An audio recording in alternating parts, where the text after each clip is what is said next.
great on Tyler Smith. They thought that was a reach, and the Cowboys decided we're taking a tackle. That worked out for them. So I would give them the benefit of the doubt. They've earned that, in my opinion. If you don't like the Laporta pick, and that's who it ends up being, I have Kincaid as the best tight end. I don't think that Kincaid and Mayer are going to be there. So it comes down to, there was a lot of hype last night about Musgrave, right? Daniel Jeremiah mocked Musgrave, Luke Musgrave out of Oregon State, going to the Cowboys. He doesn't block well. And the Cowboys have talked about they want well-rounded blocking assets. To your point about offensive line, that is something that Laporta brings you. Okay, we have Dove Kleiman with veteran players to watch for a possible draft day trade. Chase Young was a name mentioned quite a bit earlier. DeAndre Hopkins, it appears, getting sent to the Titans. Defensive end Montez Sweat. Oh. He is of Washington, right? Yes, the Commanders. Tannehill. Running back Dalvin Cook, who got in a little bit more trouble, running back Vikings. Safety Budda Baker, offensive tackle Jonah Williams, linebacker Devin White, wide receiver Cedric Wilson. Please, let's make this happen, Cowboys. Get some depth at wide receiver, good playmaker. The running back Austin Eckler, and your buddy quarterback Trey Lance. Yeah, Trey Lance, my bestie. Among the players that could be drafted today. Okay, David Moore, Morning News here. We're looking at Cowboys Twitter. He writes, time for the Cowboys to take offensive approach to the draft and not just for Mike McCarthy. What do you think if you had to pick one side of the ball, offense or defense? What's this Cowboys team need to be improving the most right now moving into the immediate future? I still think it is the offensive line. I think that you have right now you don't have a starter at left guard. You really don't. And how much longer is Zach Martin going to play? You know, you hear the whispers. Could this end up being Zach Martin's last year?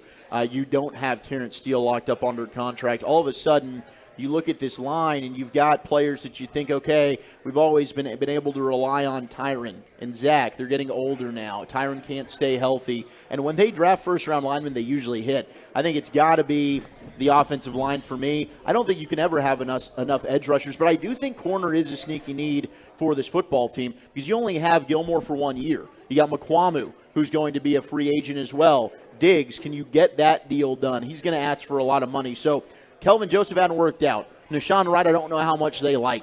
Corner, if you were going to go on defense, I think I'd put that more of a premium than edge rusher. But I think you're onto the offensive line, Gavin. I don't disagree with you on that. You know, I like offensive line, but I think at the same time you have an opportunity now to build a truly elite defense. So if they wanted to go in that direction, and that's what the press conference is about at the end of this draft, like, hey, you know, we decided that our defense was good, but if we could make it totally shut down, we believe in Dak and what we have with the skill players and what offensive line is here. And maybe we're not going to try to have efficient offense, but we're going to have shut down defense no matter who we're playing. You can't run it against us. You can't pass it against us. And you're damn right we're going to get at least 25 points. I mean, have you seen what Dak's been able to do the last couple of years, even without, the great offensive line? I would not be too opposed to that. You can go either way, though. And the NFL's rules now are favoring offense more and more. Yeah. And as the points continue to grow, there's a huge opportunity there. I just feel like if you want to win the Super Bowl, you're going to have to be able to cover and stop the run. No doubt. Well, and to your point about stopping the run, man, they brought back Jonathan Hankins, but they don't value a big-bodied guy in the middle. And You saw Baldy go out there and talk about how, geez, if you did this, it'd open up Micah Parsons, it'd open up your linebackers. Mozzie Smith out of Michigan was a guy that people talked about early in this process, 26. The Cowboys don't put a premium on defensive tackle. But look at some interior defensive linemen, some big-bodied guys like Roy out of LSU later on in this draft class that I do think they really need to add because you're right, we saw with the Eagles in the Super Bowl. They couldn't slow down the run. Ultimately, that is still the Cowboys' Achilles heel on defense. Are the Cowboys better than the Eagles? Will they be in 3 days' time? Yes, right now they're better than the Eagles, in my opinion, with what the Eagles lost. Will they be in 3 days' time? That's a good question. If the Eagles take Van Ness at 10, I'll say yes. If they take Nolan Smith, I'll say no. Daniel Jeremiah did an interview up at the start today. He said, I think they're very close. I think they've been close for a few years now. Haley Sutton was transcribing it and says the Super Bowl picture is looking pretty good for the Cowboys. Yeah, I think it's predictable. The Cowboys are going to stay on a scale of 1 to 10 at about an 8. And the Eagles, once every 5 years, are going to fly way above that in the 9 or 10 range and then drop down to 4 to 6 range. And then they're going to get things in order and go back above. And the Cowboys have believed up until now that being a pretty good but not elite team is the best way to get you a Super Bowl because you, in theory, make the playoffs more years and get yourself an opportunity. And I think it's cool to make the playoffs, but it's like the 90s Braves. Even though they won a World Series in the middle of that decade, the fans got tired of it. Just making the playoffs and losing in the playoffs can become old hat as well. And I know in the middle of the Jason Garrett era, like just making the playoffs seemed to be amazing because it was so unpredictable. But just 2 years in of making it in a row, I think there's definitely a feeling of lack of fulfillment, and hopefully the Cowboys can find it in them sometime soon to truly go for it. First pick ever by each Cowboys coach all time. Who did it best, Wolchuk? Ooh, Tom okay. Landry's first pick. They've had some good ones. It was Bob Lilly. That's pretty darn good. That's hard to beat. Jimmy's first pick was Troy. Oh. Barry Switzer's first pick, Shante Carver. Oh. Chan Gailey's first pick, Greg Ellis. Okay. Over Randy Moss. Dave Campo, Dwayne Goodrich. Oh, that was not a good omen. Bill Parcells did it all right. He picked up Terrence Newman. Wade Phillips got Anthony Spencer. He was a good edge, but he was just opposite D. Ware. Right, and he ended up getting franchised and got himself a nice second deal. I think that you got to go with Troy, though. I mean, I love Bob Lilly, but when you get a quarterback that comes in and takes you to 3 Super Bowls, that's hard to beat. Don't sleep on Garrett, though. He got you Tyron Smith. Oh, my gosh, Tyron. Yeah. And then Mike McCarthy with C.D. Lamb. So that's looking good right now. When next we do have a new head coach, chances are it's going to be a pretty dang good pick because, the guy gets fired. You just had a terrible year. Ed Werder, Jerry Jones made a point to acknowledge how valuable VP of Personnel Will McClay is to the team. Asked whether he should be named GM. Jones laughed and said, "We've already got one. Now if he could write the checks like I do, we might consider it." Which it seemed like a weird answer. It was a weird day for Jerry Jones a couple of days ago. Hopefully he's got some good draft energy going into the post-first round presser tonight. I need a good bounce-back performance from my guy, Jer. Well, I wonder if he just shows the whole draft board again like he did last year. You think they're going to keep that away from him? It's possible. Don't give that to Jerry. Come on. The next step from here is the kids and the grandkids openly talking about you while you were in the room. We have not seen that from Steve and Mike yet, but I don't know how far we are away. Is it a matter of years or months? Maybe hours. You decide. Okay, it is the G-Bag Nation here on 105 The Fan. We're live Pluckers Plano, and Christy Scales is going to be here for too long. She's got the Plano party fixed tonight. Wolchuk and I are going to be heading down to Addison, just down the toll road here at the conclusion of this show. You'll be able to catch your main man, Lucius Alexander, not only with LA Live coming up in about 20 minutes now, but he'll be with CA tonight at Pluckers in Grapevine if you want to go hang out with Lucius and CA. Pluckers Grapevine at about, 7 o'clock or so. Okay, here we go, Nation. When we come back, it's time to hit the expressway. 35 minutes of uninterrupted sports content. Bobby Belt's going to check in coming up in 12 minutes from now, and then LA Live right here on your home of the Cowboys, 105.3 The Fan. I got to chat.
Supply. See Lowe's.com for details. Yes, sir. Welcome back, Nation. Pluckers in Plano. We have one segment to go. It happens to be 35 minutes of uninterrupted content. Time to hit the expressway right here in the G-Bag Nation. Bobby Belt's coming up in about 5 minutes from the Star. He's getting ready for the draft show, and Bob's going to join you in 5 minutes. Live from Cowboys HQ, our path to the draft coverage is brought to you by our friends at Pluckers, and you are going to get your LA Live coming up here tonight at 5:40, so we're 15 from that. Let me get you caught up on everything else developing in the world of sport. Then we're going to update two significant stories that have been breaking over the last hour. The Ravens and Lamar Jackson, 5 years, $260 million, number one paid quarterback in the NFL now. Congratulations to he and the team. Brittany Griner has done her first media session since release and says she will not play another international season. That's a no-brainer after the trauma that she went through. Best to keep it stateside for now. The Clippers say their commitment to Kawhi Leonard and Paul George remains. I don't know if you take that to the bank. I think that's easy to say right now. If I'm the Mavs, I'm blowing them up every day of the week and twice on Sunday asking, hey, if you are blowing this thing up, we'll give you everything we got for Paul George. Okay, let's make this happen. Yeah, let's do this. The lawyer for Anthony Edwards of the T-Wolves says the chair assault charge is baseless. Threw a chair after they were eliminated, hit a couple of ladies was the allegation. Lawyer says baseless. The Jets would face a $104 million payday for Aaron Rodgers if they keep him into the 2024 season. So how might the Jets manage that? They'd have to restructure something. The MLB is putting the kibosh on the giant hat dugout deal. You know, I prefer the Detroit dugout deal where they dress up like a Red Wing with the stick and the helmet.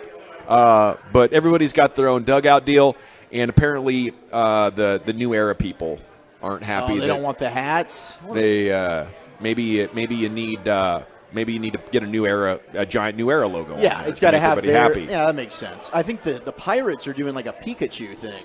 Yeah, like that's a little good. Stuffed animal Pikachu they're handing. It's weird what the teams are doing now. I think you need to bring back that. Remember the old. You might not remember this, but in the '80s there was this Mickey Hatcher a baseball card where he had a giant glove when he was with the Dodgers. I think you should bring the Mickey Hatcher giant glove into play maybe.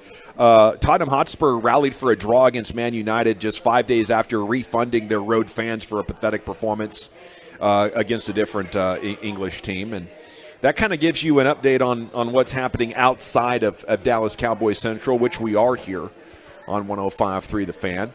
How about Ian Rappaport coming in to clean up some Florio journalism, question mark? Yeah, I mean, Florio does this. He puts his foot in his mouth a lot. And he's a friend of the station. I get it. Sean and RJ love him, but I can't trust him. You can't trust him totally. No, he's just a little bit more trustable than Peter Vesey, if you want another name from the late 80s, early 90s. He would just make up stuff about the NBA. Florio makes up stuff about the NFL and connects dots that aren't there. So he had DeAndre Hopkins to the Titans in a pick swap, and some other compensation they were finalizing. Rappaport says the Titans have had conversations about a potential trade, but they have not had conversations even centered around DeAndre Hopkins. Which, I mean, I thought the whole thing was bizarre. I don't know why Hopkins would want to go to the Titans, but also to give up 3 and Hopkins to move back to 11. The Titans are going to have to give up way more in that deal to make that work. Michael Gelkin, Morning News, tweeting about the Cowboys' tight ends. And I opened the show today saying, I don't believe the Cowboys are going to take a tight end. I think it's a media smokescreen the Cowboys just aren't shooting down because they're like, oh, this is perfect. Just let them keep talking about that. They think we need a tight end because we let go of Dalton Schultz. We're fine. Well, Gelkin points out Cowboys led the NFL in touchdowns scored with 15 and third downs converted, 11 of 16, when having at least 3 tight ends on the field at the same time. They have yet to add a tight end since Schultz departed in free agency. That'll change this week and possibly tonight. I mean, they have decent depth. They do. They have other tight ends on the roster. They have 2 good ones right now. Well, yeah, they have Ferguson and Hendershot. Then they have McEwen and a couple of other guys I remember last year from Oxnard. But I think they want to make this a premium look. Like, we're going to be the heavy tight end sets, and you're going to think all day long we're running out of it, and a lot of times we are. And they're going to be like, psych, big play. And I love passing out of run sets after you condition the defense to think run again and again and again. I think it can really, really pay off as long as you're keeping deception and not just running out of 12 and 13 constantly like Jason Garrett wanted to do. Right, and it can't be. That's why, a tight end like Musgrave, I don't know, makes a ton of sense because if he's on the field, you're probably passing. Because he is a susceptible blocker. He's not very good in that regard. Laporta, well-rounded. Mayer, well-rounded. I think Kincaid's a better blocker than people give him credit for, but that makes sense. Now, there are other guys like Schoonmaker from Michigan that you could take in the third round probably that Brian likes. I like Josh Weil from Cincinnati quite a bit. He's probably a fourth-round player. Tucker Kraft, I don't think is going to make it to 58, but you could hope maybe he does. There's other guys, but it's definitely interesting that Gelkin decides to tweet that out. Michael knows things, and to me, that might be a tell that it's not a smokescreen. They are very, very much considering this at 26. That's a very interesting timing of that tweet from Gelks, and you got Todd Archer, names to consider for the Cowboys in no order. Lucas Van Ness, Mozzie Smith, Emmanuel Forbes, Miles Murphy, Will McDonald. And then on offense, Dalton Kincaid, Michael Mayer, Darnell Wright, Sam Laporta, Matthew Bergeron. Laporta's been a big name we have discussed all afternoon, getting a late push into Cowboys consideration, similar to Tyler Smith last year, the tight end out of Iowa, Sam Laporta. As Bobby Belt joins you now here. Rangers and Yankees tonight, pregame 6:30 on KRLD AM. That's our friends over there on the news station 1080. If you want to listen to the Rangers tonight, maybe jump over in the midst of some draft countdown. Doing some play-by-play in color. Yeah, Bassick and Sandler on the call tonight. That'll be epic. Bob, how are you up there? Wonderful, living the dream each and every day. How are y'all? We're doing great. How convinced are you they're going tight end? I mean, I think it's definitely on their list of things to consider here tonight. I don't think they're committed to any one position, so I don't think they'll say to themselves, look, if these top guys aren't here and it gets to our pick, well, we still got to take a tight end, so we got to, grab whoever the best one is left, even if it's a little bit of a reach. So I think it's something that they're definitely prioritizing. They'd love it if one of the guys they like a lot, Michael Mayer, Dalton Kincaid, those guys get down to them. But I don't think they're just married to a position. I think they have certain needs that they want to make sure they have covered. But they're going to take the best player based off of that collection of needs. So whether it's, offensive line, tight end, a running back, if, somebody like Bijan Robinson were to slide all the way down to you, which he won't. But, those types of positions, I think there are probably 3 or 4 positions that they look at and they say, look, if we can get the best player among these positions left on our board, we're going to take him. So it's not best tight end available, it's still best player? I think it's best player that fits a position that you need. So not just a blind best player available, but a best player available in a collection of maybe 3 or 4 positions, defensive line, offensive line, tight end, that kind of a thing. And it's still responsible draft management to you? I think so. I think they've approached a lot of things. Tyler Smith, for instance, was not their highest graded player left on board last year, but he was the highest graded player left on the board of the positions they felt like they needed. They had Lewis Seen from Georgia, the safety, on the board, and he was graded higher, and they passed over him because they felt like Tyler Smith was a position they needed more, and the grades were close enough that they felt like they could jump those tags. And so I think it'd be a similar approach this year. And I do think that there's a chance that if they get to, when you talk about Sam Laporta or, even maybe potentially Matthew Bergeron from Syracuse, one of these guys, that if they get to that point, it may not be that they are wiped out and they take them at 26. It may be that, all right, this is our trade back target. Let's try and go back a few picks, collect something extra, and then take this guy. And so I think that these are names, the names that you're hearing kind of floated out there right now are 26, also considering 26 and maybe a little bit of a trade back and maybe late first or early second, and that some of those other names would come into play. Is Laporta a highly likely option only if Mayer and Kincaid are gone, or is he in consideration as their favorite tight end? Yeah, I don't believe, just from the people that I've talked to, I do not believe that he would go above Mayer and Kincaid for them. I think that Mayer and Kincaid, if they were left on the board, they would take them over Laporta. But there are definitely Sam Laporta fans here in the building. And so I think that he would get consideration if their top options there with Mayer and Kincaid were off the board. But I don't think that he's somebody that they would say, all right, well, we've got these 2 guys left, but we really like Laporta, so we're going to go with Laporta. I think he would be somebody that is an alternative if they lost some of the top guys. So, Todd Archer put out a tweet of the names to consider, and on offense, Laporta was mentioned, Mayer was mentioned. Musgrave, it seems like, was a name that got really spicy last night, and he has since faded, and you've had Laporta just jump over him. Luke Musgrave, the tight end at Oregon State. Is he no longer in play under consideration here? I don't know that he necessarily was at 26. I do think they like him, and I mean, I think they've, thought well of Luke Musgrave the entire time. There are a couple other considerations here, though. He does have an injury history. He is somebody who, as I know you've mentioned today, he's not the best blocker in the world, so he's not the most complete, well-rounded tight end.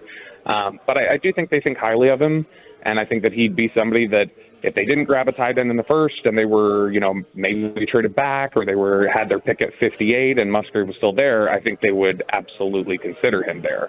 But I also think that there are, people here who are big fans of Sam Laporta, and that would be a preference over Musgrave. But I do think that they still think really well of Musgrave. It's just I don't think 26 is the pick. I mean, even after the buzz last night, and I'm a big Luke Musgrave fan. I had said on Twitter today when somebody was asking who's the pick, I still projecting Mayer. Until Mayer's gone, I'm going to project Mayer. But I do think that that's somebody they would consider under certain circumstances, but probably not the 26th pick. How good do they believe Ferguson and Hendershot are internally? How much do they believe in them? I think they like them, but I don't know that they like them enough to just say, well, let's pass up what we believe is a player that we think can be substantially better one day. Jake Ferguson and Peyton Hendershot, I think, are players they like and think can be a absolutely competent NFL duo at tight end. But if they believe they can get more than competent and that they can get into, potentially above average or top 10 production, if they think that player can grow into that at some point, then they want to take advantage of that. And so, Jerry talked in Indy about what a mismatch the tight end position can be for you and how they would really like to have that Travis Kelce type of player. So if they believe it's there, then they'll take it. I mean, look, Jake Ferguson had a really solid year last year. Jake Ferguson was not their top tight end selection heading into the fourth round. They kind of got picked over before their pick, and they went, well, we got to get our guy now before we lose all these tight ends here. So, I mean, we're just a year removed from him not even being the top choice heading into day 3 for them, and Peyton Hendershot went undrafted. So while I think they like them, I don't think they like them enough to say this is a guy that we've graded as a first or second round talent, and he's sitting here. Let's take advantage of this. Is there a name that we haven't discussed, that you haven't seen reported really, that Tolos and Cowboy fans should maybe think about, that if 26 comes around and maybe some of these guys that we have discussed are no longer available, could be a surprise selection? It's tough because I think how many names have we thrown around over the course of the last couple months? Like 12? Well, I think a big one might be Matthew Bergeron from Syracuse. No, but but I mean, Bergeron being one that's being discussed now, late in the game. I thought you meant one that we haven't even seen in that process. Bergeron's a guy that I like a lot, and I don't know that is he the priority there at 26? I don't know about that. I think it'd be a situation where if they had certain guys that they had lost, but yeah, Bergeron's a big one that we hadn't talked much about, and so that could be one. I think that, in general, Cowboys fans in this draft and fans of every team really should be prepared for anything in this one, because there's a lot of chatter amongst even NFL teams that they don't have a good sense at all about what's going to happen in front of them. And they normally, even if it's not a universal sense of, well, I can know what's exactly going to happen in the 25 picks ahead of me, it's normal for you to have a good beat on several of them. Maybe you have 12 of the 25 ahead of you where you go, yeah, I feel like he's going to go here, they'll go here. And this year, it's just not like that.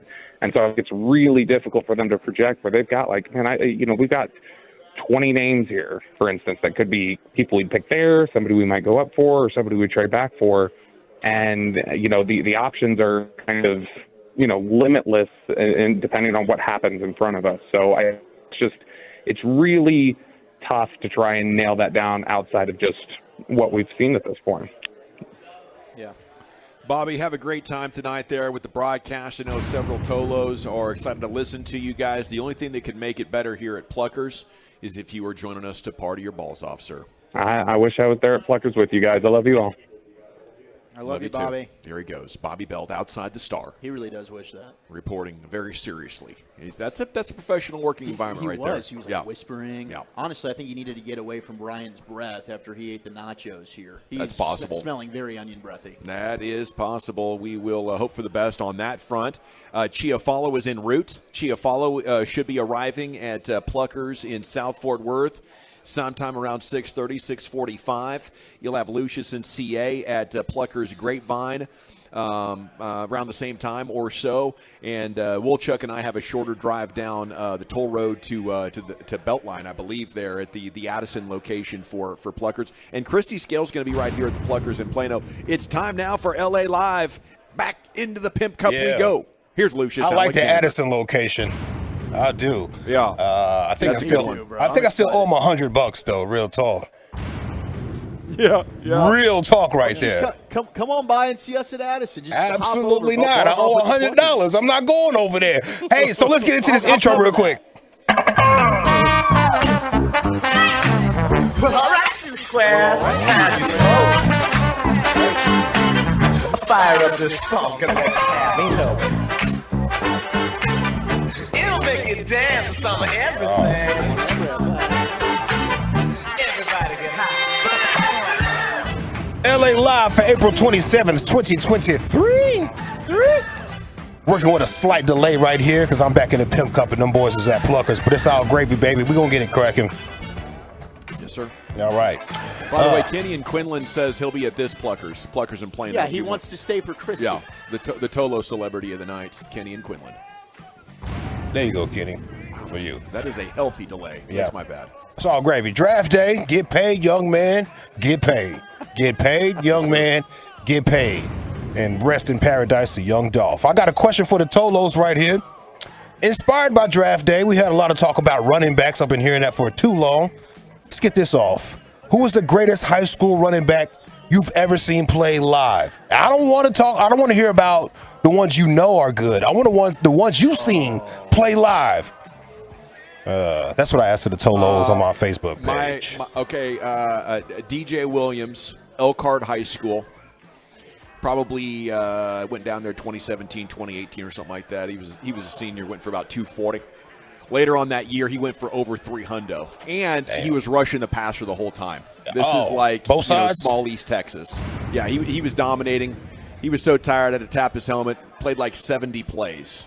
They got the dub like 35-28. And for a while there, he was on the top 20 list of Texas running back games of all time. Didn't go to college because it turned out he had some weird heart deal.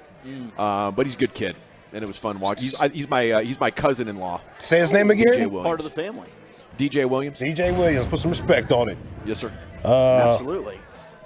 You might know some of these, Zach, as I ran through them here. I'll run through them, excuse me. Hodges Mitchell. Okay. Hodges Mitchell. They say it's the best running back you ever seen in your life. Lance Dunbar made the list. Oh, Lance, yeah, sure. Yeah. Irving Tyson Thompson. Oh, Tyson Thompson, yes. Speed demon, bro. Badass name. Speed demon. Adrian Peterson, of course. Where did he play at? Was that Palestine? He was from Yes, Palestine. Yes, Okay. Melvin Kelly, SGP. Some of these guys in high school, it's just a sight to behold. It is, man. Yeah. I was spoiled. I got to watch Rex growing up. Rex Burkhead at Plano. Next on the list. Is it Rex? No, yeah. You were saying it. I'm sorry. I shouldn't do that with the delay, but you were saying exactly what the list was saying. Good. You know, this is weird. Rex, Superman, man. Rex was absolutely incredible there. And then we're getting a lot of love. I'm sure this is on the list as well, Lucius, but Jay Gray at Alito, and I did get to watch him live. Oh, Jonathan Gray. Gray, yeah. Yes, sir. Yeah, 100%. Jonathan Gray was amazing. Speaking of Jonathan Antone. That was my running back in high school. Best running back, man. He was fire. God, like 4 or 5 touchdowns a game. Anytime he wanted to score, it was time to score. And he got so angry back there. He would be talking to himself and making himself mad. Oh, it was amazing. Yeah. I love when people play angry like that. It is amazing. Just have like a little personal pep talk. Yeah. Personal pep talk. Anybody like you went to South Grand Prairie, right? Anybody that made it to a big school like that and was the starting running back in Texas, was an amazing athlete. Yes. You know, even if you don't make this list, salute to you. No doubt. That is a tough gig to get here in the great state. Jimmy Dixon, stand up, Martin High School. Man, that dude was amazing. 300, 400 yards a game sometimes. What? Yes, Jimmy look Dixon. it up. I got to get some highlights of him. Dallas Keys from Carter Riverside, they said was fire. RG3, not a running back, but he ran all over us, is what somebody said. Yeah, he did. I can't imagine trying to tackle him. He's a dang wide receiver with a freaking golden arm. Have fun with that. Harlan Hill from Cedar Hill. Harlan Hill from Cedar Hill, stand up. Matthew Tucker from Tyler Chapel Hill, excuse me. Tyler Chapel Hill. Matthew Tucker, you on the list. Cedric Benson, of course, RIP, man. Oh, yeah, that's a tough one right there. Yeah, geez, that is tough. Texas great. Yeah, Marcus Stiggers, Lake Highlands. You guys ever heard of that name? I heard of that. Yeah, it sounds familiar. Yeah, fast. At Lake Highlands. Yeah, No fast. Jeff Atkins, Eastern Hills, Okay. Fort Worth, stand Man, up. speaking of fast, Lake Seastrunk, who went to Temple, ended up at Baylor. Ooh. And I think he played with Washington for about a year or two. But that Oregon. dude, yes, I mean, he hit the corner. He was gone. Sergio Kendall, I don't know what school you go to, but two people said you were super bad in high school, bro. Yeah, gosh, was Sergio Kendall a Kimball Knight? I got to look up where Sergio Kendall went to. I got a Kimball Knight right here. DeLon Washington from Kimball. They said he was amazing. Derrick Henry, where did Derrick Henry play? Where's he from? Played in Texas. Yeah, Yeah, where is he from? I don't know. Where's he from? Woodrow Wilson was Sergio Kendall. Okay. Derrick Henry's a Florida guy. Oh, so somebody was in Florida watching that man play. Wow, but he was running all over those fools. My God. Nassau County. Jeez. Yeah, he's bigger than every player on defense, bigger than his offensive lineman probably a lot in high school. That's not fair. Gosh, this is a fun question, Lucius. We're getting so many texts. This is a blast from the past, right? I know. I wish it wasn't delayed so we can really get it into it. I know. Arthur Jefferson, North Mesquite. People say you had some feats, bro. Oh, yeah, North Mesquite was legit back in the day, like when we were kids. Still are, but a lot of great players there in the 90s, early 2000s. Grady Simpson from Turl, Texas. Who ended up at A&M, went to Lufkin. He just got texted in. His son is now about to start college and play. I think baseball is going to be his sport. But, man, when I saw Javorsky Lane's kid is already up now as a young phenom baseball prospect, it made me feel old. Yeah, it makes you feel washed when you see, like, your friends' kids, like, being adults. You're like, oh, my God. What the hell? Yeah. Trey Allen, SGP. SGP. Trey Allen, did he run the ball? I don't remember him running the ball. Okay, whatever. He could do it all. Throw that ball, run it, catch it. Hey, I feel like that's Trey right there. What's up, Trey? He just put himself in there? Yeah, I think he put himself in the mix right there, man. Draft day audio. Being uncoachable as a kid can really mess up your draft stock. It can mess up your college stock. You know what I mean? Oh, forget about it. Yeah. The coaches are looking for that, and they want to know your parents aren't a problem either. They're looking over to the sideline, seeing if your parents are a distraction. It's the whole deal. I got some throwback Thursday audio right here from Last Chance U. Oh, nice. Remember this old football show? Yeah. Was that Jesse Holly's? No, that was Fourth and Long. Fourth and Long, With Michael okay. Irvin. No, Last Yeah. Chance U, we had several different seasons on Gotcha. Netflix. Okay. Yes, sir. Yes, sir. We got Coach Jason Brown, the controversial Coach Jason Brown right here. Yeah. Head coach at Independence Community College in Kansas for the time he was there. Brown resigned after sending a text to a student. It was a horrible text. They said they were joking, but anyway, he had to resign. But What that's are you doing? yeah. What are you doing? Come on, man. Coach Jason Brown, he was going back and forth with a student right here. Well, a student athlete right here on the sideline, and you could tell like the athlete get a little chippy, and then Coach Jason Brown just shuts it all the way down. And listen, I don't have every play on there, though. I'm getting half the play. I'm getting half the play. Whoever you bring it in, I'm getting half the play. We'll get it. You can't get all frustrated though. Well, we're organized the game. What the What? Just shut the up. Come on. Take your ass home, man, mother. Hey, come on, Shut your let's ass go. up. Hey, let's go right now. Come on. You can't even so quick game. Yeah, you Talk to sorry. God. Watch out. Sorry, mother. I wouldn't lose with these motherfuckers. I'm sorry, ass bitch. Sit right here with Mike. You weak, homie. Yeah, okay. You weak-minded mother. you too. Sorry, mother. Sheesh. Man, no wonder he doesn't have a job. Holy cow. I don't know who's more in the wrong there, though. No, the player got fed up, and I think it might have been the former Florida State, Francois, the former Florida State quarterback at that point. But, oh, man, yeah, he was he needed to wash his mouth out with some soap. Yeah, maybe chill out a little bit. Yeah, he needs some of those gummies, Lucius, the CBD ones. not Yeah, the THC. CBD. I need You gotta 50 milligrams of that to even just get my groove right. Yeah. That's a good start to the day right there. 50, It really is. 50 a little later on. It really is. Oh, by the way, I want to pass on some news to you. Coyotes are going crazy here in the DFW area. Yeah. We don't know what to do with them. But in New Zealand, a hunting contest where children under the age of 14 were to compete to kill the greatest number of feral cats for cash prizes has been canceled due to backlash. Oh, yeah. Yeah. That doesn't seem like something you want to be sending those kids out on. I mean, those cats are dangerous. You know, you think you're running up on some house cat or something. The next thing you know, you're missing an eye. You know, I don't care about the backlash from PETA. They can kiss her ass. We got to get rid of these cats. You know, I worry about kids not knowing the threat of a feral cat. No, that's a fair point. I mean, these are basically miniature lions. Yes, running around. out there. Genetically very similar to lions. Yeah, 100%. Speaking of lions and stuff, El Chapo's son, he fed enemies to his tigers, and he also tortured them with hot chilies. Oh, How about that? Like in your eye, maybe? I don't know what he did. yeah. Wounds. I don't know. Yeah, I'm gonna cut you open a little bit and sprinkle some in there. Now tell me where it's at. Salt in the wound. Just some of those red Yeah. peppers like they have at the pizza spots. Yeah. Just sprinkling all over your body after Yeah. caning you. Gosh, that was- I can see them. I can see them doing that. Yeah. All right, man. That's my time. Enjoy your draft.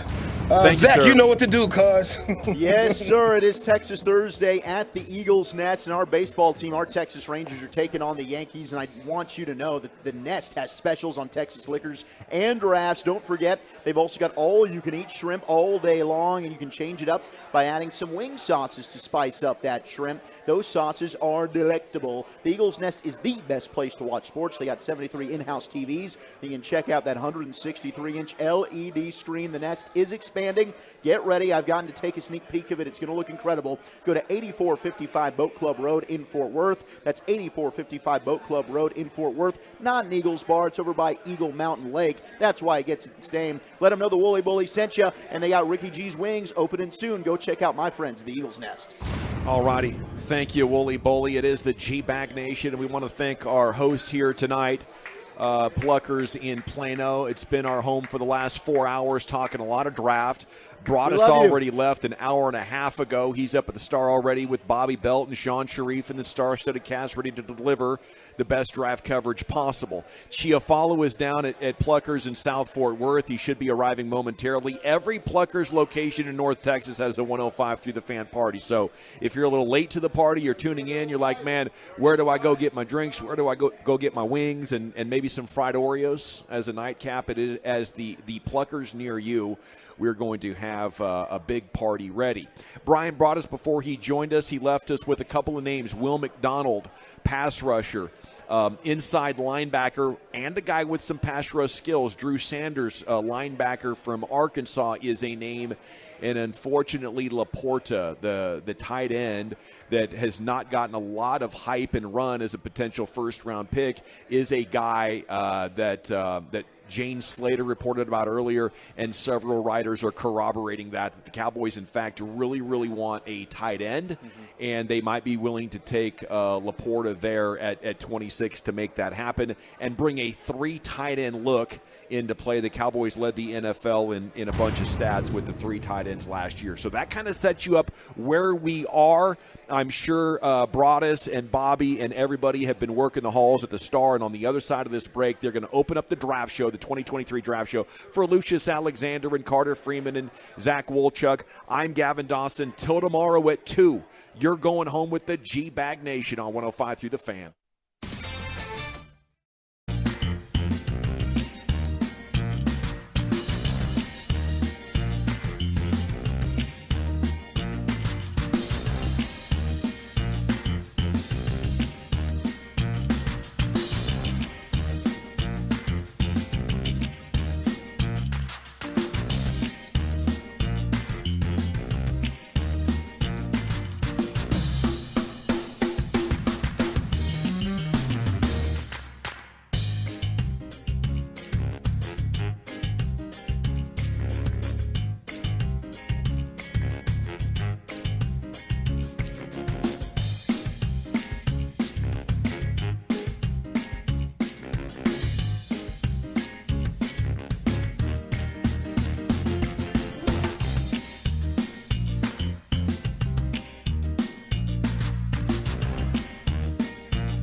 The Dallas Cowboys Radio Network is on the air. Touchdown, Cowboys! With Sean Sharif, Bobby Belt, Kyle Yeomans, Aisha Morrison, and Brian Broaddus. Here we go. Draft night number 1 from the Ford Center at the Star in Frisco. Thank you, announcer man, for introducing all of us. We're live on all the platforms, and we're about an hour away from pick number 1. We got Kyle Yeomans, Brian Broaddus, and let's start off. By the way, congratulations, guys. All your hard work paying off to this point. Thank you. Yeah, it's nice to be here. Yeah, the journey is always interesting, and this is what makes it even funner about it. Is that a word, funner? No, it's not. More fun. More fun? Yeah. But I'll say funner because this is my show. Because you went to LSU? Yeah, because I went to LSU. You're wearing a bow tie. But it's funner to me because, like I say, you do all this work and you get it to this point, and the fact that the Cowboys are picking really kind of late, but in all this chaos in front of you, and you're I'm sure they're sitting in their war room right now looking at their board and going, how's this thing going to fall? Yeah. I mean, we've heard so many different names as possibilities at 26. And I kind of feel like the Cowboys are in the same boat right now, trying to figure out those names. And I think that's what has to do with the quarterback situation. Because right now, you look at pick number 1, you look at this first overall pick, it's Bryce Young to the Panthers. We can go ahead and almost write that in Sharpie right now. But after that, anything can happen. What do the Texans do at 2? Does somebody flip-flop with the Cardinals at 3? And then every single pick after that is a domino effect. So from the second pick moving forward, anything can shape out. So that way, whenever the Cowboys come around at 26, or maybe even get into the early 20s, you start getting on the phone, you talk about going up and getting a guy that you feel like can make your football team better. That's what makes this draft so specifically an unpredictable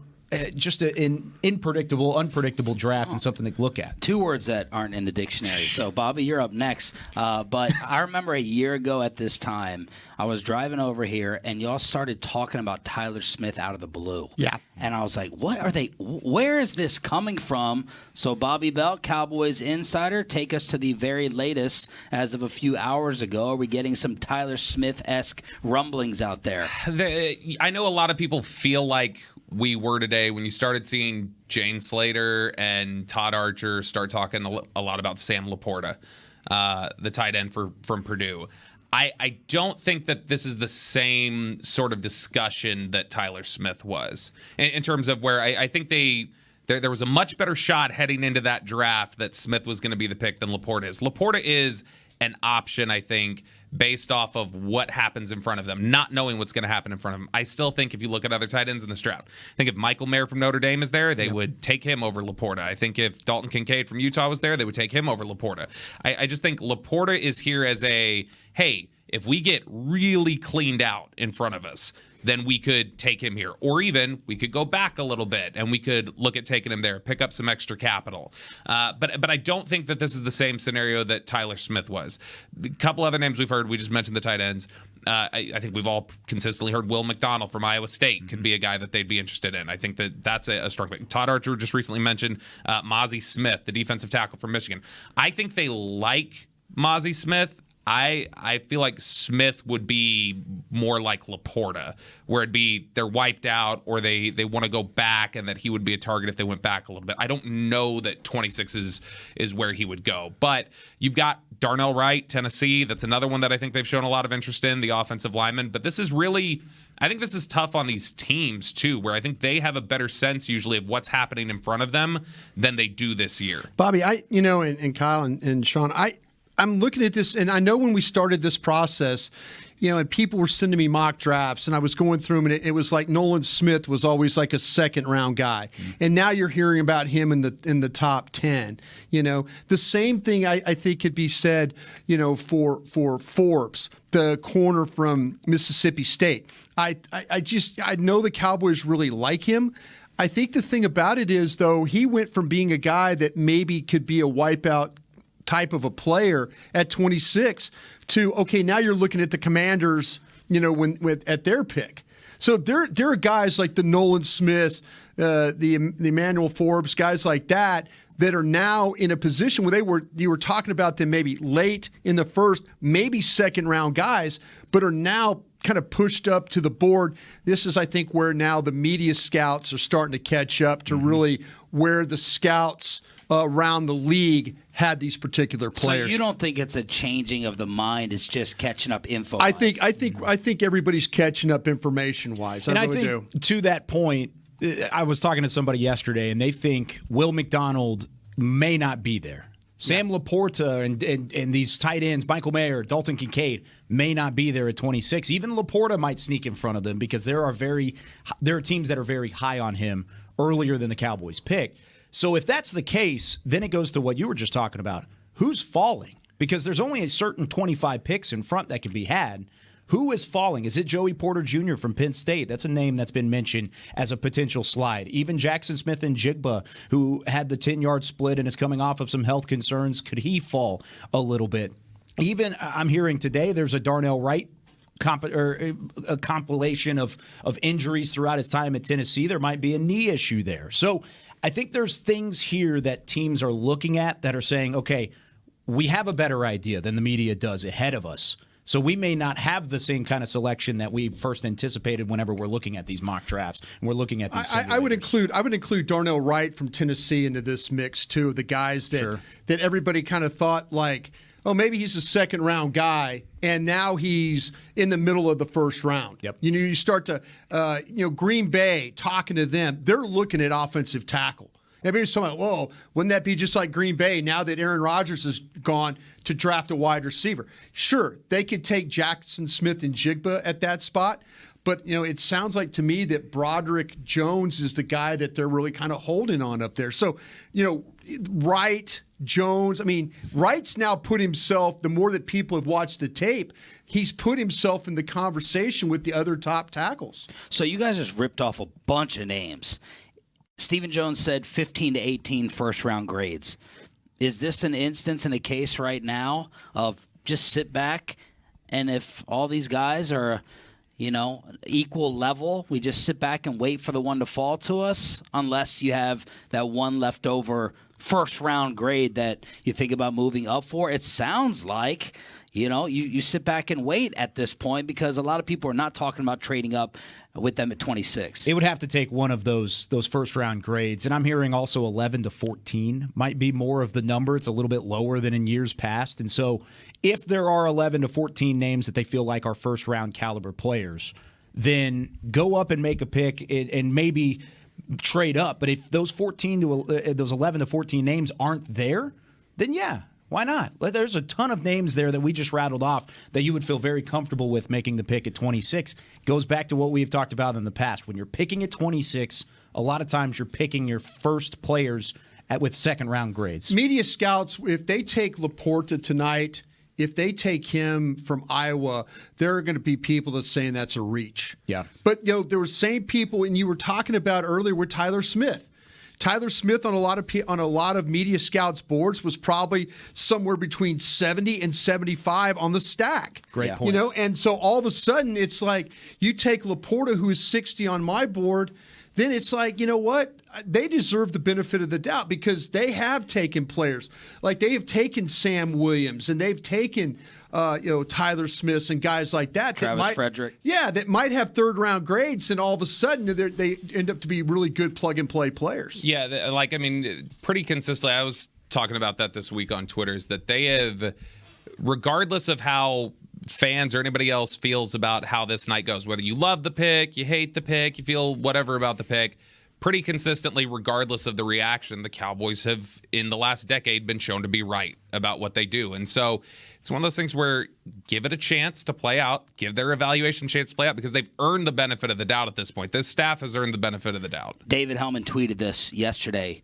This is Will McClay's 10th draft in taking over. Of the 8 picks they've made in the first round, 6 have been named All-Pro. That's not including Tyler Smith, who's played 1 year. Right. So that's a round of applause and benefit of the doubt for the guy running this thing. Most All-Pro draft picks since 2010, the Cowboys and the 49ers. Most All-Pro selections by drafting players since 2010. Kansas City's on top with 17. Dallas is one behind at 16. So, yes, they're right up there with any of the other big names of these draft and develop organizations. They've earned that right. They've earned that confidence. I think they're going to need to get a little lucky tonight, though. You know, if one of those 14 players, I think it's going to have to be some luck, because I kind of feel like we all have the same potentially 14 players. Do you guys all have 14 first-round grades? I have 20. We have more. I've got 21. Yeah. Okay. So that's but that's like I say, I've got 2 running backs. You know, Same. I don't know if every board has Gibbs from Alabama in the first round. I do. You know, the quarterbacks, maybe these teams always think, oh, there's only really 1 first-round quarterback or 2 first-round quarterbacks. You know, some boards might have 4 quarterbacks, and they might have Richardson up there in that mix. I personally don't. You know, the wide receivers, let me be honest. If you found a way to sort the wide receivers, I don't think anybody in this room has the same 4 wide receivers. And I will challenge teams to present their 4 wide receivers, because I think there's teams, like I say, the Giants ahead of you, and talking to people at the Giants, they're looking for a receiver. And they're thinking that, they've got Flowers up there. Zay Flowers. I don't have first-round grade on Zay Flowers, but that's what I'm saying. Some teams might.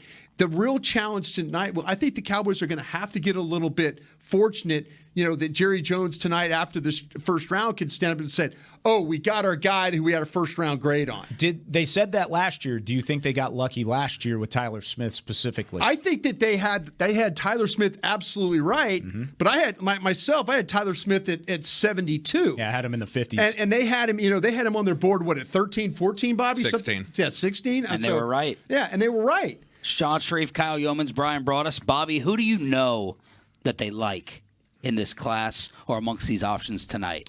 Like in their range of 26, not just generally players who that they like. Just give us some dreaming. Somebody who is not going to be there, just flat out. And I know it was fun to dream about it forever. Somebody who's not going to be there that I think they absolutely would take if he felt him is Bijan Robinson. Don't say the running that. back. He's not going. He's going to be there. Bijan Robinson. We're going to manifest it. Bijan Robinson's not getting out of the top 10 fair. tonight, I don't think. That's fair. And so Robinson is a guy that I think they would absolutely take if he fell to them. I think the names that we've talked about a lot at tight end, Michael Mayer and Dalton Kincaid, I think they think really highly of those guys. Can I ask you, Bobby, who do you think they have higher between the two? If Mayer and Kincaid were on the board together, do you think they hand in the card of Kincaid?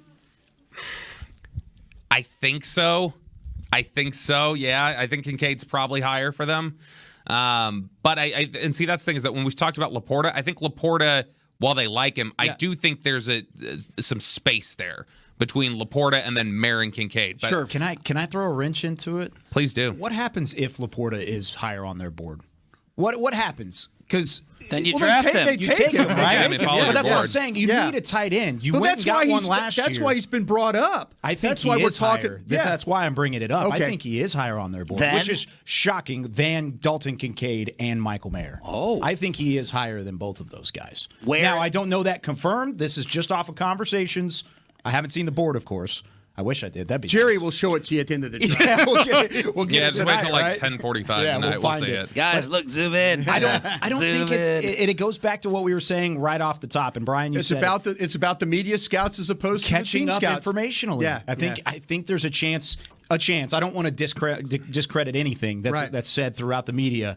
I think there's a chance Laporta is higher. Bobby, anyone else you know that they just love tonight that's going to get picked?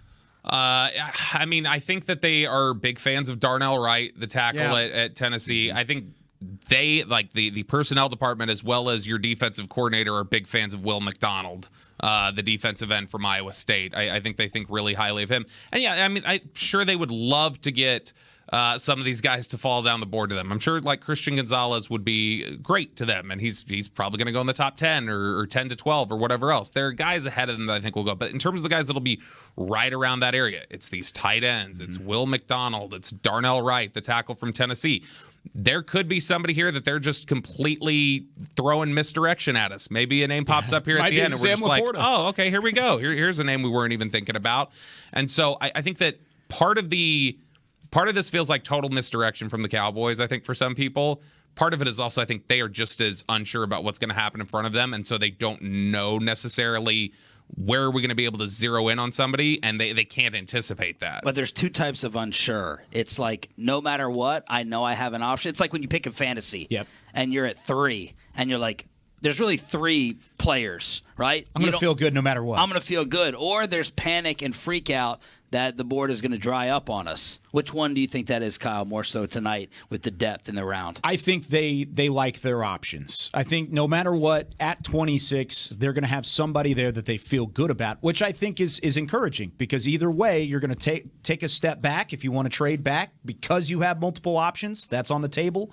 I don't think they're going to dry up as you get into the latter parts of the first round. I don't think you're going to get to a spot where this war room is going to look at each other and say, all right, we're out of options. What do we do from here? I think they've got names. All right, one of my favorite things about tonight, my favorite broadcasting night of the year, all the rumors, all the buzz, all the trades, all the noise, all the hype. Let's catch you up on all of that. Lamar Jackson got paid. Let's look at the top of the board as well. And Showtime with Goodell is about 45 minutes away. We're just getting started. It's the 2023 NFL Draft on the Dallas Cowboys Radio Network and DallasCowboys.com. Go. All right, guys. Are you looking at your phone for something important? I just, at this time of the day, you just keep looking at your phone. You know what? You gave Bobby a look there. No, the thing that's interesting to me right now, and I think what Kyle said is really important. That do they have? I want to focus something on, and if you look at Daniel Jeremiah's draft from yesterday. And the fact that everybody was talking about Musgrave, the tight end from Oregon State, as being there's people mock drafting. If you look at Daniel Jeremiah's grades, his top 150, he's got Washington, the tight end from Georgia, above Musgrave. Darnell Washington. But he picked for the Cowboys Musgrave over Washington. Do you think he told Haley Sutton in Kansas City, told her yesterday that he thinks Musgrave would be playing. I do think that the 3 tight ends per year.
It's the 2023 NFL Draft with Sean Sharif, Brian Broaddus, Bobby Belt, and Kyle Yeomans from the Ford Center at the Star in Frisco, brought to you by Miller Lite. All right, let's kind of we covered the Cowboys in the first segment. We'll get back to them coming up in about 20 minutes. Summarize for me, Kyle, what this draft is about in terms of strengths and weaknesses. This 2023 class is defined to you how? By deep positional groups at different spots, because you have a deep wide receiver class, not a top-heavy wide receiver class. You don't have those 3 or 4 wide receivers that are destined to go in the top 15. You have some names with Jackson Smith and Jigba, Jordan Addison, Quentin Johnston, Zay Flowers that could certainly go in the first round, but it's not the locks that you've had in the past. But then you look at tight end. You have the top heavy, and you have a little bit of depth there. Same thing with corner. There's a lot of corners that these teams really like up at the top. Christian Gonzalez from Oregon, who played his high school ball at the Colony just down the street. You've got linebacker that's not very top heavy. Edge that's got a couple of guys. You got Tyree Wilson, Nolan Smith at the top. Lucas Van Ness, he's kind of a question mark too. I think there are specific positions along the way where you look at it and you say, okay, that's a complete draft class at this position. But then you look to its counterparts and you're going to say, okay, there's holes here. There's holes in the draft where you won't find a starting caliber offensive lineman after pick 20 until pick 40, or at least it seems that way. There's just a little bit of holes, Swiss cheese like that here and there throughout different positions in the draft class. All right, Broaddus, you've been calling your gang of 7 and GMs and all your buddies over the last few months. Let's just start at the top. Well, I guess you can go at Bryce Young if you want with Carolina, but most people think the draft is going to start at 2 with the Texans. So Carolina, Houston, Arizona, what are you hearing? What are you thinking? Well, to me, the big question is what's going to happen with Houston at 2, and that's if you believe the guys like the Lance Zierleins and the John McClains and guys like that cover the team. The problem with the Houston Texans is that, and they are a big believer, and it's really the coaching staff that's the believer. We've with DeMeco Ryans being the new head coach with the Texans, he brought several assistants on the offensive side of the ball from San Francisco. San Francisco is a big S2 testing team. And all of a sudden, we started to hear the last couple of weeks about the situation at quarterback with C.J. Stroud. And so it wasn't so much a slam dunk about Stroud being the second pick of this draft, because of the low test results from him. So here you have people within the Texans organization, maybe not so much the general manager, Nick Caserio over there, but the coaching staff. The offensive coaches are like, wait a minute, we believe in this S2 stuff. Why are we going to take a player with a low S2 score at the second overall pick? Why don't we back up and try? So I think that's the issue right now. Will Nick Caserio, the general manager at Houston, tell the coaching staff, hey, I've got this handled. You guys stay over there, and I'm going to pick the quarterback I want. And so that's, I think, the problem that's going on in Houston right now. Now, we'll see what happens in Arizona. Brand new general manager, brand new coach. You got the ownership's kind of like he's getting sued for harassments and stuff. There's a lot of things going on that Arizona has to pull this draft together. I think they want to blow the hatches and go. I think they want to get out of there if they can. But who is willing to come there? It seems like the team.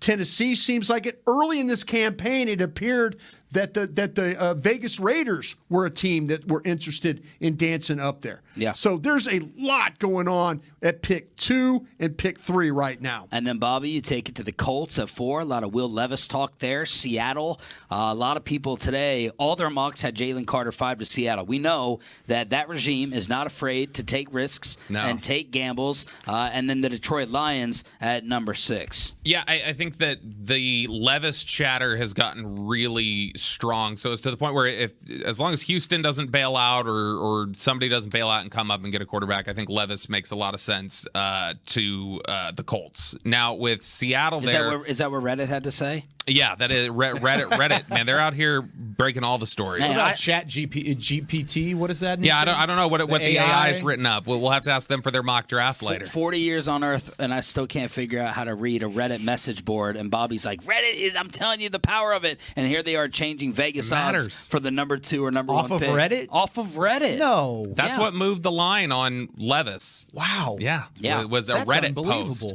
Yeah, so I think Levis. Not a Reddit guy. I think Levis 4 to Indianapolis makes a lot of sense. I know there's been a lot of talk about Carter to Seattle. There's also been a lot of chatter, if you talk to people around the league, that like Seattle does like Anthony Richardson, the Florida quarterback. And now they have 2 picks here. Another gamble. Do they think they could go up? Do they think they could go back? I mean, it just depends on how they want to use that. But I think Richardson could at least be a consideration there at 5. And then I think Detroit, there's been a lot of chatter about them going and grabbing. They had a lot of success last year with their 3rd-round pick, Kirby Joseph, the safety out of Illinois. There's been a lot of talk about them going and snagging Devin Witherspoon, his teammate at Illinois, to play corner, and I think that would make a lot of sense for them there. There's been a lot of projection of Carter to Detroit throughout this process. Not every mock. I mean, like you said, Seattle's been a lot of it. I wonder if just the no-nonsense way that Dan Campbell is, if he would put up with the Carter type of attitude, even go through it. Yeah, would he do it, or would he instead look at it from the angle of, I get the most out of people, I can fix this guy, and I get the number 1 talent and player in the draft at 6? Possibly, yeah. I mean, he was number 1 on everyone's board throughout much of this process. No, Jalen Carter's a dog. I mean, and not to make a bulldog, a bulldog pun. Yeah, but he's one of the top players. He's number 2 on my board overall, and I know he's number 1 on Brian's. I believe he's number 1 on Bobby's. 2. And you're number 2. Yeah. So and your number 1 is Bryce Young. Bryce Young. Yeah, Bryce Young's number 1 on mine. I think the thing with Detroit, too, are they one of those teams that you could see them pulling the parachute and getting out if a team wants to come up? Let's say Anthony Richardson makes it past 5, and there's a quarterback sitting on the board at 6. Could you see Detroit, a team that nearly made the playoffs last year, feel like they have a core nucleus of young talent, take a couple extra picks and try and go up, or get out of there for a team that wants to go up there? I don't think it's out of the equation. I mean, there's a lot of just interesting in general about the fact that you've got 3 of the teams in the top 6 that have another pick in the top 20. Yeah. Like Houston's got 12, Detroit's got 18, Seattle's got 20. It just opens up for a lot of possibilities of movement. And then when you include Philadelphia in the top 10, how they've got that pick at the back end of the first, it just opens up to, and I think that's part of this uncertainty that we've been talking about, is the fact that we don't know what kind of movement's going to happen ahead of teams. Daniel Jeremiah yesterday in his mock draft that he threw out, he had Houston moving up from 12 to then pick at 3 and get back-to-back picks on 2 and 3. Yeah. And so that they could take the quarterback and the defensive player that they wanted. That'd be fun. And so that'd be great. I'd love it. We could throw the whole thing into chaos. But I think that's the thing, is that you don't know how some of these trades are going to play out. You don't know how much smoke screening there's been. It's completely unpredictable. And then brought us to round out the top 10. You're going to have the Raiders picking at 7. Yeah. The Falcons at 8. A lot of Bijan talk here with Atlanta and Chicago picking at number 9. And then Filthy at 10. Yeah, I think Philadelphia. I mean Philly. Yeah, I think Philly's sitting in a really good spot, to be honest with you guys. They're in that mode right now where they're clearly, with Howie's background, it's about offensive lines, it's about defensive line. You know, me personally, I am not a huge Lucas Van Ness fan. The defensive end, the edge from Iowa, not a huge fan. I would be okay if Philadelphia took him at 10. I would feel much better about Van Ness ending up playing for the Eagles than I would Nolan Smith playing there. If Nolan Smith ends up with Philadelphia at 10, and Nolan Smith is a guy that I mentioned earlier, and all the mock drafts, we first started this journey, even before the combine, he was always a second round guy. Well, now he's potentially going to be a top 10 guy. The workout, the film, and all that. He's the 21st best player on my board. My fear would be that he ends up in Philadelphia. Lucas Van Ness is the 41st player on my board. I would feel much better from a standpoint of him ending up there. Nothing really huge against Van Ness. I just think Nolan Smith's a much better player. You think the NFL is higher on Van Ness than media I talked personnel to a guy, one of my Gang of Seven guys, and he made me actually feel good about Lucas Van Ness. Your thought? And then I talked to the next guy, and he made me feel absolutely terrible about Lucas Van Ness. So that's the way I think that this is going. I think there's a lot of players this way. Murphy, the kid from Clemson. I mean, there's to me that's a top 14 player on my board, and I'm thinking about him being past Dallas at 26. That people talking about picking him, 28, 29, somewhere around there. So again, the swings on some of these players, I think is really, really huge. And I think that's where Philadelphia is going to benefit, right? Just sitting there watching what happens in front of them, the fireworks that might happen, these teams moving up and down. And then at some point at 10, they're going to sit there and they're going to pick a really good player. There's going to be a player there that they're going to really like. I mean, can move. This is the Carson. Package those two together. This is the Carson Wentz pick, right? You're sitting there at 31 as well. Yeah. We know Howie Roseman is not afraid. We know he's not scared. If they were going to package picks, who would they go get? Are they going to go get a Jalen Carter? Are they going to go get a Nolan Smith or a Tyree Wilson? I think they're nervous about Atlanta potentially drafting Nolan Smith. Wow. I think they are. And I mean, Atlanta. Peter King said Philly loves Nolan Smith. See, the thing about it is when Howie, when he sees value in a draft, he's going to move. He's not going to sit there and hope for the best. If somehow, some way that they took Nolan Smith at 10 and Bijan Robinson somehow gets to Dallas near 26, he is going to get on the phone with everybody ahead of Dallas. And if he really thinks that much about, he thinks that much about him. Boom. I mean, I think he'll go make a deal. What do y'all think about the Bijan Philly talk at 10? Forget 26. I don't like it. Of course, I don't like it. He's a number 5 player, top 10 player on my board. I think he's probably a top 10 player on their board too. I would hate to play against Bijan Robinson for years to come. I think that's something to keep in mind. When they get to 10, he very well could be there unless, like you said, there's a lot of buzz with him possibly going to Atlanta at 8. Atlanta likes him a lot. That would be interesting. I would love that. Let's get him out of the way. I know you end up playing him, though. That's probably... Well, Atlanta's done it before. They took a tight end, top 5 last year, right? 3 years ago. Pitts. 2 years. 2 years ago. 3 years. Yeah. See, they're not afraid to do something like that. People say, "Oh, why would you take a tight end in the top 5?" You might take that kid from Georgia next year in the top 5. But I'm saying right now, that's a team that really is not looking at the metrics of, well, you're not going to get anything out of this guy. Why take a running back that high? They really don't care what you think about that. They really don't. I rely on you guys, obviously, for all the scouting and the player info, but the thing that this draft encapsulates the most to me is the total unpredictability starting at 2. Mm-hmm. Like, it seems like it's totally unknown, complete, and that's exciting because you're going to get surprises, you're going to get deals, but it feels like those mock drafts, I'm going to predict this year the mock drafts done are the most inaccurate in the last 5 years. That's what it feels like to me in terms of what's going to happen. I don't think anybody feels good other than after the first pick. Yeah. I really don't. I mean, which is awesome for me. Yeah. And that's the thing. I think it's going to, somebody's will be right. Because that's the thing is that it's like there's no 2 mock drafts that are even the same. Nobody's built any consensus. Nobody is putting up the same picks after pick number 1.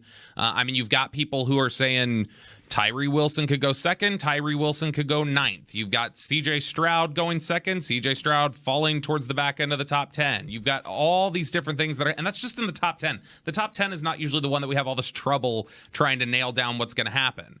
And so, that's something where somebody may be right, but that's only because we're literally getting, it's like the bracket challenge every year on ESPN. It's like there's a million different combinations being submitted, so maybe somebody will get close, but there's nothing that's alike. How'd you do on your bracket this year?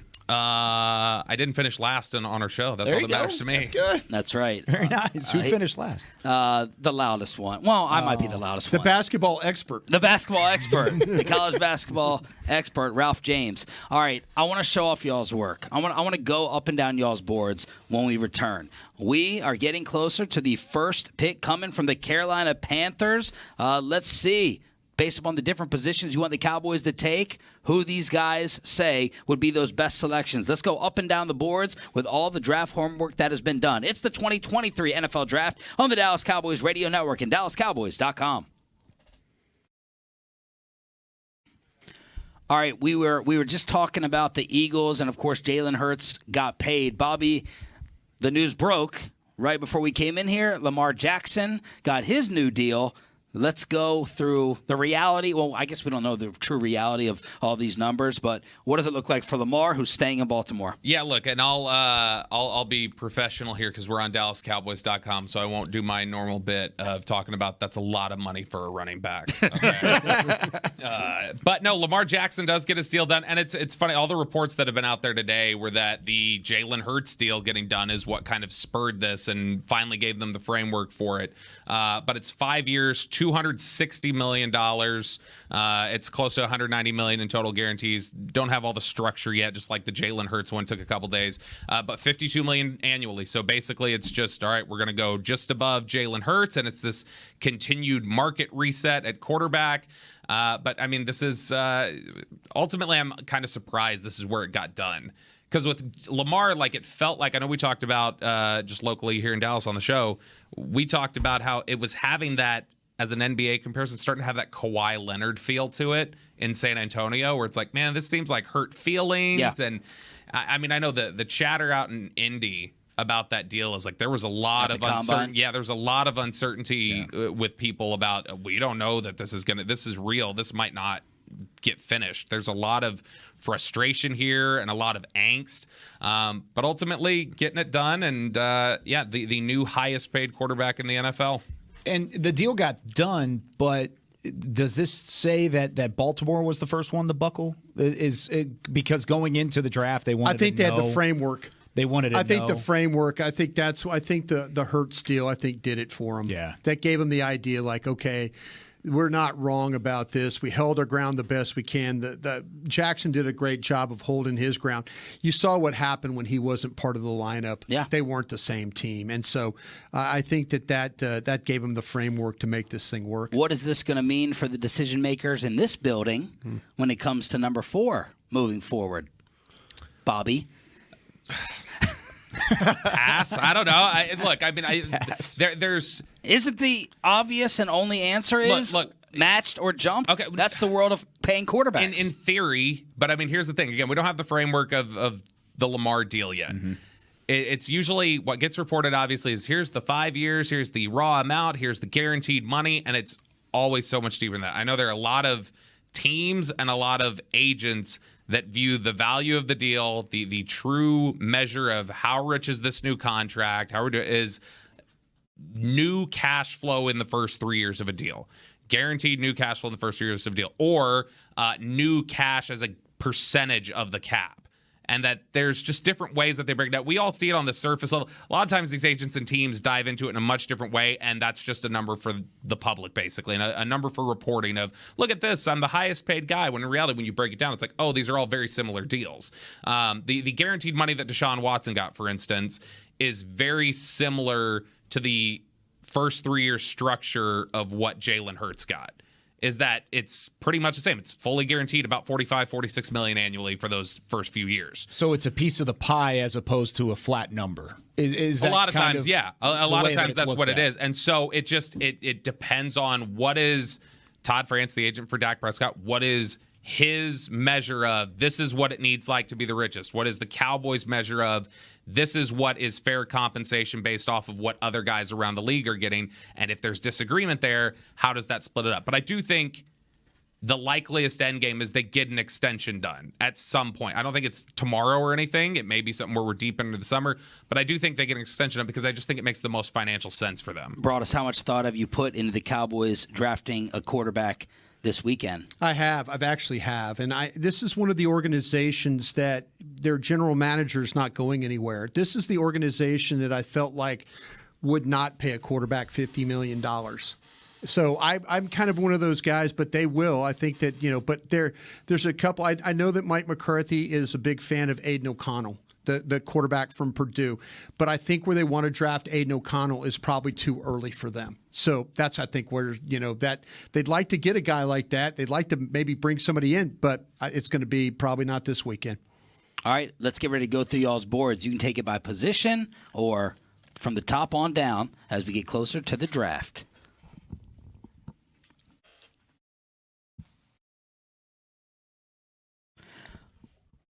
Sean Sharif, Brian Broaddus, Bobby Belt, and Kyle Yeomans from the Ford Center at the Star in Frisco. Brought to you by Miller Lite. On behalf of everyone that's been following y'all, DallasCowboys.com with all the different draft shows, our local radio station. Thank you for putting it. I really feel like Broaddus, I know you're going to be Mr. Humble about it. I wonder how many other cities and media markets have done this to where you just have a stable of training people to become scouts. Like what we've been privy to, DallasCowboys.com and what y'all do. I don't know how many other local media markets do it, and all the hours, all the sweat, all the information, the guts that y'all put into commenting when people in the building here who are paid to do it are listening and evaluating and reacting to it. Fantastic. I really think it was kind of revolutionary in terms of radio and local media coverage. There's a couple of people actually, and this is not self-serving or anything like that. I'm not trying to kiss any butt here or anything like that. But the Jones family allowed, when we started the draft show 11, 12 years ago, they and Derek Eagleton, we all, Ed Cahill, there was an idea of how it needed to be done, and the Jones family allowed us to do it in the right way. They gave us access to tape. They gave us access not to reports or anything like that, but they let us go to the combines. They let us go to the Senior Bowl. They made the effort to allow us to educate ourselves. And so, it's not always been perfect because, there's a lot of people in the building that are probably going, what are you doing?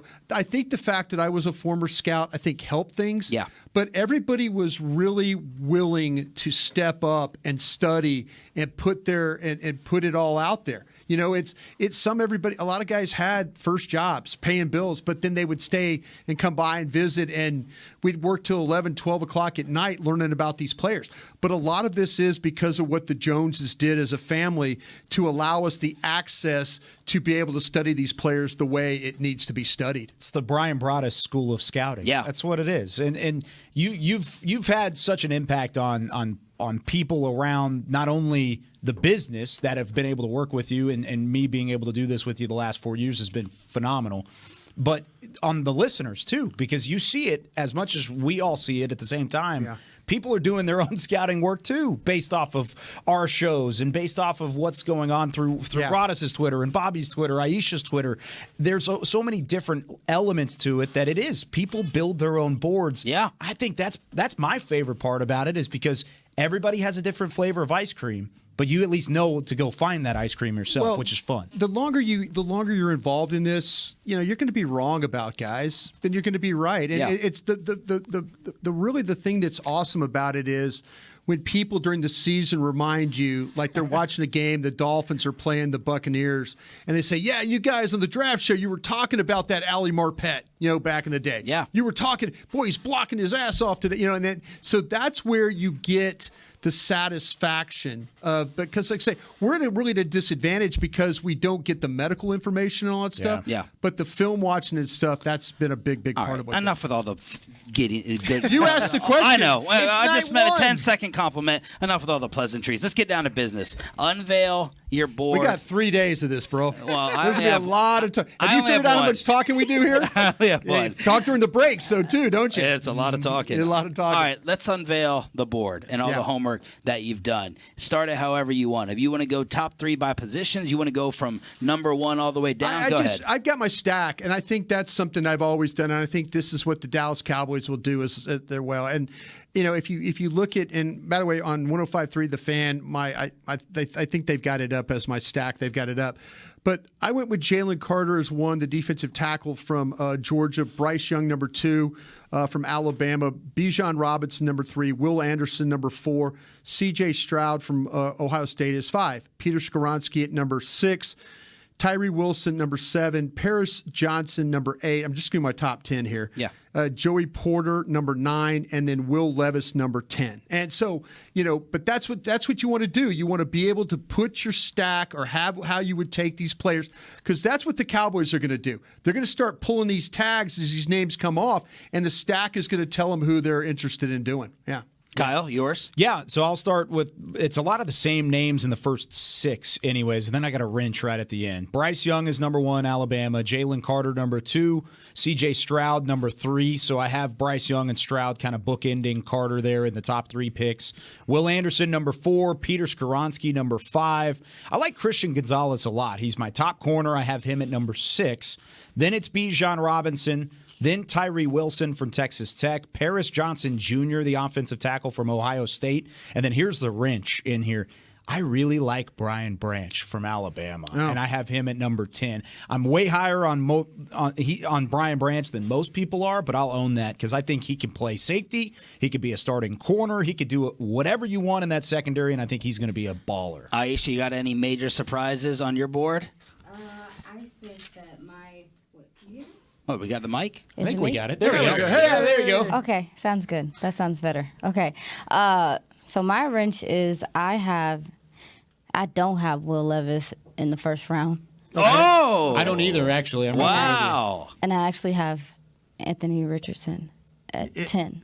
At 10? Okay. Yeah, there you go. At 10. Just because the traits and stuff. If he can figure out how to throw to his left side, maybe you'll have some success out of him. That is the nicest insult I've heard. If you can figure out how to throw to one half of the field, maybe we can use you. No, it's an important part of what he needs to improve on. But with the traits and everything, I don't know. I'm not super high on Will Levis. Bobby? Okay.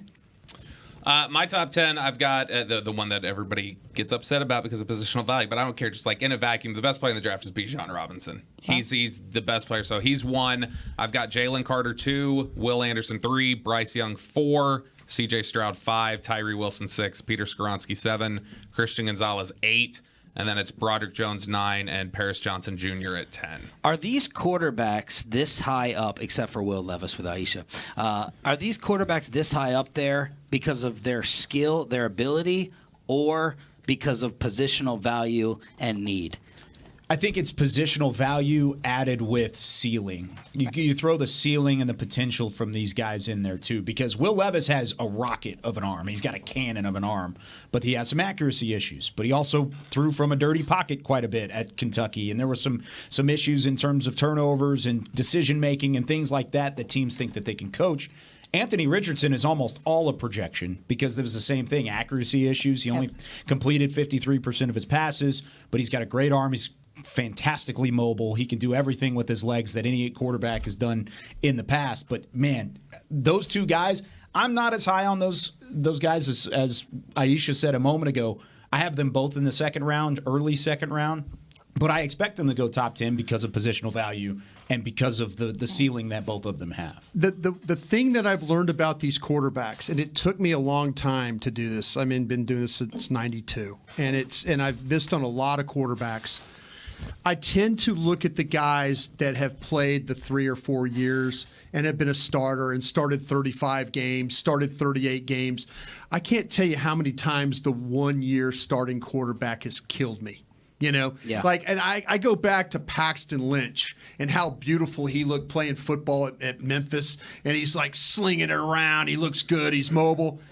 Didn't play a lot of football, but you know what I didn't know about him? He hated football. Yeah, he didn't want to be the first one in. He was the first one out, last one in. You know, there's something about, to me, the Will Levises just personally, and you know, look, Anthony Richardson is a beautiful looking player. I mean, you can't draw him up any better than that. Yeah. The way he physically looks.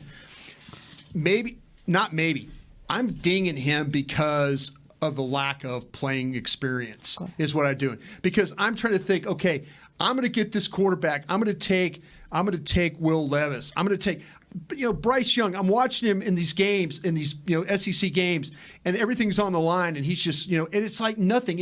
But he's played in a lot of huge games. Yeah. And I'm thinking he is not going to fold when he gets into a pro game. He's not. And he's playing with pro players, pro offensive line, pro runner handing him the ball, that kind of stuff. So that's where if my quarterback, I tend to look at the guys that don't play very much and kind of go down with them as opposed to the guys that played a lot, 3-year, 4-year captains, and are moving up. You messy. You messy. Yeah, we've only known each other for 5 minutes. Listen, I can see it in your eyes, man. You're literally looking at me like, what am I going to say? So my thing, I think that's a relevant conversation. We've had it on the draft show a couple times, is especially with the amount of backup quarterbacks that ended up having to play extended snaps this past year, you do maybe want a guy that does have more experience. But then when I look at what right now, we do have an influx of mobile quarterbacks. Yeah. Why is that? I think a lot of it has to do with offensive line play and how difficult it is to get a steady offensive line that can pass block for you or whatever the case may be. But also, too, it just feels like right now the mobile athletic quarterback, say what you want to say, Lamar Jackson has come into the room, is something that is a value right now. And so for that reason, and we just talked about it, it's kind of the situation at hand. I think Will Levis is going to have success. Yeah. It's just the fact that right now I think that mobile quarterback is something that teams are really veering more towards, and that's a thing. I don't think she's wrong about Richardson. The thing is, and I would have done the same damn thing. I would have said, Will Levis, well, maybe there's things he's not as athletic as Richardson. No. He's tough, and he, the arm strength, the arm talent, and all that stuff. I'm trying to limit my bus factor because Mitch Trubisky was a one-year starter, right? Was a one-year guy. And what did I do? I shoved his rear all the way up the board. Yeah. And I'm like, oh, Mitch Trubisky, he's accurate. Yeah. He played 1 year, and then you get him in Chicago. It's like, okay, he looks okay.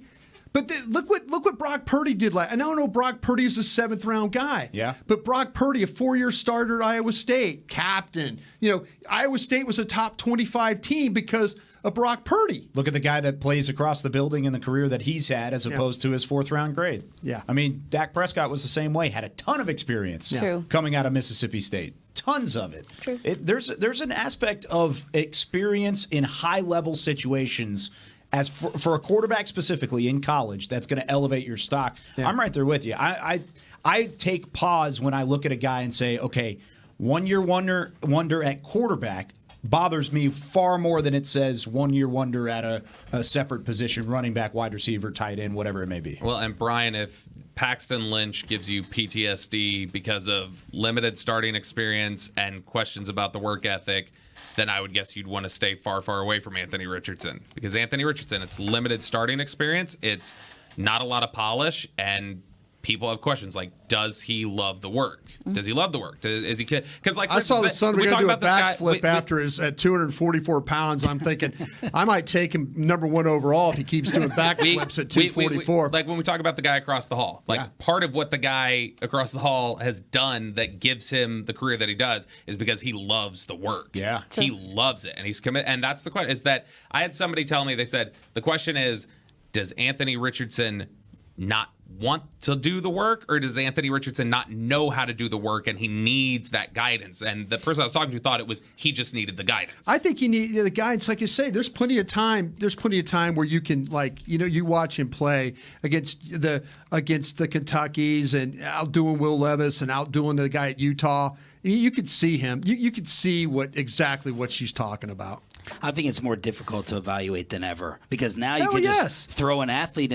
I didn't think Jalen Hurts could throw the football before last year. No. I watched him in, I believe it was the Tampa playoff game. I watched him in college. They're down 14-0. They couldn't do anything offensively. And then you get a coach in there. You got something, Bobby? Yeah, the Adam Schefter reporting that the Eagles and Cardinals have settled a tampering investigation involving Jonathan Gannon being hired as head coach. The Eagles are trading pick 94 in this draft and the 5th-round pick next year to the Cardinals for pick 66. Wow. As part of the tampering. They didn't got in trouble? Yeah. Well, I mean, they had to give him a bad trade. So this is Philly getting punished. No, this is Philly getting 66 benefiting in exchange for a late 3rd and a 5th next year to get 66 this year. What a way to start. What a way to start off the night. All right, so we have the entire squad. Glad that you're joining us. We're about to get the Carolina Panthers on the clock, and we're going to get this thing started. We have to get the annual introduction of Roger Goodell and that crowd reaction to him, and then we'll just keep working our way down to the Cowboys, how the board is going to play out for them. Are there options to go ahead and move up for? And we're going to start this thing. All the hard work of the scouts in the room about to pay off, and then we'll get Carolina, Houston, and Arizona on the clock right here from the Ford Center at the Star in Frisco. Merry Christmas. Y'all getting ready to get it going? Merry Christmas. Let's go. All right. Let's get ready to go ahead and do it. Will it be Bryce Young? What's going to happen at number 2? How is the board going to fall and play out for the Cowboys? We're all about to find out. It's the 2023 NFL Draft on the Dallas Cowboys Radio Network and DallasCowboys.com.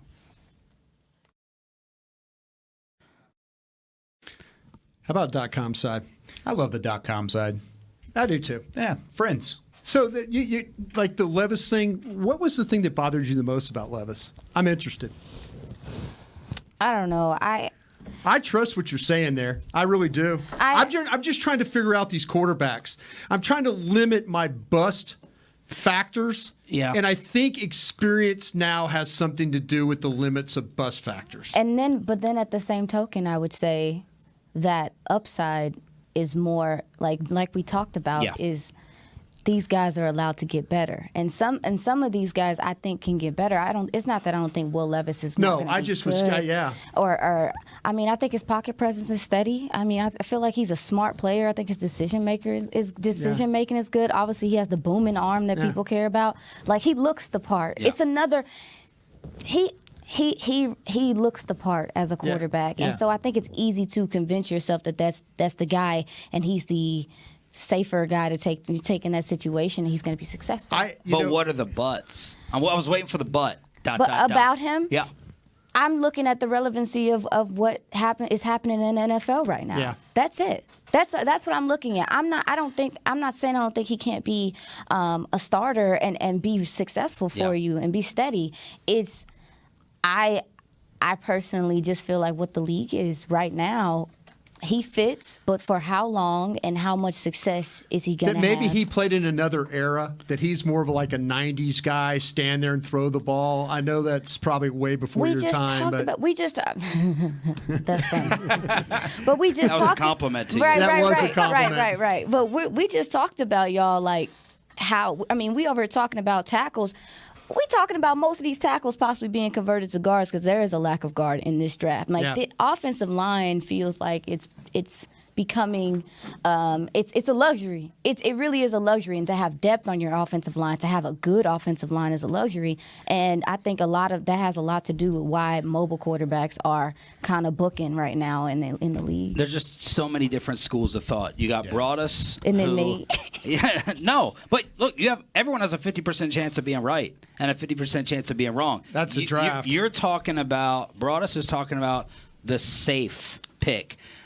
You know, at that position, I am. Well, and that's fair. But she's right in the way she's putting it. Sometimes you need Pat Mahomes to win these damn games. Well, that's supposed to be the goal, right? Do I want to draft Alex Smith or we want to draft Pat Mahomes, but the goal to go ahead and find Pat Mahomes and not make the safe and steady pick. And now we have size where you still want the 6'4" quarterback, and now we're talking about Bryce Young and Kyler Murray and Baker Mayfield. And then you're talking about the athleticism. Do you even want the pure pocket passer anymore versus Jalen Hurts, Lamar Jackson? There's sometimes when you can have a copycat league get you in trouble. And then there are times whenever you can have a copycat league actually set you up for success. I don't know. It happens all the time because everybody this year, what's going to be the big trend? They're going to want their Brock Purdy. They're going to want their late day 3 quarterback that's going to come they don't want to bust and start games, and they're going to be safe with it. Yeah, there's not that many of those though. There might be though. Where? I mean, that's what I'm saying. It's going to show up. It'll just pop up there. It'll be there for us whenever we get around the latter parts of day 3, and we're saying thank you for sticking around if you've stuck with us. I got a 5'10" quarterback as my second best player on my board. What if you hold him hostage? What if a team takes him just to hold him hostage because somebody might need a quarterback later on? Yeah. Teams have been petty like that before. Shanahan did that with Cousins in the RG3 draft. Yep. He went ahead and took both of them. With all that said, with all that said, all y'all feel great and fantastic about Bryce Young? Being the number 1 pick? Yeah. No. Just in general? As legit. I think he's legit. Okay. He's going to come in and he's going to be He's only short. What's that specification there that you just did? Which one? As a player? No, like I'm saying, like as a player, not as like where pick. he's going to go. Yeah. Oh. Like as a player, yeah. No, Bryce Young is the most, by far the most advanced quarterback here. He has the best eyes, I think, of anybody in this draft in terms of he knows how to move defenders off. I think he and CJ Stroud are right there in terms of how they're able to get through progressions. Yep. I think Bryce Young is absolutely the most pro-ready, could step in and go into a team like Carolina. Carolina could be a playoff team next year with a quarterback like Bryce Young. Got some guys. Yeah. I like it. The ability to improv, he's fun to watch. All right, we're about to get this thing officially going. I just want to hear how Kansas City welcomes Roger Goodell. Yeah. I just want to hear how the commissioner. They just won a Super Bowl. They might be okay. You think they're going to boo him very They loud? might be okay. A little barbecue. Be like, yay!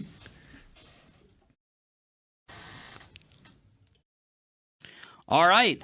Let's get this thing officially on the clock. Sean Sharif, Aisha Morrison, Kyle Yeomans, Brian Broaddus, and Bobby Belt from the Ford Center at the Star in Frisco. Brought to you by Miller Lite, the NFL Draft on the Dallas Cowboys Radio Network and DallasCowboys.com. And as usual, every year, we got to see how the Chiefs fans welcome the commissioner, Roger Goodell, to the podium. Kyle thinks maybe they'll be in a nicer mood because they just won the title. Maybe they're a little barbecue fat and happy. We got the War Room up on all the different platforms on DallasCowboys.com. I love that. I love that daggone view. I love trying to analyze what's going on with phones ringing, who's talking, who's in the room, who's out of the room. When we see someone pop in here and put on a headset, you never know, right, Broaddus? What's it like? What's it like in there? Well, I'll tell you what. I think there's this is the calm aspect of things, and you're just kind of getting yourself prepped. You want to make sure that you have all your notes ready. You see everybody lined up around the table there, ready to go. Will McClay, he's going to handle the phones for the Cowboys.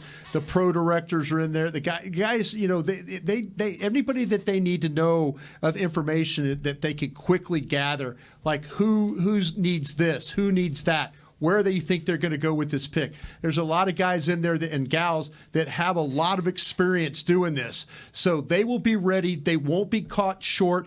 But they have to, I think personally, they have to be a little bit leery of what's going on with Philadelphia behind them, too. If in fact some players start to fall their direction, that maybe Philadelphia jumps up there, you always have to be on your toes and ready to handle those situations. There are very few instances in sports where it's as intriguing as an NFL war room. And you're lucky enough to have been in multiple war rooms. But, I mean, for me specifically, I don't know if I would pick another room to be more of a fly on than a war room on draft night because of how much conversation and intrigue and possibility is on the board. I mean, even looking over there, you see John Stephen Jones, who's, of course, the son of Stephen Jones, played quarterback at Arkansas, won 2 state titles at Highland Park. He's up there sitting there, and I'm sure he's learning valuable information, too, and having him as a part of that for what could come in the future. All of those little tiny things are just really cool to go back and look at because of the possibilities at hand. Are they going to be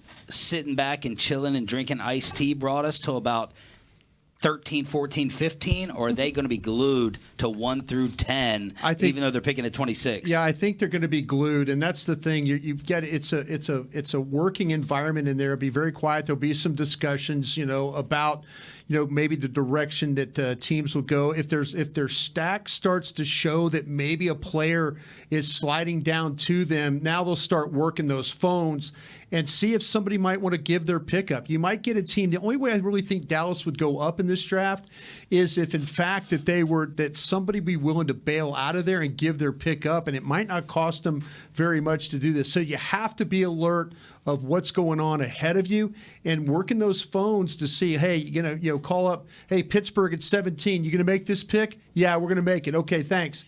Boom. You just work the phones. Detroit, 18. You're going to make this pick? Yeah, we're going to make it. Okay, thanks. You just keep calling and kind of stay on top of things in case an opportunity comes where you can grab a player that you kind of like. Cowboys insider Bobby Belt is typing away on his phone right now. Bobby, reset us on all the latest. 1 year ago, Tyler Smith kind of came out of nowhere, and we're starting to hear some rumblings a couple of hours ago leading into tonight for the Cowboys. Yeah, the trendy name, of course, through all the reports, Todd Archer, Jane Slater, 2 people who are very, very good at their jobs, is that Sam Laporta, the tight end from Purdue, is of big interest to the Cowboys. You get again, it's reflective of how this draft is going right now that we're getting some of the conflicting information. You get David Moore, who said just 5 minutes ago, had tweeted out and said, "Hey, look, this is somebody that they would like to take tight end potentially, but I also get the sense they'd be just fine taking a tight end on Saturday, and that they could take something completely different tonight, and that Jane reported just a few minutes ago that Dan Quinn would like a nickel corner potentially tonight." And so there's a ton of options this could go. This could go corner, tight end. This could go offensive line. This could go edge rusher. There's just a million different ways that this could go. But the big buzz tonight is just in general the tight end group. Michael Mayer, Dalton Kincaid, Sam Laporta. Aisha, I think that they would look at Forbes from Mississippi State if he was there. I think they would hand that card in. If, Dan Quinn talking about potential cornerbacks, I know he could play on the outside, that it might allow Bland to play more on the inside. The kid is an outstanding player. I don't anticipate him being there, but, this is a guy that you talked about quite a bit. Yeah, and we talked about, it was funny because Dan Quinn and this defense, they've really established something here to where when you look at guys on film, you say, oh, he fits. Like there's an attitude, there's a way that they play on that side of the ball that I really, when I initially saw him, I was like, oh, he could fit. Like he could immediately fit because especially how much they emphasize ball skills, and those are natural for him. Some of these guys are still being taught. And then I think on 105, you guys talked about the other day, we never talk about it because nobody wants to say it. I don't want to say it out loud. But if Trayvon Diggs were to get injured last year, you would have been, it's done. Where do you go? Right? Yeah. And so whereas we talked about it where I was like, if you get a cornerback, does he just play behind, even that early, does he just play behind Stephon Gilmore? Yeah. But at the same time, because he is just here for probably a year or two or whatever, that a cornerback is something that would be smart to do, given the fact that you have depth there, but you don't have depth there. 2 of your 3 starting cornerbacks went down, Jordan Lewis and Anthony Brown. And when you went there, you had to go so deep into the roster that you had to call some corners, some off veteran players off of the street to just fill your roster. Yeah. So I think corner is certainly a need that has been talked about. But you look at the defense as a whole, just because they were so good on the defensive side doesn't mean you should stay away from bolstering Dan Quinn's unit. Also, not to mention, he's here. Dan Quinn is here for another year. He very easily could have at least been in the conversation, and he was in the conversation for a head coaching job. Maybe one of the ways that he sticks around and he's even here in the first place is to say, okay, let's make sure he has every tool in the toolbox so he's able to be successful on that defensive unit moving forward. So maybe it's a reward for Dan Quinn, but I think fact of the matter is, even if you're good at a position, go grab another. Go get one more guy and continue to bolster that side of the football. I think we're all in agreement that the acquisitions that everyone has given the Cowboys a grade of A's for in the offseason, Gilmore and Brandon Cooks shouldn't stop you from doing anything tonight or this weekend. No. Correct? Correct. Like you just keep adding depth to Aisha's point. Let's go to the commissioner getting introduced in Kansas City. It's a short-lived dream. He's egging them on, too.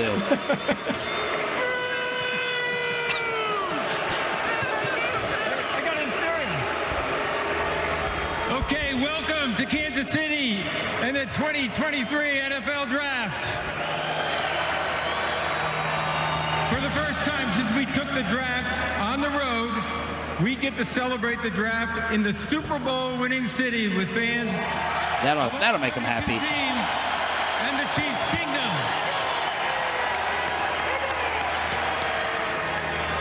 As you can see, I have some friends on stage with me that you might recognize. They are Kansas City natives and love this community and their Chiefs. Give it up for Eric Stonestreet and Heidi Gardner of Big Slick, Kansas City.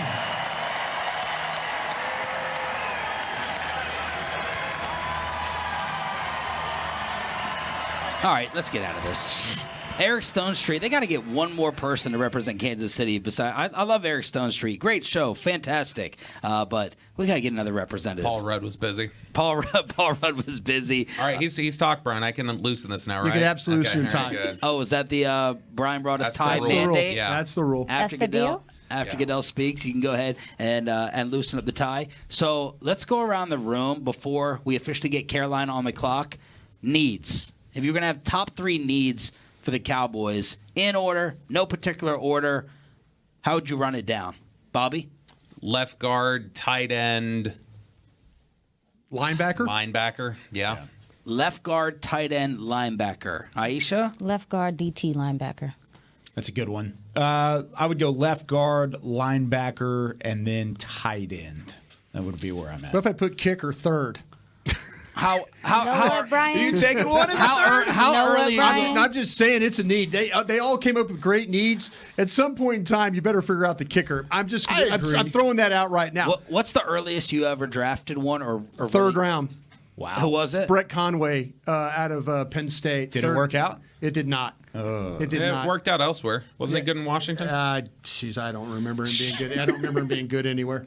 They brought out Pat. Yeah, they got Mahomes with the trophy. Do you guys? I guess I'm a little bit surprised that left guard is at the very top. I understand why they need to fill it, but Connor McGovern. I mean, they developed him. I don't think anyone would have thought that he was going to get another deal in Buffalo like he did. Is that a position you just feel like you can put someone in there, or at number 26, that's kind of the range where you're like, I can feel good about drafting a guard here versus Have they top had 10. a good one since Ron Leary? They haven't had one as good as Ron Leary. No. They've had ones who have been passable at times, but I don't think they've had one as good as Ron Leary. The problem here is that if you're going to address guard, it gets really hard to do it if you're waiting until round 3. There Like it with is. this class. There it is. And so I don't know. It may have to be the first round. The latest I think it would have to be in terms of for you to find somebody who could start next year or be a plug and play would probably be the second, and that might be stretching it. Is now officially open. The Carolina Panthers are on the clock. Well, here we go. All right, there it is. All right, here we go. Tanner McKee. What is that? It's his guy. Somebody got to clue me in. Y'all got to tell me. He's the Brian's number guy. one prospect Loves in him. the draft. Stanford. It's a I'm gonna Stanford. step on It's your toes. it's a Stanford Please don't. quarterback that like I watch him play and I'm like, yeah, and he was like talked about like super high, and he'll probably be a great player one day, but I had a hard time evaluating him. I know it's kind of a running joke on the draft show. So guard would take till round 3 in terms of the depth? Guard would not reach round 3. Would not reach round 3. Guard if you're maybe at at 90, most 2. Well, Yeah. if you depending on where you have Zavala, depending on where you have Zavala from North Carolina State. Now we could talk about Torrance. Torrance to me is somewhere. I mean, I know I have him 30th on my board. That's the Florida State. Avila from Florida. I said Florida. You said Florida State. Florida. Sorry, I probably did. Go Here Gators. we are. Yeah, go Gators. You shouldn't have let him unloosen his tie, Brian. I know, but Look at him. Yeah, but Getting loose. with our TCU guard. I mean, I have him at 34. So I'm, and then North Dakota State. Where do you play? Our guy Malk or Mock or whatever yeah, it is. I mean, that's so to me. I kind of got him at 30, 34, 48. Zavala at 72. I'm okay. I'm even thinking about what Aisha was talking about sometime on the draft show with Steen from Alabama. And I'll tell you another name that we need to keep an eye on at 26 potentially is Bergeron. That's another name that I'm kind of hearing from Illinois or Syracuse, right? Syracuse, yep. Syracuse, right? Syracuse. I got a bone to pick with you though, because you messed up and taught me about what is it, the reaching, or what is it doing? What they Catching. for catching. Catching. And it just ruined it for me when I went back and looked at some more of his tape. Can we Which one? explain that What, just for those Bergeron? who might not know? Steen. Oh, Tyler Yeah. Steen from You Alabama. hurt me. My feelings was hurt when I went back and had to watch it, and I was like, That's a "Dang, powerful guy that plays on a national championship team. It's too inconsistent though." And like I realized even watching, went back and watched Emil Ekiyor too. Yeah. Catching, God damn, You have your Brian. You have your guard list up. I suppose it's my guard list. I can tell you that after Zavala in the third round, it gets iffy. It gets iffy. Now I will say that John Gaines is somebody that I'm becoming a little bit higher on. UCLA. Mm-hmm. My bad. Yes, UCLA. But we talked about Mafia as well. Obviously, we got some things that you got to work through with him. I guess, but he's in my fourth round. He's in the fourth round for me. Kyle, give us your offensive line rundown. List, by the way. For the guards specifically, I have Torrance and Avila as second round grades. Now, just let me ask a favor. Yeah. For dum-dums like me, just give me the school with it. Oh, yeah. I know Torrance you from guys Florida. are the draft experts, but give me, if you can, full name of the school. Just since we had already talked about it. I know. But Torrance from Florida, Steve Avila from TCU, those are the 2 second-round grades for me. They're at 28 and 40 on my board, respectively. But then there's a deep drop-off from the second round to the third round. I go from 40 in Avila to Nick Broker from Ole Miss at 110. Okay. That's what Bobby's talking about. Because if you don't take one of those guys early, or you don't take a guy who could play both tackle and guard, one of these guys that, like Tyler Smith last year, you brought in as an offensive tackle, and then you made the switch, you pushed him inside the guard. There are some names that are on the board maybe by the time you pick at 30, but it's so thin because after that I have Nick Broker from Ole Miss in the third, Warren McClendon from Georgia in the third, TJ Bass from Oregon, he's in the fourth round, McClendon Curtis from UT Chattanooga, fourth round. And then Chandler Zavala's in that fourth round conversation as well. Yeah, he's right about the drop off because Malk is 48 and Zavala is 72. I technically have Malk as a tackle, but I know. Yeah, he's got I know. Flex. I put him at guard. I kind of feel like he might even be a really good center one day. That'd be to fun. be honest with you. But in that pocket in the third, Zavala, North Carolina State, Bradford, LSU at 89. And Ekior at 94 for me. So I'm kind of in that mode right now where I'm just, I think if I don't, this whole thing when we started was they got to go get a guard, and it was all about Torrance and that crew. And then we've kind of like, maybe some of these tackles that you can move over to guard became a little bit better options. I think Wright from Tennessee was that way. Yep. And then all of a sudden people figured out, oh, wait, Wright's blocking Will Anderson. Oh, wait, he's blocking B.J. Ojolari at LSU. Oh, well, now we're not going to get him at 26. So, yeah, I think that's where we're at. I think another name to throw in there with Darnell Wright, if you wanted to talk first round or maybe trade back scenario, if he's there, Broderick Jones from Georgia might be at guard tackle flex. I look at him as a guard. I think his future in the NFL is at guard. But if you wanted to play him inside, I think across the hall they would do that to make it fit. I talked to the Packers. That seems to be like he's going at 13. You think he's gone? I don't think he's going down. at 13. I like him a lot, so I'm not surprised that's Is the he case. at 13? No, the Packers are talking about him going at 13. The Carolina Panthers are applauding. Bryce Young has just stood up and got the final outfit touches. So it looks like it's going to be the Carolina Panthers quarterback, as everyone expects. We'll wait for the official announcement.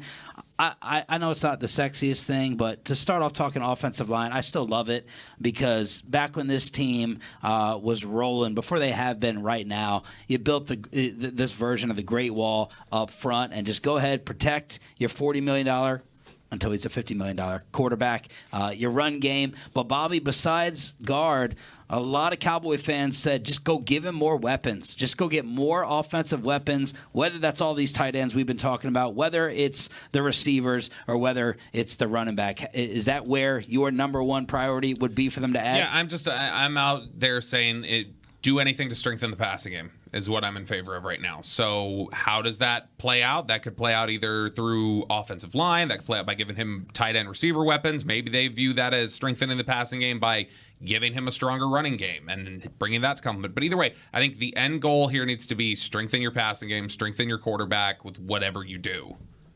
And Kyle, you fall in line with that? Yeah, I'm right there with you. They've talked about wanting to run the football too and establish the run game and come out of that. I don't think they leave this weekend without drafting somebody that can block, so tight end or offensive lineman, or go and get a running back as well. I think they come out of the weekend with maybe even with a premium pick at running back. I think both of those are certainly in play. Aisha, how do you feel about the tight ends? We've spent a lot of time already talking about all these different options. The Cowboys tight ends or the tight ends in the draft? Tight ends in the draft. The prospects for the Cowboys. How do you feel about this class possibly at 26 for them?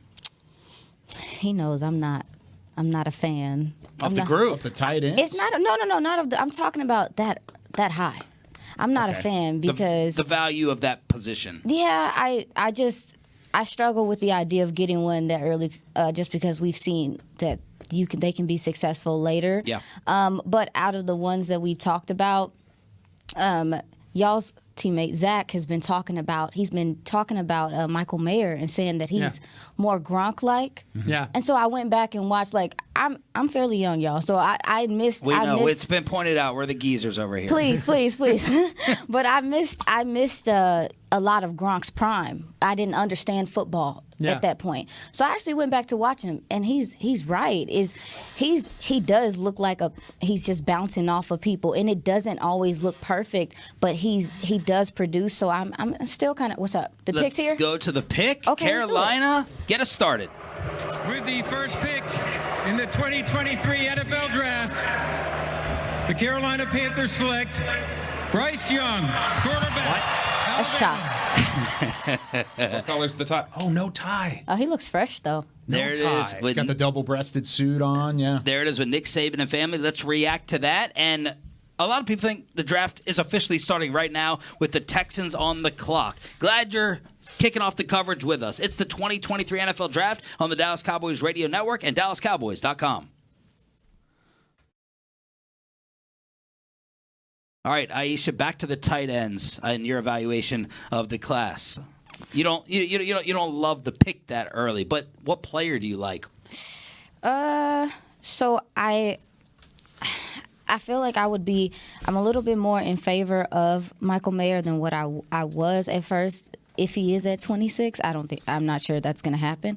But I am also not as opposed to Dalton Kincaid as I thought I would be also too. I actually have him at 30, pick 30. Okay. He's 30th on my stack. Yeah. And Bobby, you have been the Michael Mayer hater. So not a hater. Go ahead. But I'm in the same boat as him. We've talked about it. I'm not a hater. To just reset for anybody who's listening, Michael Mayer at Notre Dame, to me, the issue is what is the skill set relative to like the modern tight end? When they talk in Indy, when Jerry Jones talks in Indianapolis at the Combine about how he wants the advantage that like a Travis Kelce gives you, Michael Mayer is not that. That like even if you like him and you think he's really good, he's solid all the way around. I just don't know that he's going to be that seam tight end. I don't think that's going to be his game. He's really good. It's just the comparison I make is he is a mid-range shooter in today's NBA, and he can be really good at it, but what is the value of that? And he could grow into a role like that, but I'm right there with you. That's why I have Dalton Kincaid higher, because I think Kincaid as a receiver brings that down the field mismatch, that take the top off, the ability to get behind a defense, run in space. The one thing I have Mayer above Kincaid in, though, is a blocking ability. Yes. I think Mayer is a better blocker, a more polished blocker right now than Dalton Kincaid is. But even that's not enough for me to say, okay, one, he's a better player. I think Dalton Kincaid's got a better career ahead of him. But also fit-wise, maybe since Michael Mayer can block a little bit better than Kincaid, maybe he's a better fit for this football team specifically if he were to be the selection. Are we sleeping on the is it Darnell Washington? Yeah, but to me, it seems like that with Washington, there's these whispers you're starting to hear that they wouldn't take Darnell Washington. I think there's injury concerns there. Yeah. He wasn't on the field consistently. It was kind of up and down, had a rocky up and down throughout. I still think he's a top 60 player. He might be there at 58, but in the 26 realm, I don't think it's a possibility. I wanted to mention to you, though, you mentioned Dalton Kincaid and the blocking ability. Mm-hmm. That's actually one of my knocks on him. But the same could have been said about Peyton Hendershot. As an undrafted guy, obviously. Yeah.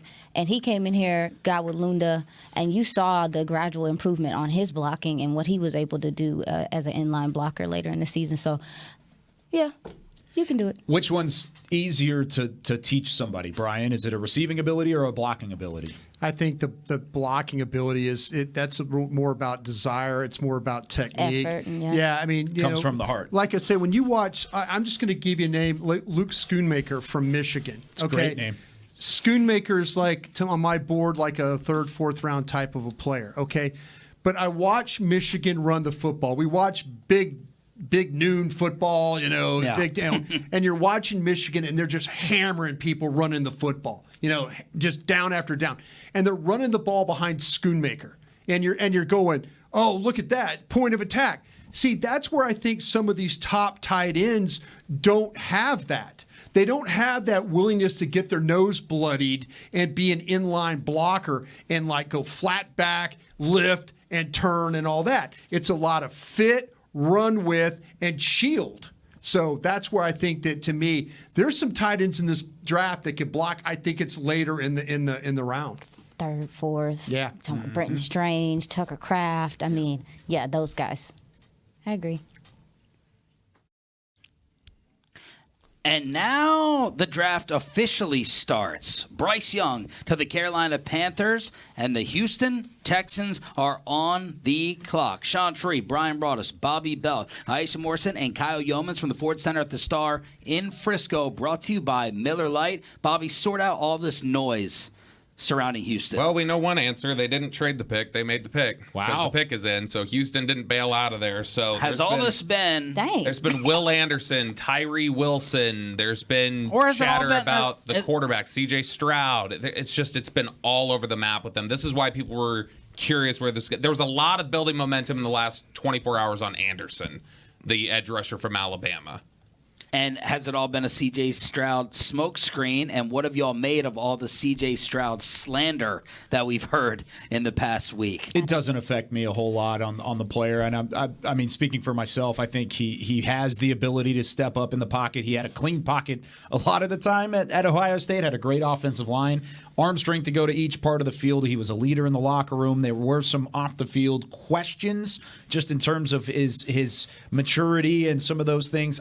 Does not bother me at all. I think he's a ready-made NFL starter. He was the number 3 player on my board. You might draft him first overall if you just watch the Georgia game. That's the best game. That's the best game any of the quarterbacks put on tape this year. 100%. The Georgia game. 100% agree with that. You guys have a guess on who this is?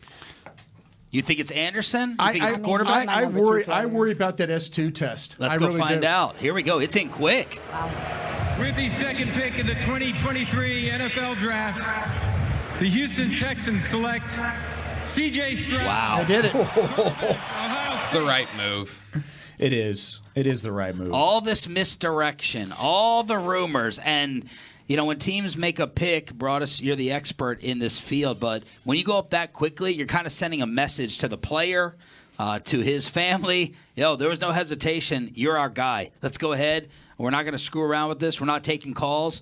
You are our guy, C.J. Stroud. Aisha, how did you feel about all the questions and all the Stroud slander as of late? I didn't like it because I talked to these guys about it, especially being, former military. Like, I felt like the first time I heard about it, I was like, the testing and the way that they do it, I was like, oh, that sounds like some of the cognitive stuff that, you would do for security and stuff. Can you like give that. us a little, because I'm ignorant as to what the S2 actually is. I know I can't pass the Wonderlic. I've tried taking those test questions. What is the S2 test? So Haley explained it very well, but I guess it's recognition, Yeah. it's patterns, it's sometimes shapes, and they're trying to see how quickly you can identify the differences and stuff. And I understand the nature of it and how it could be useful. I just don't, with it being so early in the usage of it, it makes me.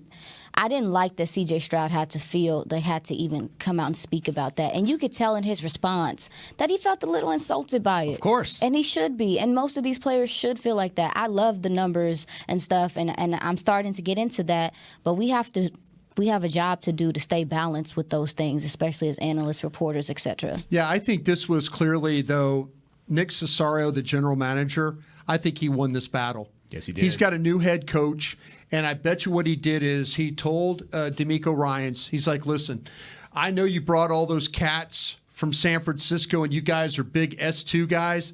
I don't particularly think I'm from the New England Patriots. We watch tape. We're kind of old school in the way we do things. I think that what happened is he told D'Amico Ryans, we're taking C.J. Stroud.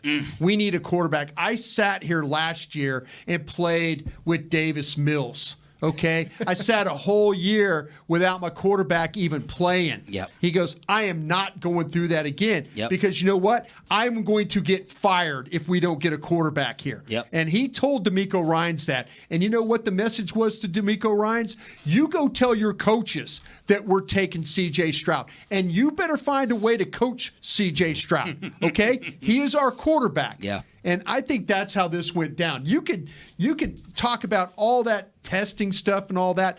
The general manager won this battle. He did. He won this. So do you think this all this smokescreen, all of the I don't think they were rumors, sure. I don't think they were sure. I think it was actually an interior battle going on. I think it was an interior battle, and people are talking about, there's a little bit, like I say, you have a general manager that does not. I mean, they've struggled since. There's rumors he's going to New England after this. Yeah, the dysfunction that they have at Houston is like what? Yeah. I think that, to me, this is him stepping up and saying that this is my guy.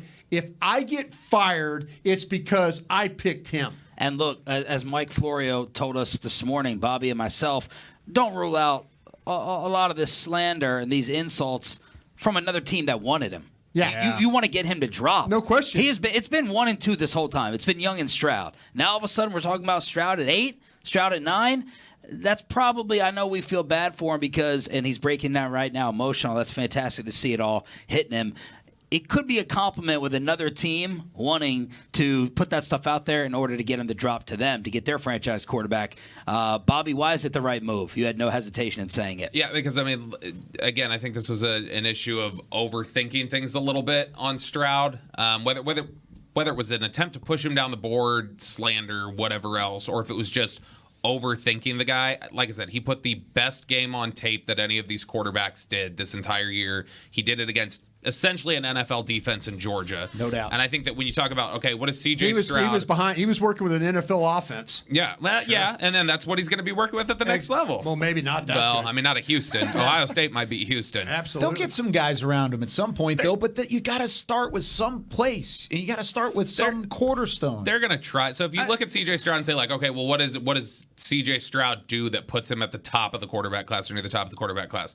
It's the fact that he is incredibly accurate. I think he's the most naturally accurate passer. I think he's the most effortless. Ease of motion. Yeah, he's the most effortless, Yeah. naturally gifted passer, I think, in the class. I think he's shown something that is always a question with quarterbacks coming out of college is like, how simplified is their offense? How do they get through progressions? Stroud showed an ability to get through progressions quickly. I think he's NFL ready, just like Bryce. This guy likes to stay in the pocket more than he likes to run. Yep. He's not interested in just taking off and running like some of these guys. He is working with some of a trade going up here already. DeAndre Hopkins has received permission from the Cardinals to seek a trade. Now, right now, it's got Arizona on the clock still at 3. Yeah, this is Ian Rappaport saying this is going to be the Texans coming up to 3. Whoa! Which is what Daniel Jeremiah's doing for 2 so far. Yeah.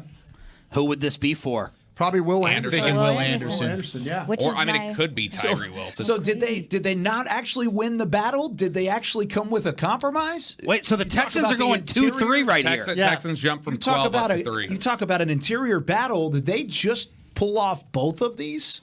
And they're trying to get better. That's phenomenal. If that's indeed the case, and they go with Will Anderson here, that is fantastic. Wow. That would be unbelievable. So that way the GM gets his way, D'Amico could get his way. I'm trying to remember last time, top 3, you had a team making back-to-back picks. I remember Courtney Brown and LeVar Arrington in D.C., but now what did the Texans give up? Go ahead, Brian. No, I'm just saying they're showing Daniel Jeremiah, and he had this in his mock yesterday. He's got a smirk on his face. He had Bryce going 1, Stroud going 2, and then he had the Texans trading up and taking Will Anderson. He knew exactly what was happening here, so good for him having the connections that he does in the league. But, yeah, if I could go back on Stroud real quick, just – the thing about him is this guy, he never plays rattled. He's always in control the way he's played. He's made some huge starts in his career, and he's come up big, very big. And so the ease of motion, the way he throws, there's a lot of times he's throwing to wide open receivers, but he's able to fit the ball in some tight spots. This, like Bobby's saying, this is the absolute right move for the Houston Texans, who, again, I admire them for what they're about to do. They've got a general manager. I said it earlier. They got a general manager that's got 1 foot in the parking lot, and he's trying not to get fired. And if this is one of those bold moves you have to make to save your job, go for it.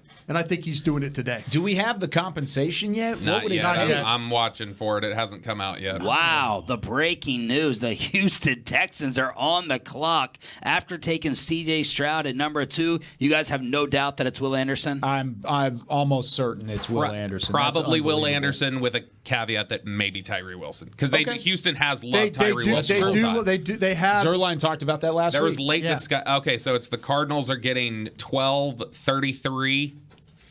Here comes the pick. And Let's get the pick, and then we'll get the compensation. Roger Goodell, Houston, back-to-back.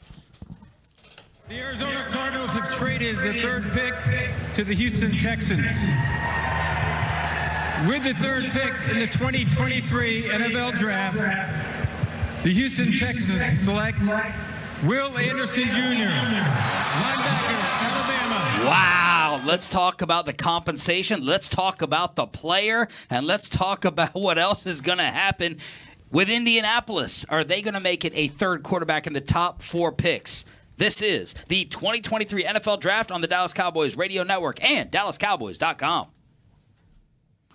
This is why I love this. This is why I love this night right here. Yeah. Okay. Cardinals got a ransom. Okay, and it's a massive haul. It's a huge haul. Matter of fact, the Cardinals are going to be back to back in the top of the 2nd round. Okay. Yeah. They got 33 and 34 that they're going to pick. Cardinals get 12, 33. Houston's 1st rounder next year. And Houston's 3rd rounder next year. Whoa. And they're giving up 3 and 105. Holy cow. 12, 33, a 1, and a 3. They get the 12th pick, the top of the 2nd round, and Houston's 1st and 3rd next year. Look, I think it was Daniel Jeremiah who said Arizona arguably has the worst roster now in the National Football League. This is how you reload that, isn't it? Yeah, and like I keep saying this, Houston now trading next year's one, this could be somebody else's problem. This could be the general manager. Could they listen, Houston's bad again, and now Arizona ends up with the top 3 pick, and here we go. Nick Cesario is fired, and you know what he says?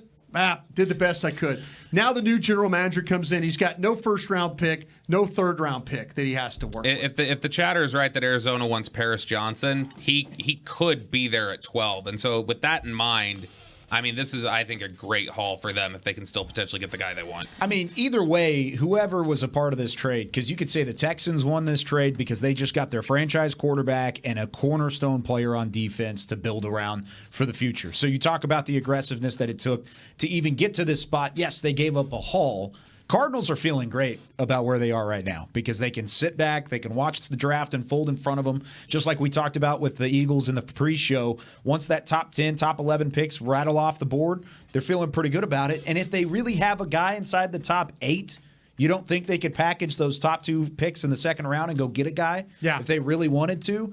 I think they are very happy with this deal, and Houston's happy with this deal. That's a franchise-altering move from Houston to go either and make good or that bad. Move. Either way, yeah. I think it's great. I think they can both. I think both teams can feel good about it. Exactly. Will Anderson's the number 4 player on my board. C.J. Stroud's number 3, and you just had them back to back in the same draft. I think this is a home run for Houston, and it's maybe a grand slam for Arizona. I got him as 4 and 5. Will Anderson 4. C.J. Stroud is 5. Why are you shaking your head? It's just so crazy how the Cardinals got bad so fast. Yes, I totally agree. No, it's not. I mean, I'm just being serious. It's crazy when you think about, a couple years ago, people were really looking at them as contenders. They were really building that roster. And now for them to look like they're in a total rebuild. Yeah. And that's crazy. It has, as much as we talked about Kyler Murray coming in and what we thought he was going to be able to do, it looks like they're either trying to rebuild around him or they might be trying to do something totally different. Totally agree. That's crazy. They're one of the toughest teams for me to figure out in the past couple of years. We do all these Dak comparisons. Dak, Kyler, Arizona. Kyler comes in AT&T and runs around here like he's at freaking Allen High School, and it's like it's all there, right? He's Mike Vick with a cannon arm, and then you got the off-the-field stuff, and then you got some of the drama, and now you got the new coach that's in there. And by the way, so Arizona lost tonight with a tampering charge with Philadelphia, right? That's also true. So how do we now factor in all their picks after they had to give that up to Philadelphia for hiring Jonathan Gannon. Yeah, so they had to go back from 66 and pick up 96, I think it was, from Philadelphia. So this is them getting a second back at the top there, and they have 2 picks in the third round. Now, what's not been and the Eagles get a third. They get the second round pick, and then they get a 5th round pick. Okay. Yeah. Now, what's not been made clear about this trade here with Arizona is if Houston is giving up their pick or they're giving up the pick they get from Cleveland, because they've got Cleveland's first rounder next year, I think. Oh, okay. They haven't so it hasn't been reported yet which first round pick they gave. So look, the Colts pick is in. If you follow the timing of the Houston pattern, Aisha, this can be your boy. Will Levis, maybe. Maybe this is the no hesitate, or they're just running up to go get someone they absolutely love. We'll get into that in a second. It's okay. If that's what they want to do. It's okay for them. The Colts know everything about quarterback. All right. Well, they have the genius GM that the media has anointed there, the untouchable one, who's now maybe sweating a little bit in Indianapolis. He's the media darling, the media favorite. But the Colts pick is in. Whew. Let's get ready to get some Will Anderson recap as well.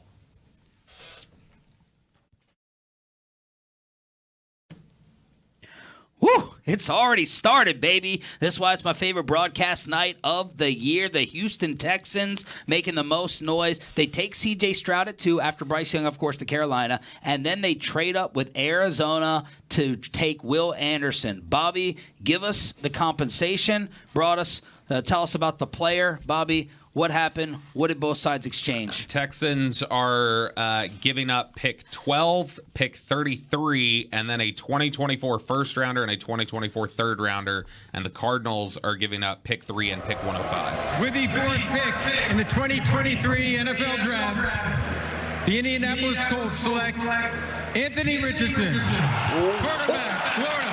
Oh, Aisha coming through already saying, no, don't believe Will Levis to Indianapolis. All right, Broadus, let's break out the player profiles. First, Will Anderson. Will Anderson, by the way, I'm proud of you, Scout. I really am, man. There's a tear in my eye right now, what you just did. I am so freaking proud of you walking in here and saying that. Okay, Will Anderson, let's go. If I could get to my notes here. He'll line up on both sides of the ball. He is comfortable rushing from either side. He's an outstanding physical talent.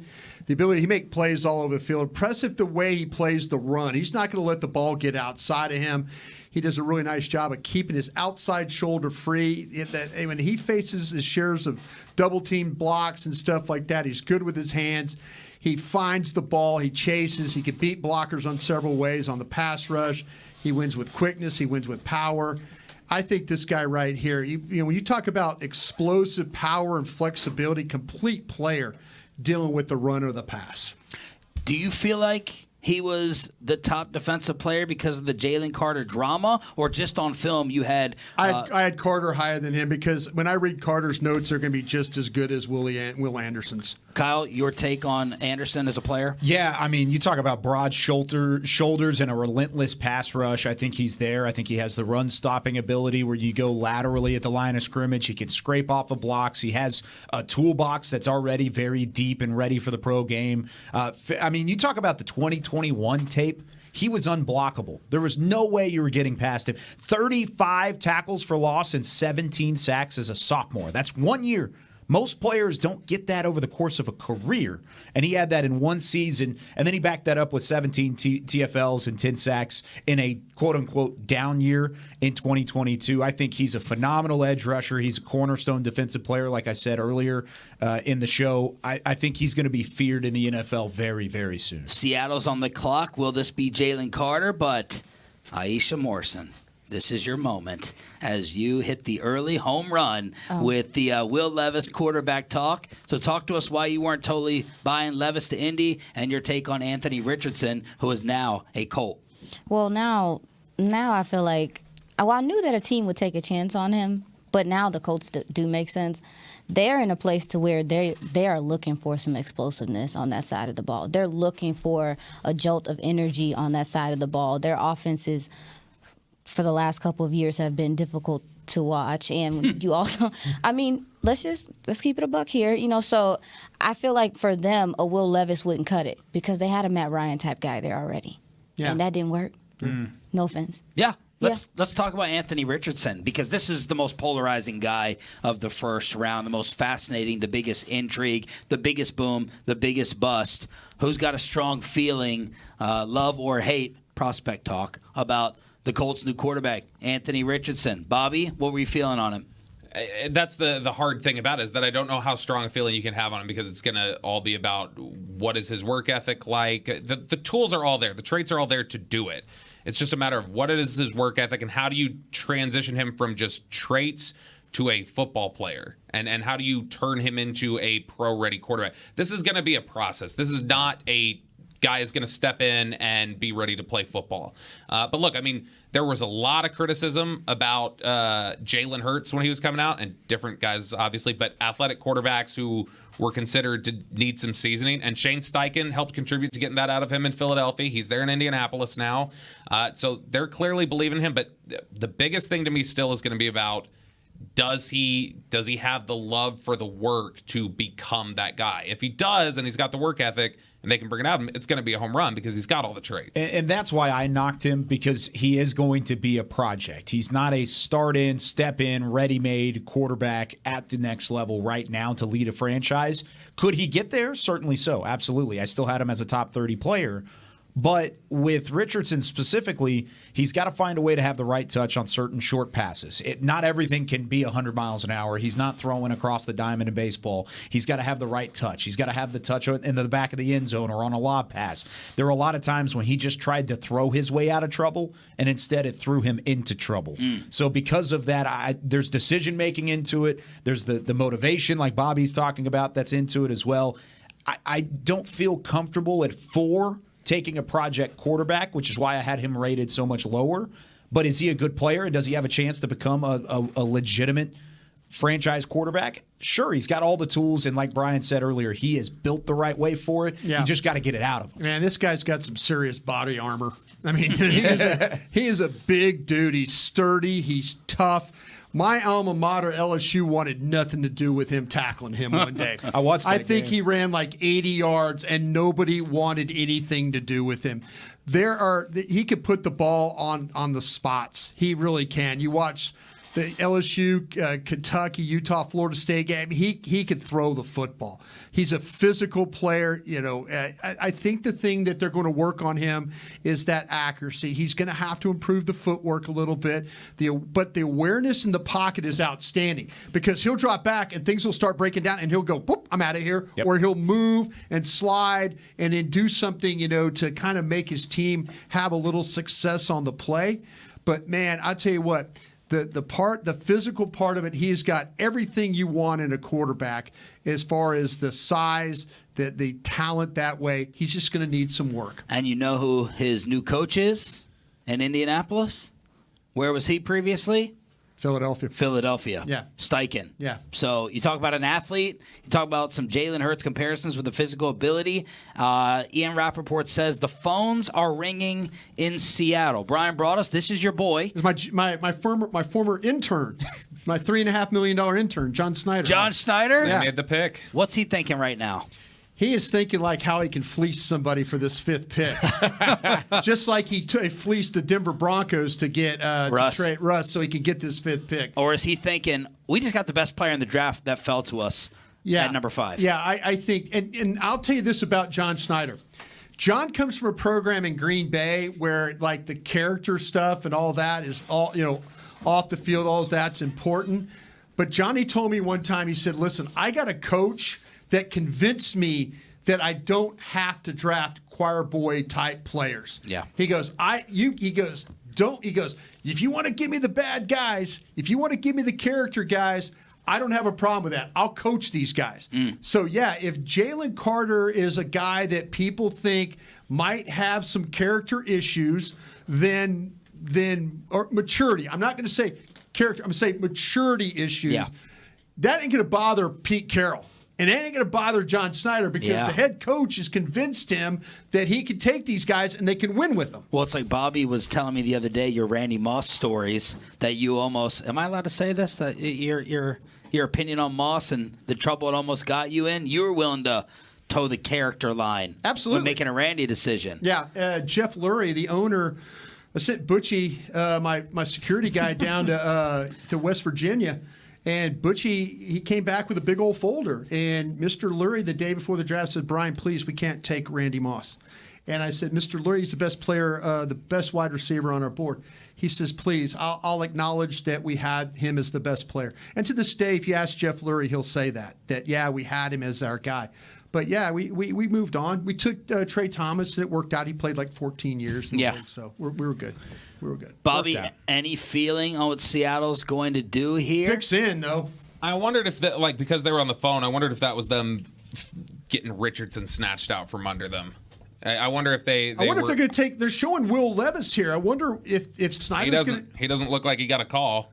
Okay. I love that they're not focusing on the kids though getting the phone call. That ruins the drama. I want the. Here we go. Let's find out what Pete Carroll and John Schneider, Broadus' intern, are going to do. With the 5th pick in the 2023 NFL Draft, the Seattle Seahawks select Devin Witherspoon. Wow. Whoa. Illinois. Why whoa, Kyle Yeomans? You look at the guys that are available here with Jalen Carter and Christian Gonzalez. We kind of expected Devin Witherspoon to go off the board early and possibly as the first corner, but we thought it was going to happen right now with pick 6 in the Detroit Lions. They went out last year. They made a third-round selection with Tyreek Wilson from UTSA, and he ended up being in the conversation for NFC Defensive Rookie of the Year. He had a phenomenal season. Now you have kind of a pairing between the two of them, but you also jump over the top of a Detroit team that was certainly looking and shopping at corner. You go and get what you think is the best cornerback in the class. It's a good pick. I just didn't expect it to happen at 5. Bobby, you stunned? Yeah, just because, again, it's the same sort of thing. I didn't expect that Witherspoon was going to go here. For several months leading up to it, it seemed like the consensus, the chatter out there, obviously, and it's media scouts, and so they don't always know what they're talking about, but a lot of the consensus has been Christian Gonzalez was the number 1 corner. And for a little bit, even before that, it was Christian Gonzalez and Joey Porter, and then Witherspoon. Witherspoon started to slide past Porter. Then in the last few days, you started seeing Witherspoon sliding past Gonzalez. But even with Witherspoon sliding past Gonzalez, this was not a common pick here. Most people, I think the earliest you saw him going was 6 to Detroit.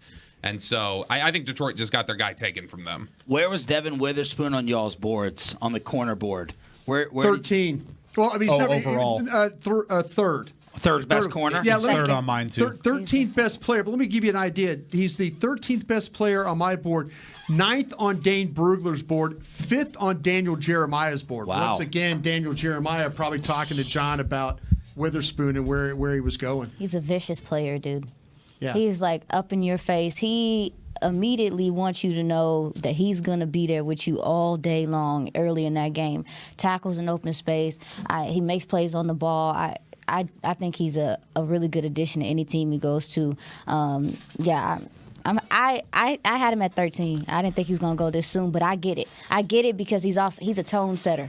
Yeah. He's a tone setter. The word they just put on TV was feisty. Yeah. That's about right. And the Illinois defense, I don't know who their D coordinator is, but man, that defense is well coached. I know you guys had the pleasure of watching them, and that's a well coached defense, especially on the defensive side, on the DB side of the ball. It creates a 1-2 punch now in that secondary that could rival what they had back in the Super Bowl winning days. Not saying that these guys are going to end up being Richard Sherman or anything, but I'm just saying it's probably the best secondary they've had since then. So they have some young pieces to build around. This is a defensive line that was not very good at stopping the run last year, though, and sitting there with with Jalen Carter there at defensive tackle. The fact that they passed up on what could be a number 1 need for them, is this an early indication on what could slide for a Jalen Carter? I think your guy got his quarterback taken. That's what I think. I think Seattle's going to take Richardson at 5. And Witherspoon is their back. And then I don't know about panic, but I think they're stacked. They probably had Richardson above Witherspoon, and they just went down their order. Yeah, but like I said, I don't know that it's panic. I just think I think they were anticipating they were going to get something else. So are the Lions scrambling now? We got the Lions, the Raiders, and the Falcons. Glad y'all are with us. Just getting started. It's the 2023 NFL Draft on the Dallas Cowboys Radio Network and DallasCowboys.com.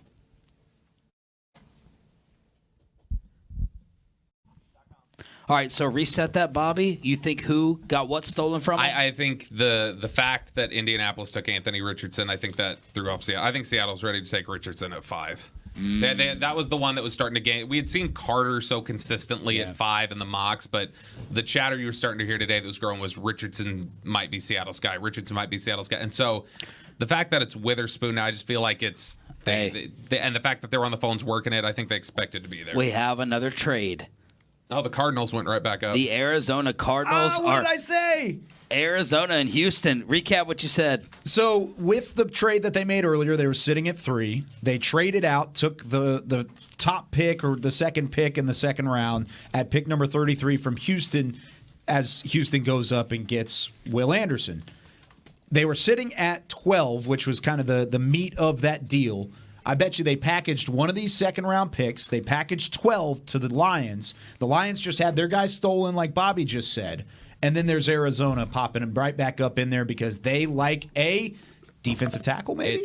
It's 12 and 34. Yep. So there you go. 6. One of the 2 second-round picks, and then the 12th pick overall. I'm about to be upset. I think Seattle got their guy taken out from under them. I know from talking to people, the Lions just did get their guy taken out from them. They were going to take Devin Witherspoon. Witherspoon? Yes. They were going to take Witherspoon at 6, and that one just got snatched from them. Where do you think Arizona goes here then? Because they traded back up into it enough to go get a guy. I mean, I don't know how many times Kyler Murray has to scream at them to pick an offensive lineman for him before they do it. So I don't know. Skaronski or Paris Johnson's the one that's had all this chatter, but maybe this is Jalen Carter. Do you think they're worried about losing Paris Johnson? Do you think they were worried about Chicago? Chicago absolutely could have taken him. Yeah, because Chicago was one of those teams that was kind of holding on. I felt like was holding on an offensive lineman there. Where are y'all with the tackle board? Tackle board. Everybody's still available. Everybody's still in play here for us. If you look at I know they're still available. Oh yeah, I am watching the draft. I haven't lost my mind yet, Kyle. We're 6 picks in. Just wait until day 3. Give me your board. Paris Johnson for me, 8th overall. Brandon Jones at Broderick Jones. Excuse me, at 12. And then my guy, Darnell Wright, at 19. And you have Skaronski as a guard, right? I have Skaronski as a guard. He's my 6th. So if you said take the best offensive lineman off your board, I'd take Skaronski at guard is what I would do. Same. He's my number 1 guard, tackle, whatever you want to call it. He's best offensive lineman. You look at Paris Johnson Jr., the same names, I think, throughout the board. Broderick Jones from Georgia is up there. DeJuan Jones from Ohio State is, of course, got some size to him. I don't think he would go this high, but offensive line is up there. Yeah, I have him later. I have DeJuan Jones at 28. Who would you take here if you were the Cardinals? Well, yeah, their offensive line did look like Tinker Toys last year, so I would definitely go that route. I mean, and if anything to just help Kyler, we don't know what he's going to be like coming back from an ACL, and we don't know if he's going to want to stay in the pocket a little bit more. So an offensive lineman, like you said, he has been screaming for it, cussing even for an offensive lineman on the sidelines. What's your why is the tie going back up? What you doing? Brian and I just got a text instructing me to tighten my tie, so I'm tightening it. Yes, I love it. Anyway, what's your question, Jerry? I can't think now with all the circulation cut off to my brain. Jerry wants you to go ahead and look professional. Bobby, what's your tackle board look like? I believe Skaronski can be a tackle in the NFL. I think guard may be his future, but I do think if he needed to play there, he could. So Skaronski, Broderick Jones. Let's go to Goodell on the Cowboys.com side. Have traded the 6th pick to the Arizona Cardinals.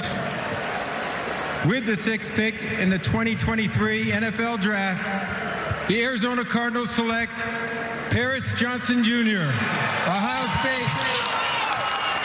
Broadus, there you go. How about that? Where there's smoke, there's fire. Well, you guys did say that he looked at Peter Skaronski as a guard, so maybe Paris is your number one tackle. Yeah, I think that they were clearly thinking about. I mean, I watched this guy on tape, and I'm super impressed by the way that he plays. When we come back and we give a scouting report on him, you think we got absolutely? Yeah, we got to reset the trade too. Yeah, so. Aisha, nice job. You went for some Kyler Murray protection there, so that is what Arizona made a priority. So, I'm scared to say, but the Raiders are on the clock as of right now, but the Texans and the Cardinals are the early story in the first 6 picks, making multiple deals. Texans and Arizona owning the early portion of this draft. All right, y'all, we got more fireworks. While we were away, the Arizona Cardinals made their second move of the night.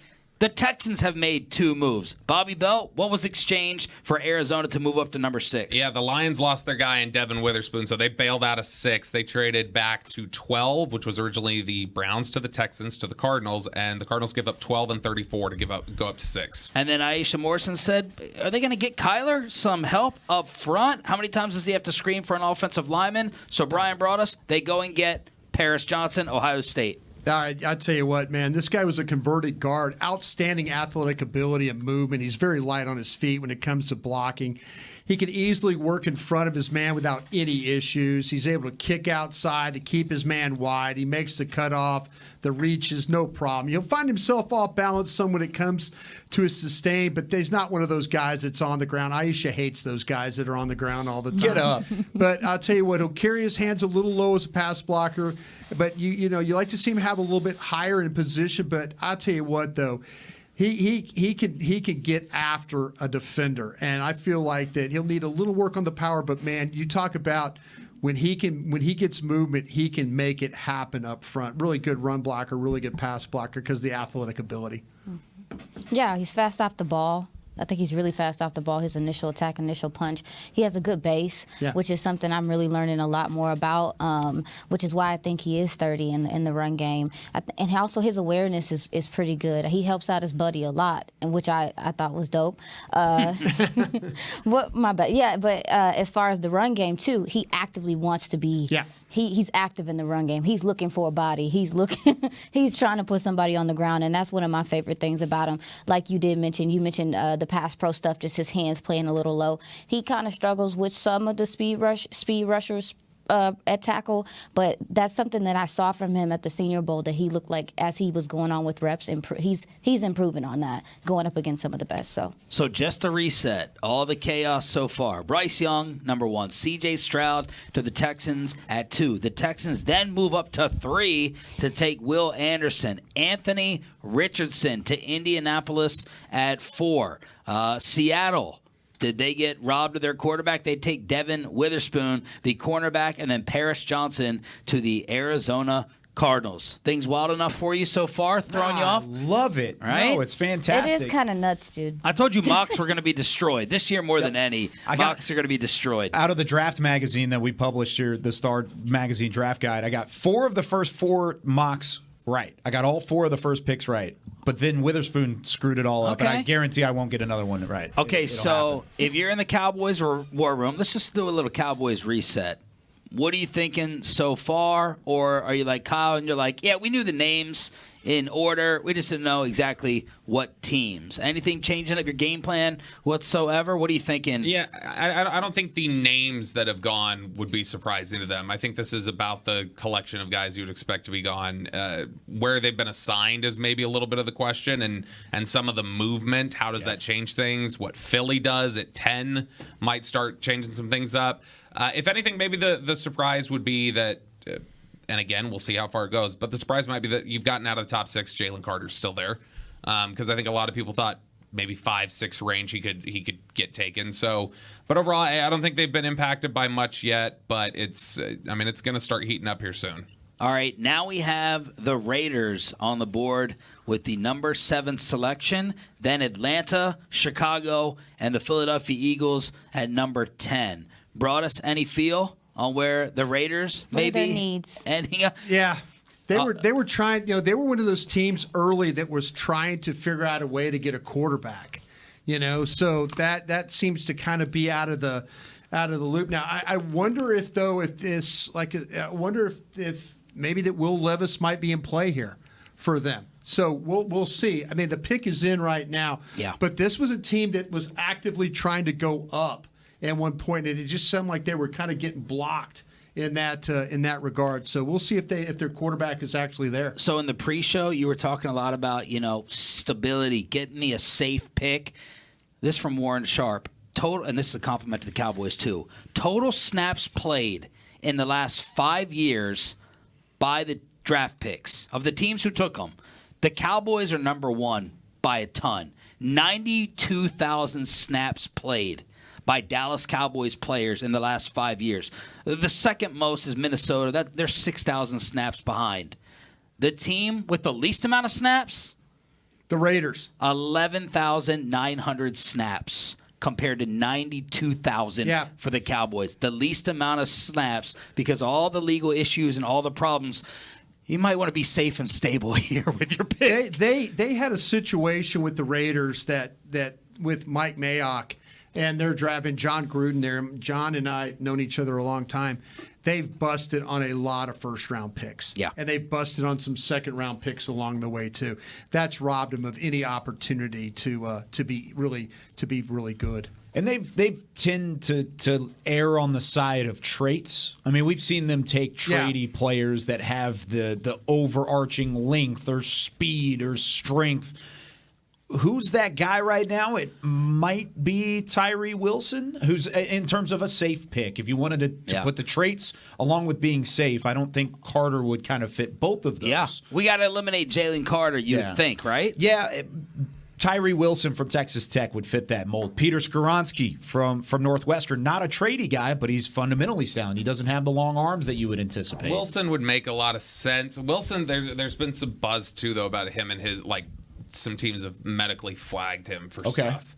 But Wilson's good. I mean, I know there's a lot of people who are terrified of the run defense, but he looks like a lab designed pass rusher. Right. There's everything that you would want physically in a pass rusher. He's a beautiful looking player. Yeah. Gosh, he's beautiful. It makes me mad because I feel like every position has Gorgeous. In this draft, there's a guy at every position that you're like, oh, that's what he looks that's like. The mold. That's what he looks like. That's the mold. Prototypical. Right. All right, the commissioner, Roger Goodell, coming out with the selection for the Raiders. That was for you, Chris Berman. With the 7th pick in the 2023 NFL Draft, the Las Vegas Raiders select Tyree Wilson. There we go. Texas Tech. You better be Kyle on said it point. first. Well, you better be on point, Kyle. I'm not looking at Twitter, by the way, just so everybody knows. Twitter. I do not look at Twitter on draft night, but I like Tyree Wilson as a pick a lot. I mean, you talk about prototypical edge rusher. Oh, I love the outfit. Long, lanky. Look at the shades. Yeah, Look at the necklace. He's got some swag, no doubt about it. Crazy link to his body. He moves with control, has a good get off, strong hands, multiple pass rush moves. Not just the bull rush to his game, even though that was kind of his early tape. His 2020-21 tape was, let me just win with strength and length. Now he can win with a bit of finesse too, which I think is something that he'll continue to refine as he gets to the professional level. He always put up solid numbers, but once he finally added to that toolbox that we continue to mention, he had a better season in 2022. He had a wild 50 pressures for the Red Raiders. 50 pressures. Wow. He was in the backfield almost every snap. Not really, but every snap you could really look at, he was in the backfield a lot. I watched him against Texas. Good offensive line. Destroyed him. TCU, good offensive line. Got after him.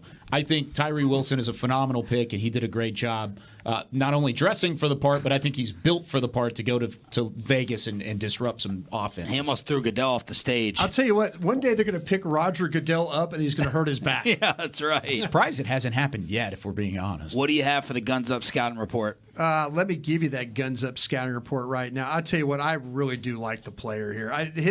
This is some really, really fun tape to watch and Kyle, I feel like, got him absolutely right when you look at his ability and what he can do and all that. But man, it was one of those things where I was kind of thinking at one time, did he look better than Will Anderson playing? We had that conversation. I absolutely had that conversation about him. 6'6", 271, ideal weight, height combination. He's listed as a linebacker, but he'll play defensive end in the NFL.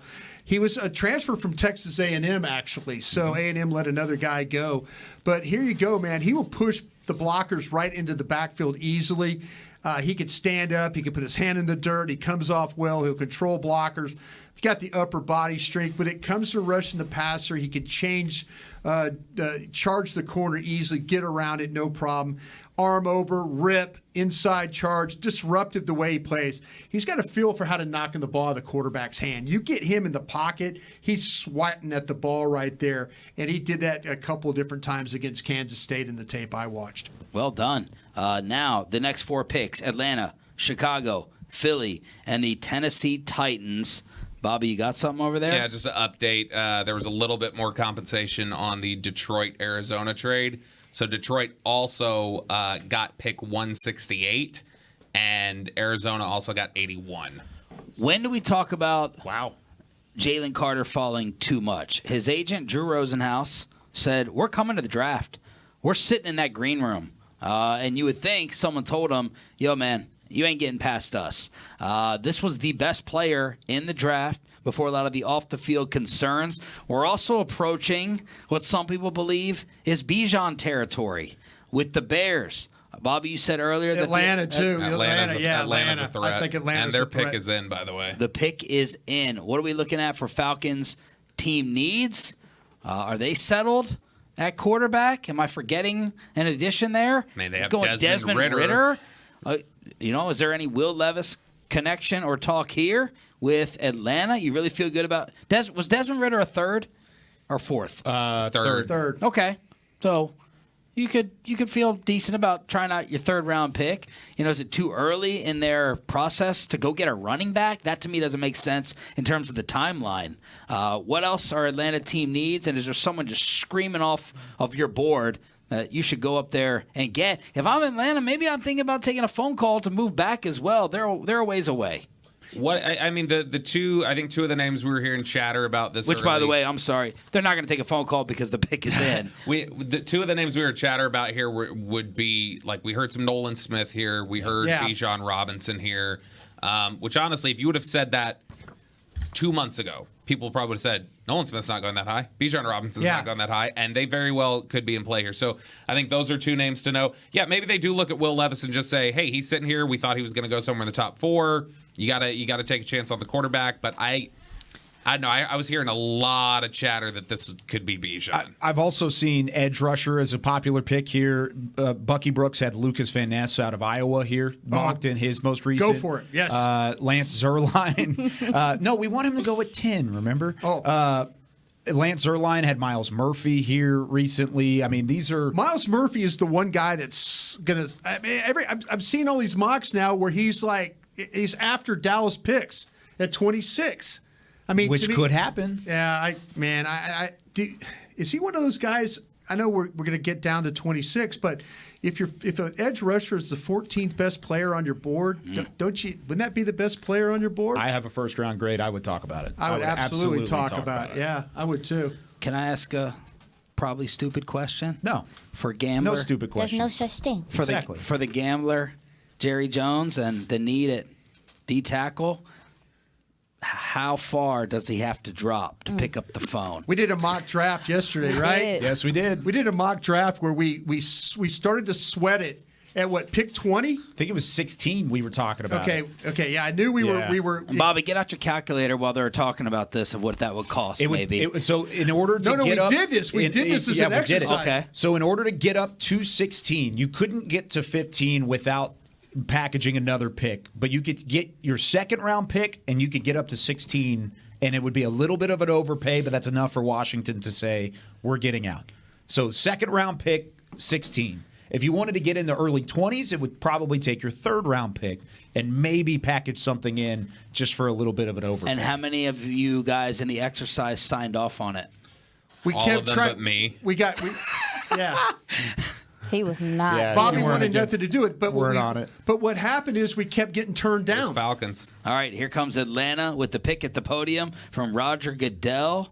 They're not going to go running back this early. Watch them. Are they? That's all I heard for the last week. They're not going to go Bijan already. It's a special presentation. Where's my pin? Of the selections. They won't do it. Here we go with the Falcons selection. Atlanta Falcons pick. I'm joined by Chris and Shane from Big Brothers Big Sisters of Kansas City. Chris and Shane are a true testament to the power of mentorship. The NFL and its teams work closely with Big Brothers Big Sisters of America as part of our work on social justice through our initiative Inspire Change. The Falcons are big-time supporters of the organization, and they're thrilled to have Chris and Shane making their pick. Okay, guys, take it away.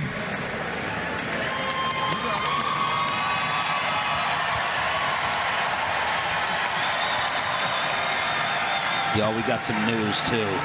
Oh, my.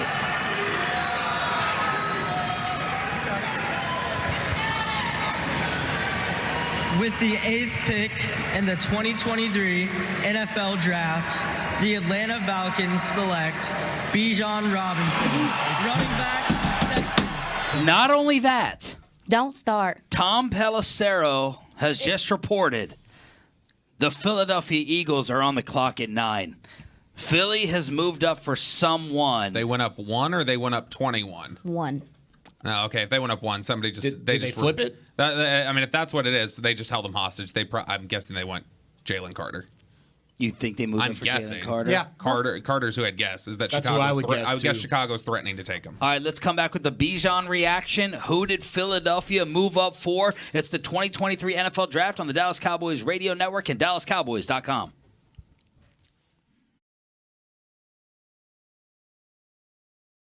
All right, guys. Bijan Robinson and Philadelphia moving up to number 9. What do you think about the running back, the Longhorn, Bobby's guy, going to the ATL? I don't get it for the process, really, personally, Kyle.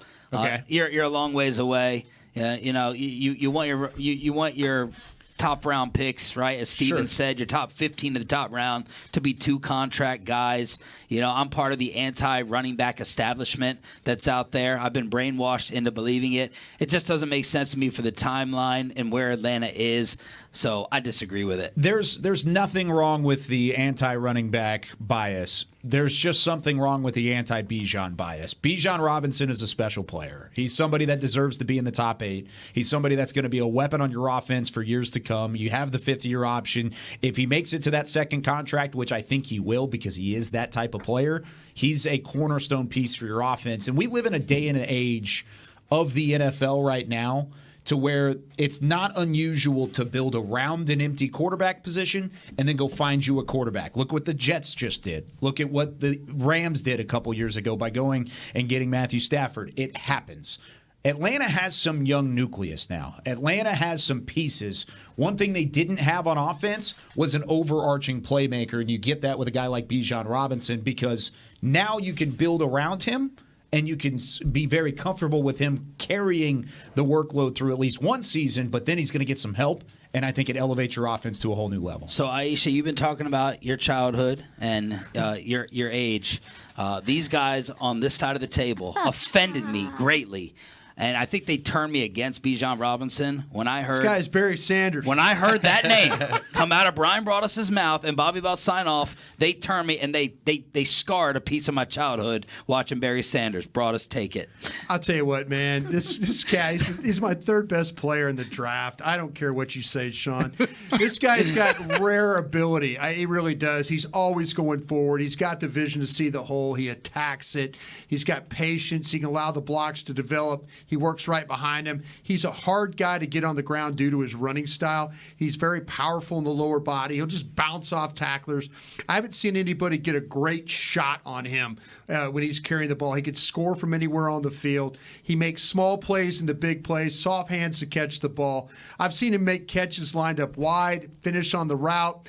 He's got really good adjustment to the ball in those situations. I said this. He reminds me of the Barry Sanders type player with his body control, his balance, and his explosiveness. Roberto, you sign off on that? You agree? Yes.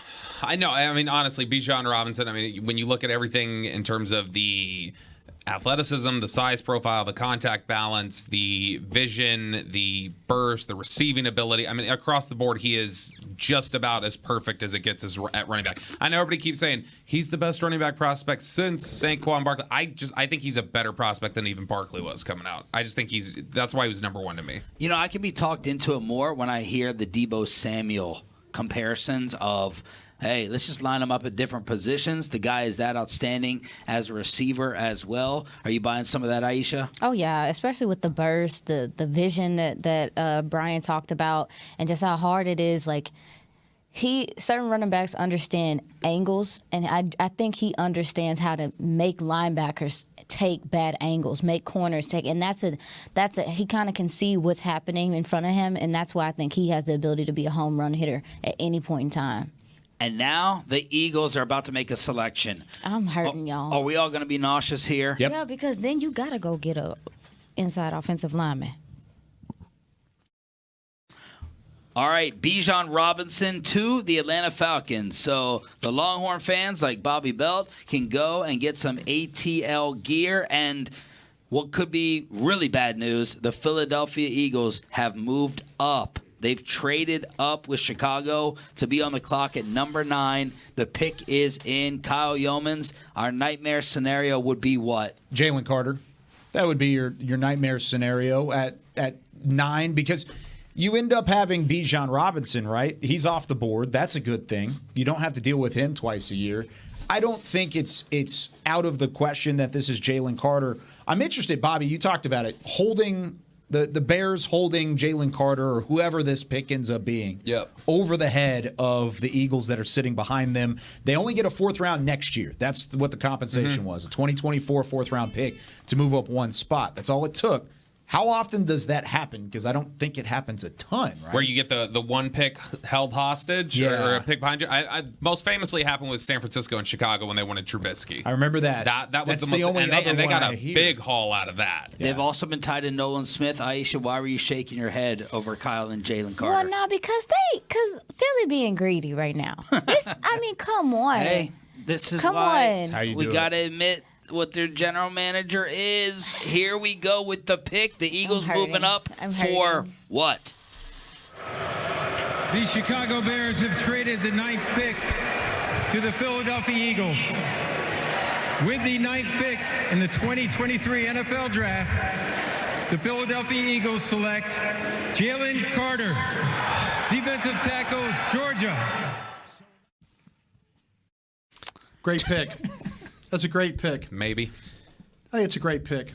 Yeah, that's the number 1 player on my board. Now I'm going to side with Bobby. It's a terrible pick. That's a bad pick. It's not that he's a terrible pick. It's the idea. He is incredibly talented. Like, just on talent alone, he's the number 2 player to me in this draft. But there are way too many questions about this guy and his work ethic and his football character for me to have ever felt comfortable taking him in the top 10 or giving up draft capital to go up there and take that risk. One thing to add to this, though, They with those questions. 4.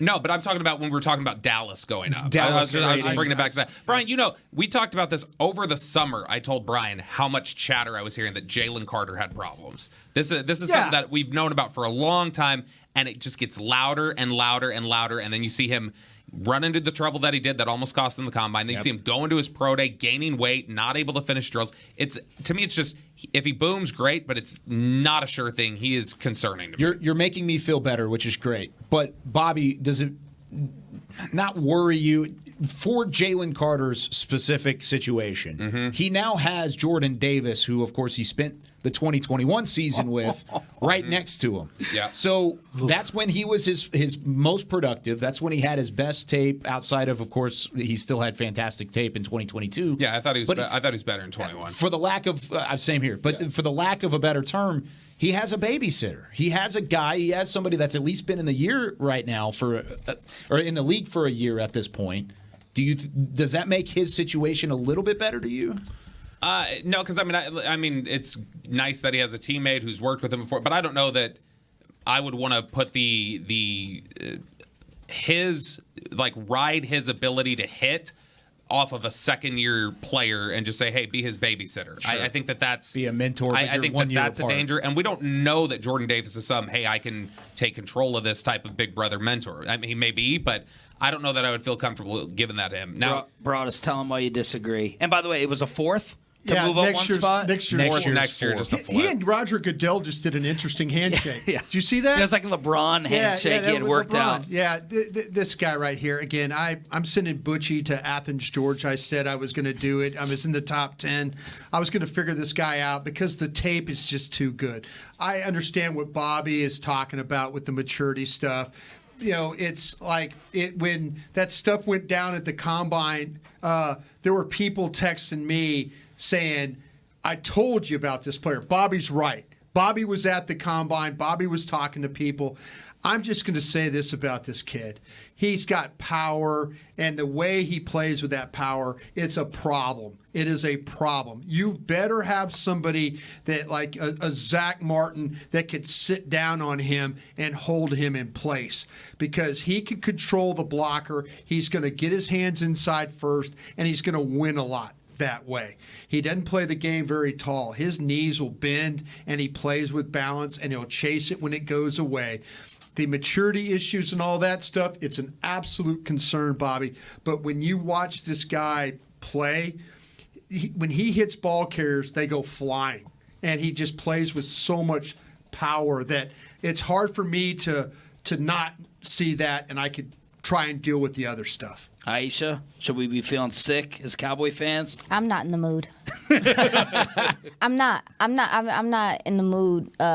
And I understand why they did it. Of course, you got Fletcher Cox on that side that's starting to get longer in the tooth. I assumed that Jordan Davis was his replacement, but just kidding. Just kidding. And so for me, I think it is important for you to start looking at your guard position as the Cowboys, because if you got to deal with them, Mike McCarthy talked about wanting to run the ball. I don't know if they're going to be doing a lot of like power on power, but again, like Brian said, this guy chases. This guy's not afraid to pursue the ball. I think his motor is high too, so I don't feel like having to deal with him. But we don't have to, satellite. Where was Jalen Carter on everyone's board overall? 1. 2. 4. 4, and you said 2. Oh man, here we go. He's a good player. He's a good player. Really, really good player. Is he a good player, or is he going to be a great player? He could be a great player. Yeah. I don't want to put that on him immediately, but he better than Jordan Davis coming out. Yes. I always thought that Philadelphia was going to use this pick on a quarterback. A quarterback. I mean, they got this first round pick like 2 years ago. Yeah. Basically, they've kept the ability to have the flexibility to keep they keep having the pick before the hurt season. Yeah, they kept moving the pick. Yep. And they made sure they always had a second round pick, or excuse me, a second first round pick in hand. Yep. They went to the Super Bowl last year and they just added Jalen Carter. That to me is team building right there. With another pick at 31. Exactly. With another selection at 31. The Bears are on the clock and the pick is in. We thinking anything obvious for Chicago, Kyle? Offensive line, they need to protect Justin Fields. Please. They need to get somebody up front. It's been mocked. Daniel Jeremiah, Charles Davis, Bucky Brooks, Peter Skoronski from Northwestern. It's his backyard, right? We even had it because he comes from Northwestern, played in the Chicago area. It would just be a perfect fit. He's the best offensive lineman on my board right now. I think there's a potential he's the selection here. If they did make the pick. So they did. The pick is in. So they may be as quick as Kyle just thought. Here we go. NFL draft. The Chicago Bears select Darnell Wright, offensive tackle. It's your boy, Brian. That's my guy right there.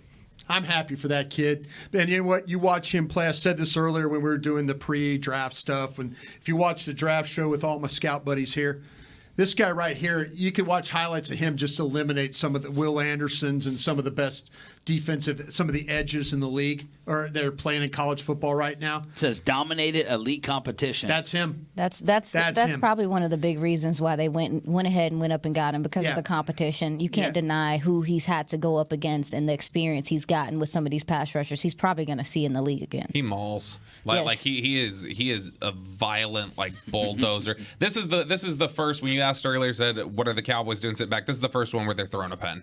Is Darnell Wright. This is the guy they liked a lot. Well, and this was one of those ones, the more that we got involved, the more draft shows we did, it became so clear because we couldn't find other offensive tackles. You're like, well, you're squinting real hard. Well, man, I keep watching this Darnell Wright play.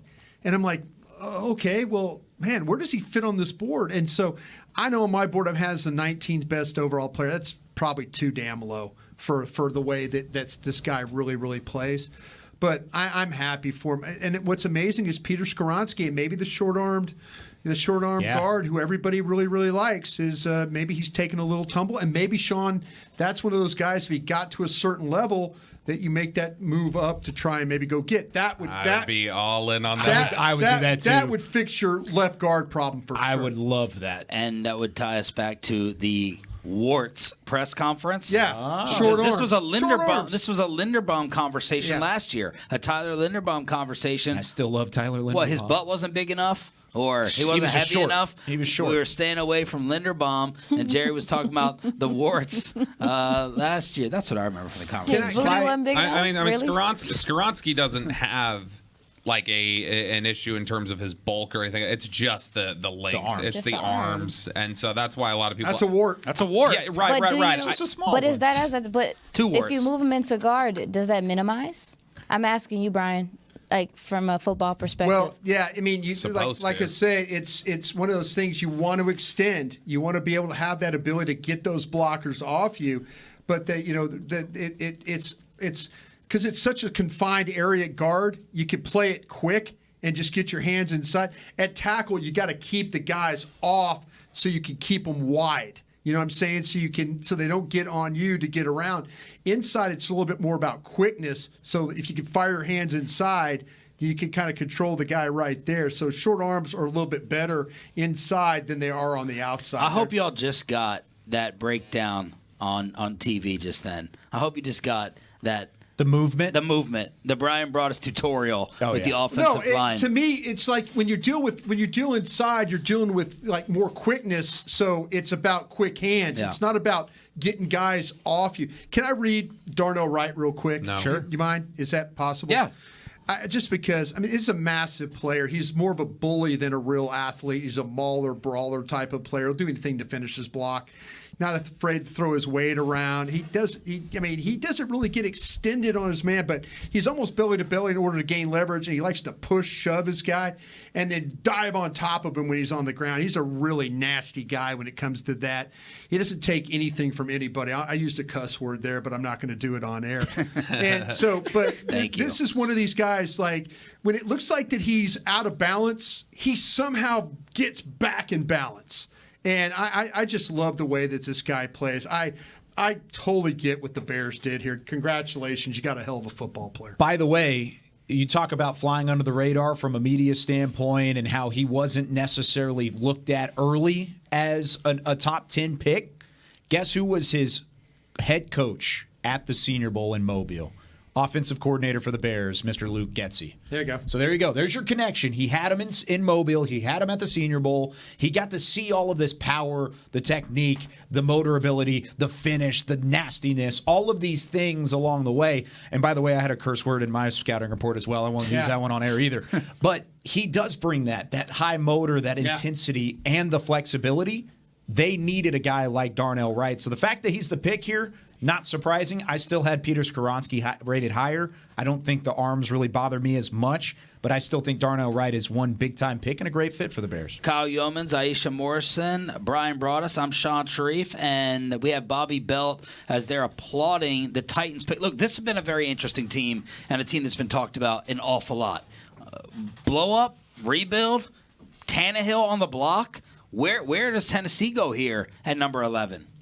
It's this Levis. Watch Broaddus again with the video. He's telling you where to go, where to throw. Based off of that reaction, that wasn't we got a really good corner reaction. That looked like we got a franchise quarterback. This team reaction. is trying to get This team's they've got a new stadium in line. Yeah. They got a brand new general manager that's trying to change the culture here.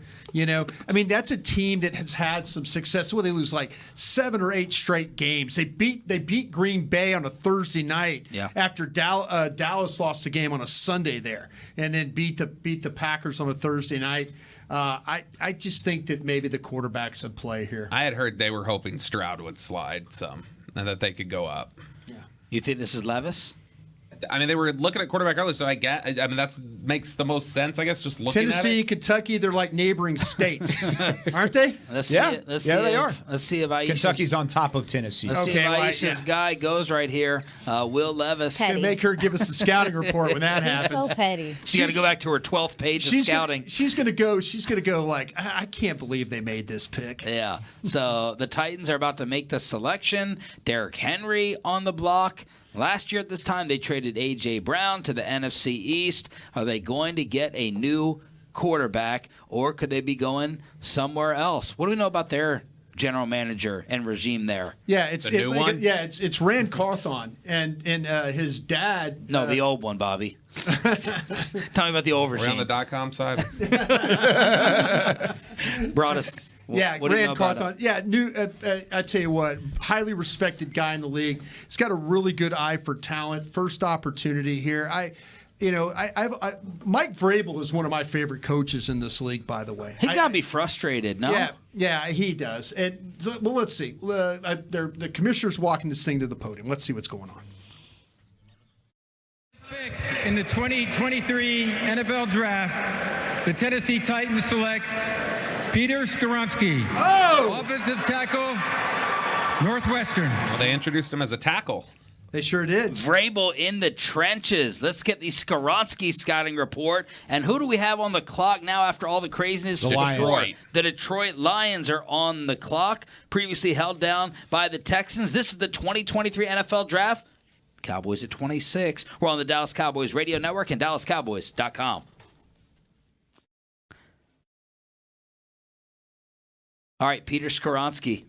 I got him. You talk about play any spot along the offensive line. They introduced him as a tackle. He could play guard. He could play wherever. On the field, he dominated from the moment he stepped on campus, earned plenty of experience after replacing former first-round pick Rashawn Slater. His NFL build is ready, but would probably fit inside at guard better than he would at tackle because of the length of the arms. That was the one thing against him. He works like a battering ram at some times. He doesn't always look calculated in his movements, but he's clean in his footwork. He just looks like he wants to go and hit somebody. He always looks for that next level, which is a good thing, but you got to keep it under control. And I think with a good coaching staff in a right situation, he would do that. He's got a great body for an offensive tackle. Offensive guard doesn't matter too much. You got to talk about the durability, too. He played 880 snaps last season and allowed just 1 sack. I like the pick a lot. He was my number 1 offensive lineman. You got the pick right. We thought he was maybe going, or this team was going for a quarterback. I thought the quarterback was in play here, but for sure. They got a really, really good cornerstone offensive line piece to build against. And we're going guard or tackle? Yeah, it could be either way. Either way. They listed him, and they listed him as a tackle. As a tackle here. Yeah. So that seems to be the plan for them. By the way, his grandfather was Bob Skoronski, who is in the Packers Hall of Fame. Packer Hall of Famer. I think his dad. Is his dad? His grandpa? I think it's his grandpa. I can just hear John Madden. Skoronski, that's an offensive lineman. That's a name. Look, in the trenches. Skoronski. All right. How about this, though, guys? We hadn't had a wide receiver taken yet. Not a single one. Listen. All right. Which? It was grandfather, by the way. My first one is at 12. Who do you got? Who's your first receiver? Jackson Smith and Jigba. It's a good player. Now, this wide receiver class is what? Short? Yes. Good luck. Good luck. Nice. No, I'm saying good luck in a way because I think it was a difficult one to have to evaluate. It was. I thought you were saying because they were at the end of the rainbow. I thought that's what you said. No, good luck. heck no. I'm telling you, man. With the bow tie too. I'm telling you. I had to move my camera down. I used to get my face on this thing.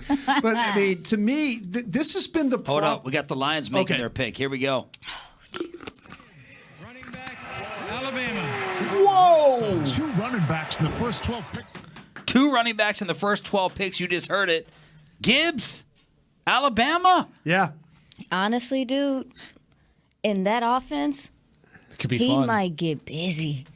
Quiet as kept, man. The Lions offense really was good last year. But how does this work with DeAndre Swift? Didn't they lose a guy? Didn't they lose one of They their lost backs? Jamal Williams, but they still have DeAndre Swift. I mean, are you doing a 2-headed backfield here? What's going Matt on? Millen's back to drafting there, where they drafted multiple wide receivers and multiple backs and stuff like that. Wow. Jamal Charles as a comp.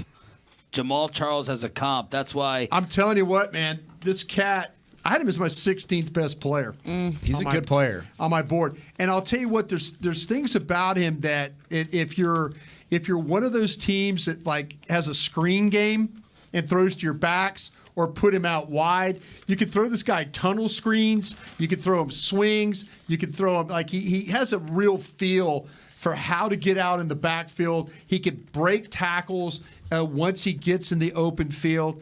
I'll tell you what, for all you folks that are all running back, ooh, we can't take a running back. Well, 2 just went talked about you, Sean. Yeah, 2 just went in the top 12. Yeah. Okay? You know what I'm talking and about? they're worthy of going that high, too. Yeah. That's the other part It's about it. it's about getting football players. It's about getting guys. It's not always about second contracts. It's about playing with these guys and winning games now. That's what it's about. You know, that we don't play in an era anymore where there's no free agency and all. I mean, we don't do that. But I'm just saying, though, this kid right here, you watch him catch the ball, you watch him break tackles, you watch him pass block, he'll slide across. There's a lot of times where Young had the ability to throw the football because this kid stepped up and made a good block. He's a great escape plan. Yeah. Like if you need somebody to come back, fight to the ball for you, make something happen, he's the dude. And for him to transfer from Georgia Tech and Dakota, Alabama, to be successful says something about him as a player. Let's get back to the wide receiver discussion. Oh, Lordy. That we were just about to have.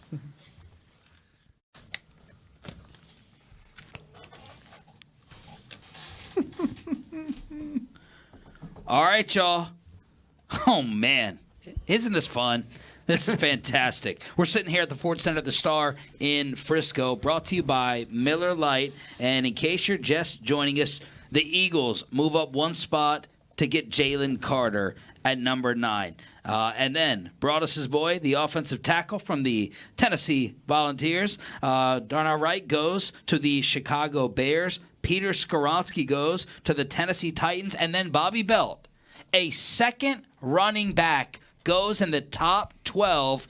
Gibbs out of Alabama, and we have the Green Bay Packers on the pick is in here. These teams aren't wasting time tonight. We're halfway to Dallas. Yeah, this might be Jones. I keep talking about Jones from Georgia. You mentioned or Jones or Smith and Jigba. I think those are the 2 names that they're looking at right now. I mocked Smith and Jigba here. I think that would be a phenomenal fit. You're going to a new regime. You got Jordan Love at quarterback. Go get him a weapon or go get him some protection. Build around him. Packers don't like to do that. Ask the new New York Jet. They don't like what to draft type of receivers. message? What type of message would that send to the guy that just left you? Let's go get this Screw new you. guy. Exactly. Am I allowed to say that? I don't know. We're on the radio. That's your thing. Dallas Cowboys. I can say it on my station. I don't know about DallasCowboys.com. Oh, yeah, we're good. Yeah, Rogers would just send out that eye roll emoji, like the eyes up. Like, of course now you're going to go and get a receiver. I think this, like I said, I think this is Jones, the offensive tackle from Georgia, or Smith and Jigba. That would be my prediction. Back to the Lions for just a second. Do they know they already have DeAndre Swift and just signed David Montgomery? Is he played receiver for them? Look like is that what Jameer Gibbs is doing? He's going to play in the slot? I'm telling you, Matt Millen's back. Matt Millen's back to drafting multiple positions. Are you trading DeAndre Swift this weekend? Yeah. What's That's maybe a good point. Maybe it's whatever the plan is with Montgomery. How much should they pay him? How much They did just pay him? paid him like he was the third. He got like $6 They million paid him or a lot. something. Like he was like second to Tony Pollard, right? Yeah. Look, this is an up and coming. People are loving the Lions this year. That there's an opening in this division. They're going to win the North. The Lions, I think, are going to win the North. I'm not buying Jared Goff That's a bold from last prediction. year. I'm out. I'm not buying it. But look, let's talk about these. But he's got Jameer Gibbs to run the football. Do you really need? Do you need Jared Goff anymore? let's talk about the receivers now. We just had a fun Jalen Carter Cowboy conversation. He's now in Philadelphia. Everyone wants to keep giving Dak Prescott some help. We've talked about this wide receiver class. Let's finish up that discussion on how you would describe the class. No wideouts off the board. What does your board of receivers look like? And when would you start thinking about picking up the phone if you're in that war room right down the hall? Yeah, I got Addison from USC as the number 1 guy, Smith and Jigba 2, and then Johnston from TCU 3. Those are all first-round grades on my board. Johnston would be the last first-round grade I have at number 20. And I'm very close to that. I flipped Jackson Smith and Jigba. He's number 1 for me at 14, but Jordan Addison is 15. So this is right around where I would anticipate the first wide receiver to go. I think Jackson Smith and Jigba would be a great fit with the Packers. Third on my list is Quentin Johnston, and then Zay Flowers is right behind him. Both of those are second-round grades, early second-rounders, 26, 39 are where they are overall on my board. Oh, yeah. I have Jackson Smith and Jigba at 12. Jordan Addison at 16. There you go. And next on my list is Zay Flowers at 20. There you go. All right, let's see if the Packers. Sorry, real quick, No, Aisha. okay, let's see. The pick is in. Let's see if they send a little FaceTime message to Aaron Rodgers. With the 13th pick in the 2023 NFL Draft, the Green Bay Packers select Lucas Van Ness, defensive end, Iowa. Brian? Keep it together. Go. I'll tell you what. Your former team, baby. You know what? All along, they were talking about this guy, and I was talking with a team that was saying that maybe they use him as an outside linebacker. They have a history of taking Iowa guys. Eric Campman was an Iowa rusher that they had for a long time there, and I'm surprised, especially with I shouldn't be surprised with Smith and Jigba on the board because I thought they maybe would take a wide receiver, and then Jones the tackle. They've got a thing with Bakhtiari that they owe him a lot of money, and so I thought that maybe they would move on from Bakhtiari after this season and they would play Jones inside at guard. But I'll tell you what, this is a guy that I have the possibility of being way, way, way wrong about. I think he is a good player. I don't think he's particularly strong. And I see plays where you see him rush the passer, and he gets there, hits finish, and then there'll be 3 or 4 plays where you don't see him at all. I watched him against Michigan. I watched him against Ohio State, 2 of the better offensive lines in the Big Ten. And I just didn't see it against really good competition. So I will be happy to admit if I'm wrong, but I'm kind of grateful that he's no longer in consideration for the Dallas Cowboys. Quick trivia question for you, Sean Sharif. How many games did Lucas Van Ness start at Iowa? How many years was he there? He was a redshirt sophomore. I would hope that he started 20. Nope, 0. Yep. He didn't start a game? Single game. He never started at Iowa. Yep. Wow. Did everyone have Steelers are on the clock? Steelers have traded. New England has traded out. Pittsburgh has moved up. What is the highest or lowest that everyone had Van Ness? 41. That's probably the lowest. I had him at 18, so I still had a first-round grade on him, but it was a low first. Even though he didn't start a game, okay. He played 27 games. He had plenty of production. He just didn't start. Okay. That's about right. Bobby? 30. 30. Yeah. All right. Which he's good. Like I think it was just it's one of the things with edge rushers when you talk about Lucas Van Ness, it's a lot of it's about the power. Yep. And so that 17 times with the weights. And explosiveness. I didn't see it. Yeah. I didn't see. For when you look at DN. The Cowboys liked this player a ton, by the way. They did. They liked They Lucas really Van Ness did. a They lot. did. They Why? did. Yeah. I mean, look. Quinn went and worked him out. Okay. So if you want, I think he's a good player. I wasn't the highest on him. No. But if you want to be devil's advocate, you would say that I think what they probably liked about him is there is prototype size there. He is a smart player. He is somebody who has a lot of when you talk about the power, the size, the athleticism combo, it is rare. And I think it's somebody that they thought they would be able to pull a lot more out of than he got at Iowa. Why are the Steelers moving up here? Trading up with the New England Patriots. We know that New England loves to move. This should be from 17 to 14 here in the first round. Who are they jumping? They're jumping the Jets or the Commanders. So what do they need? A lot. They do need a lot. Are they hunting corner? Who? Maybe Christian Pittsburgh. Gonzalez is still on the board. I think Christian Gonzalez, absolutely. But could they be thinking about Porter? Do they need They an could be. offensive lineman? Because Jets and Commanders both could have gone offensive line. And so do they want to get up there and get Broderick Jones? Yeah, Well, that's a great point. That's a great point. I would think they're looking at Jones. The wide receiver stuff, the Steelers do a great job with their wide receivers. Yes. But they grow them like Green Bay. But it's funny. I don't know. I mean, do Maybe they better? Do they feel like though that going out and getting somebody like Smith and Jigba might be the best thing for them? You know, a guy that can kind of play at all those spots and stuff like that, help their young quarterback with some. The offensive line, to me, if you were asking me off my board, take Will Levis out of it, but Jones would be 12. And then you'd start to talk about those receivers, 15, 17, and 20. Or if you wanted to go grab a corner, you know, would they go up? I mean, like I say, Porter to me makes a lot of sense. They have familiarity with the dad, the family, and all that. Gonzalez or Porter, either one of these guys would be a super. This good has pick. got to be an offensive lineman to me because the drop after Jones. And you've got Jets and Commanders who both, I think, wanted offensive linemen. I think this is them trying to jump those two. All right. Go ahead, Broadus. You got something else on it? You know, the Commanders have been the last couple mock drafts. It's been about corner. It's been about Forbes. I've got pretty good insight into Washington. The names I kept hearing were Banks and Forbes, but that if there was an offensive lineman there they would go there. Okay. And so I know they like those two. There you go. That makes sense. All right, so the Steelers are on the clock, followed for now by. That's right. You texted me that, didn't you? I did. I texted you and Zach that yesterday, I think. Yeah. Pittsburgh, the New York Jets, Washington, New England. Cowboys still right now at 26. Here's Goodell with the Steelers pick.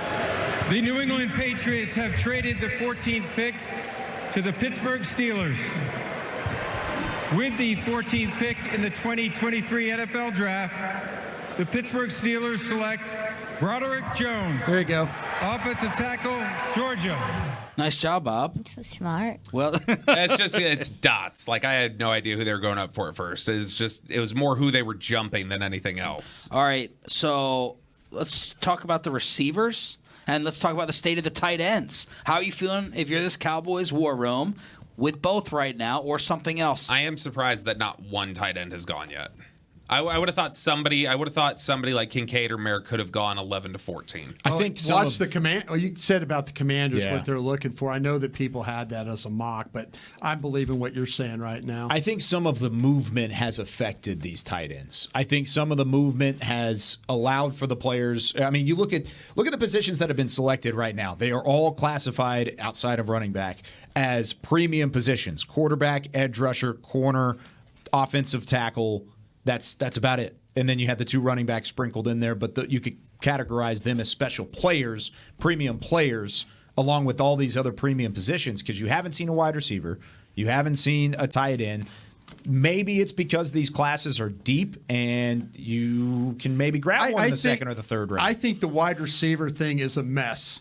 And I think people are trying to kind of figure it out. And I don't think people are really – I don't think they're totally shot in the rear about Addison, and maybe they're not totally shot in the rear about Smith and Jigba. You know, I mean, maybe they're worried a little bit about the medical stuff with him, you know, him missing, you know, the soft tissue stuff and things like that. But to me, I can understand why the receivers haven't gone.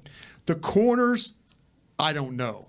That's a little. Hasn't been a single. No Gonzalez there is really interesting. No corner. Witherspoon has gone. Witherspoon is gone. That's true. One. But there's been all along. There's been three corners. All along, there's been three corners we've talked about. Yeah. And two of them are still on the board, and we're at to the 15th pick right now. So now, if I'm sitting there, what? The trade comment. I'm a little surprised it was only this much. Moving back 3 spots, trying to jump. Patriots get a 4th. Was all it was. This year's 4th? It doesn't say. It just says they got a 4th. All right, so let me give you a couple scenarios. All the wide receivers and tight ends are available. I'm the Cowboys here. All the wide receivers and tight ends are available for me to pick. Who's my top name? Who am I calling? Jackson Smith and Jigba. Out of the pass catchers? Wide receivers and tight ends. Yeah, Jackson Kincaid Smith and for Jigba. me. Kincaid and Jigba. It'll be Jackson Smith and Jigba. for me. Jackson, okay. Now, Brian, would yours be Addison? Because you said Addison was ahead. would be mine, yeah. all the receivers, all the tight ends, and the 2 other corners. Is it still your pass catcher? Oh, I'm taking Christian Gonzalez. Yeah, me too. Okay. Same. I'm just saying, what if? Yeah, Because now I'm starting to formulate in my mind, am I going to get someone falling to me? Am I good just sitting and chilling? Or do I have a name that's screaming amongst those 3 position groups to go up for? Is there someone that's screaming off? Or, I got corners, I got wide receivers, I got tight ends. I'm good. See, the thing that I'm kind of, and correct me if I'm wrong, I've been sitting here with you guys, is it costing a lot to move up? Are people overpaying? I mean, it costs the Texans a lot. But everybody else is not. Yeah, not anybody else, but the Texans paid a lot. Now, nobody's moved a massive jump like the Texans did. The Texans went up, 11 spots? 9 spots to go to that spot? You would have to go up 12 to go to get anywhere. That would close be to a where you're massive at right run. now. That would be a massive run. You would have to give up a lot. Where is Levis's spot at this point? Tampa at 19? I'm thinking. How about the Commanders at 16? I think they would take It'd be great if you could get Levis and Hooker off the board to me in the next 10 picks. That'd continue to push more guys down. And then you're talking about you've got 10 picks between you and the next spot. And so if you get 2 of them that are quarterbacks, then there's 8 picks remaining. You're talking about you've got both tight ends at the top. You've got any receiver that you want, 2 corners. Like, eventually you're going to start looking at the math and go, there are more players we like here than our picks remaining until we get up here. And so, if you can get 2 quarterbacks in the next 10 picks, I think that'd be great. All right, let me give you some filler here. A couple of things that are playing out online. Number 1, Micah Parsons. He's on this Bleacher Report live draft show. When the Eagles took Jalen Carter, he said, I'm sick to my stomach right now. And then there's a Sean Payton video circulating that is reminiscent of Laramie Tunsil. Oh. I'm trying to double check the time of it, the date of it, but people are saying that Sean Payton is loving himself some Denver right now. Fill in the blanks. And then also, this was the second thing I thought you were going to read. Can I read C.J. Stroud's quote to the Houston media? Sure. The city of Houston hasn't seen a franchise quarterback in a long time. Ooh. Now, by the way, those two share an agent, by the way. Wow. Yeah, I was like, is that S2 proof right there? He doesn't know who Deshaun Watson is, or shots fired? Boom, boom, boom. Look, Houston said, credit to them, I think. They said, the same agent, is that your boy, the agent? It's Mulugeta. And that's he's good. They and said Mulugeta's clients are all very close. They said that's not going to stop us from taking C.J. Stroud, and it did not. Can I ask somebody, the panel, a question here? If you could have a position to slide, receiver or corners, if you're the Dallas Cowboys, or tight ends, receiver, tight end, corner, give me a position you would want to slide. I mean, if I can get out of the top remaining players left, if I could get the top corner to slide down, Gonzalez, I'm taking that. I have Gonzalez and Porter rated higher than I do than any of the others. Yeah, that's where I'm at too. Get the best player on the board to slide, and so corner, you've got 2 of those guys. This has been about a month though of building talk that Porter was not going to go in the top half of the draft. I don't know why people are hating him. I don't know what's dinging him. So are you picking, or maybe we're just wrong about him? Are you answering your own question with corner or Addison? I'm asking. What's your answer to your question? My corners are better than my receivers. Okay. So and tight ends. What is it? And tight ends. Yeah. What does it mean to you that at pick 15 there's no Jerry or Steven in the war room? Maybe they're that they ain't thinking about this whole conversation we're having right now. Nope. Can we blow up the war room? I'm trying to see who's huddling in the corner. Well, is Christian Gonzalez worth going up for, and how high? Bones. And I can't see who's in the corner there with Bones. There's Steven walking in. Who's your top corners left, Brian? I've got Porter at 9, Gonzalez at 11. Now you're starting to talk about Addison at 15, Smith and Jigba at 17. So I've got, the way I have them stacked, I would take Porter, Gonzalez, Addison, Smith, and Jigba. Yeah. And then I don't have a tight end in this group. I don't have a tight end in this group right now. Oh, wow. No, not yet. I have a tight end at at 18, but that's the first tight end I have. Did you say Nolan Smith?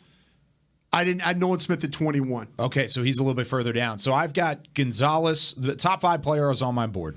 Christian Gonzalez from Oregon, Brian Branch from Alabama, Joey Porter Jr., Penn State, Nolan Smith, Georgia, and then Jackson Smith and Jigba, Ohio State. All right, let's see what the New York Jets are going to do. They can't get another offensive weapon. Will Levis. They can't get right. Yeah. Now that would be fun. They can't get another offensive weapon for Aaron Rodgers, right? Who would look? They get a corner opposite Sauce Gardner. Woo! Who would look like a fantastic steal for them at this point?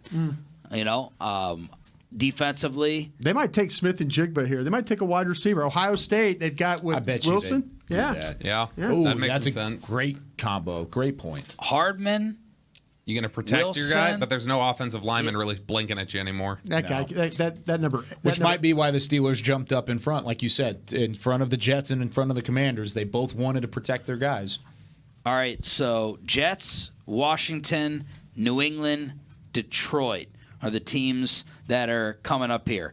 It's the 2023 NFL Draft as we're waiting for New York to go ahead. They're dragging this out so they get the New York ratings, as Aaron Rodgers is going to be wearing number 8. Broadus, you feeling fantastic if you're the Jets with Rodgers at quarterback, or do you think, like Bobby, he might be done? I think that, to me, it's going to be interesting to see. He's spent so many years in that Packers system, but he's working with a coordinator he's very familiar with. Yep. You know, so that's probably the terminology, the teaching, all that stuff. I think is going to be fine for him. Are you glad Rodgers is gone, or you're going to play him Thanksgiving Day, or you're going to play him opening day? I was about to say, you're going to play him in a big-time game. Yeah, Sunday Night Football. Get ready. I bet you it's Thanksgiving. Yeah. I just think that's too perfect. All right, let's see who they take. Jets with the pick. Is that Zach Wilson going to announce the pick? That kid's like 13. So Zach Wilson. That's the point. Part of the global community that supports the life-changing wishes that Make-A-Wish grants. With World Wish Day only a couple days away, I'm joined by Kyle Stickles, a Make-A-Wish kid who battled and overcame bone cancer.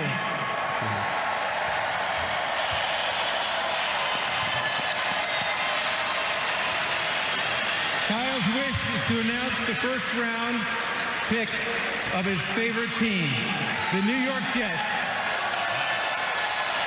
I'd like all of you to join me in cheering on Kyle as his wish comes true. The floor is yours, Kyle. Go for it, buddy. There we go. Thank you, Mr. Goodell. I'd also like to thank the NFL, the New York Jets, and the Make-A-Wish Foundation of Northeastern New York for giving me this opportunity tonight. Yeah! That's awesome. That is great. Let's get it. Let's get it.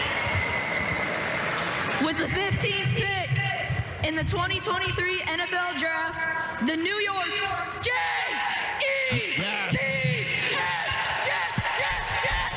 select Will McDonald, linebacker. Okay. Best pick of the draft so far in terms of delivery. We're back with the Commanders on the clock. It's the 2023 NFL Draft on the Dallas Cowboys Radio Network and DallasCowboys.com. All right, Will McDonald, edge, Iowa State. Kyle, tell us about him. Well, he was very high on the Cowboys' radar. If he would have slid anywhere into the 20s, I don't think they would have waited till 26. I think they would have tried to go up and This is 3 guys they've lost. They really liked Will McDonald a lot. He was just a wrecking force with the Iowa State Cyclones the last couple of years. He was first team All Big 12 3 years in a row. You talk about the finesse game. He doesn't have a ton of power, but he could build it. There's still room to grow on his frame. He has the swim move. He has the bull rush ability. I think on the outside at Iowa State, they didn't really use him the right way. I think they could have moved him around a little bit, maybe stood him up a little more, used him in some stunts and some motion to utilize him against some of those weaker interior offensive lines of the Big 12. But for the most part, Will McDonald, solid player. He was rumored to go this high. I don't know. I thought it was kind of a smokescreen. I thought he could possibly fall to 26. Cowboys are a little upset here that he's off the board, but at the same time, the Jets got a big-time player, just maybe not where you would expect it to go. Well, I did. I had him at 14. Hey, there you go. I knew. I could see in your face when that pick was made how happy you were. Man, it's not even about being happy. It's just the fact that, like we talked about, sometimes we get so hung up on just what a guy's supposed to look like, what he's supposed to play like, and this is a multi-sport athlete. He talked about in a recent interview he just did, he talked about being a martial artist and how that helps him counter, and he goes out and bends the hoop, and you can see that how he comes around that edge, even in his stance. It's aggressive. He's trying to make the play, and I really feel like from a defensive end standpoint, you're looking for pursuit. You're looking for who can counter with some of these tackles that we're seeing go, like who can get to the quarterback consistently, and he can. So I'm not surprised that where he went. Yeah. I think she absolutely nailed the guy there, and I'm happy for her. She had him where he was. I had him as my 38th best player, but I mean, I have some guys ahead of him. When you look at Nolan Smith, Ojulari are a couple of guys that I would take, but he was kind of one of those guys at 26 that the whispers were starting to happen that the Cowboys, that would be a big time, that would be a consideration. Now, I will say this about Will McDonald, and I talked to 3 teams about him. There's some things that you're going to have to deal with the makeup, his makeup. It's not on the field stuff, but it's off the field stuff that people were talking about. But it was nothing that, and I asked somebody to ask somebody at the Cowboys if they would take him off the board for the mental makeup stuff.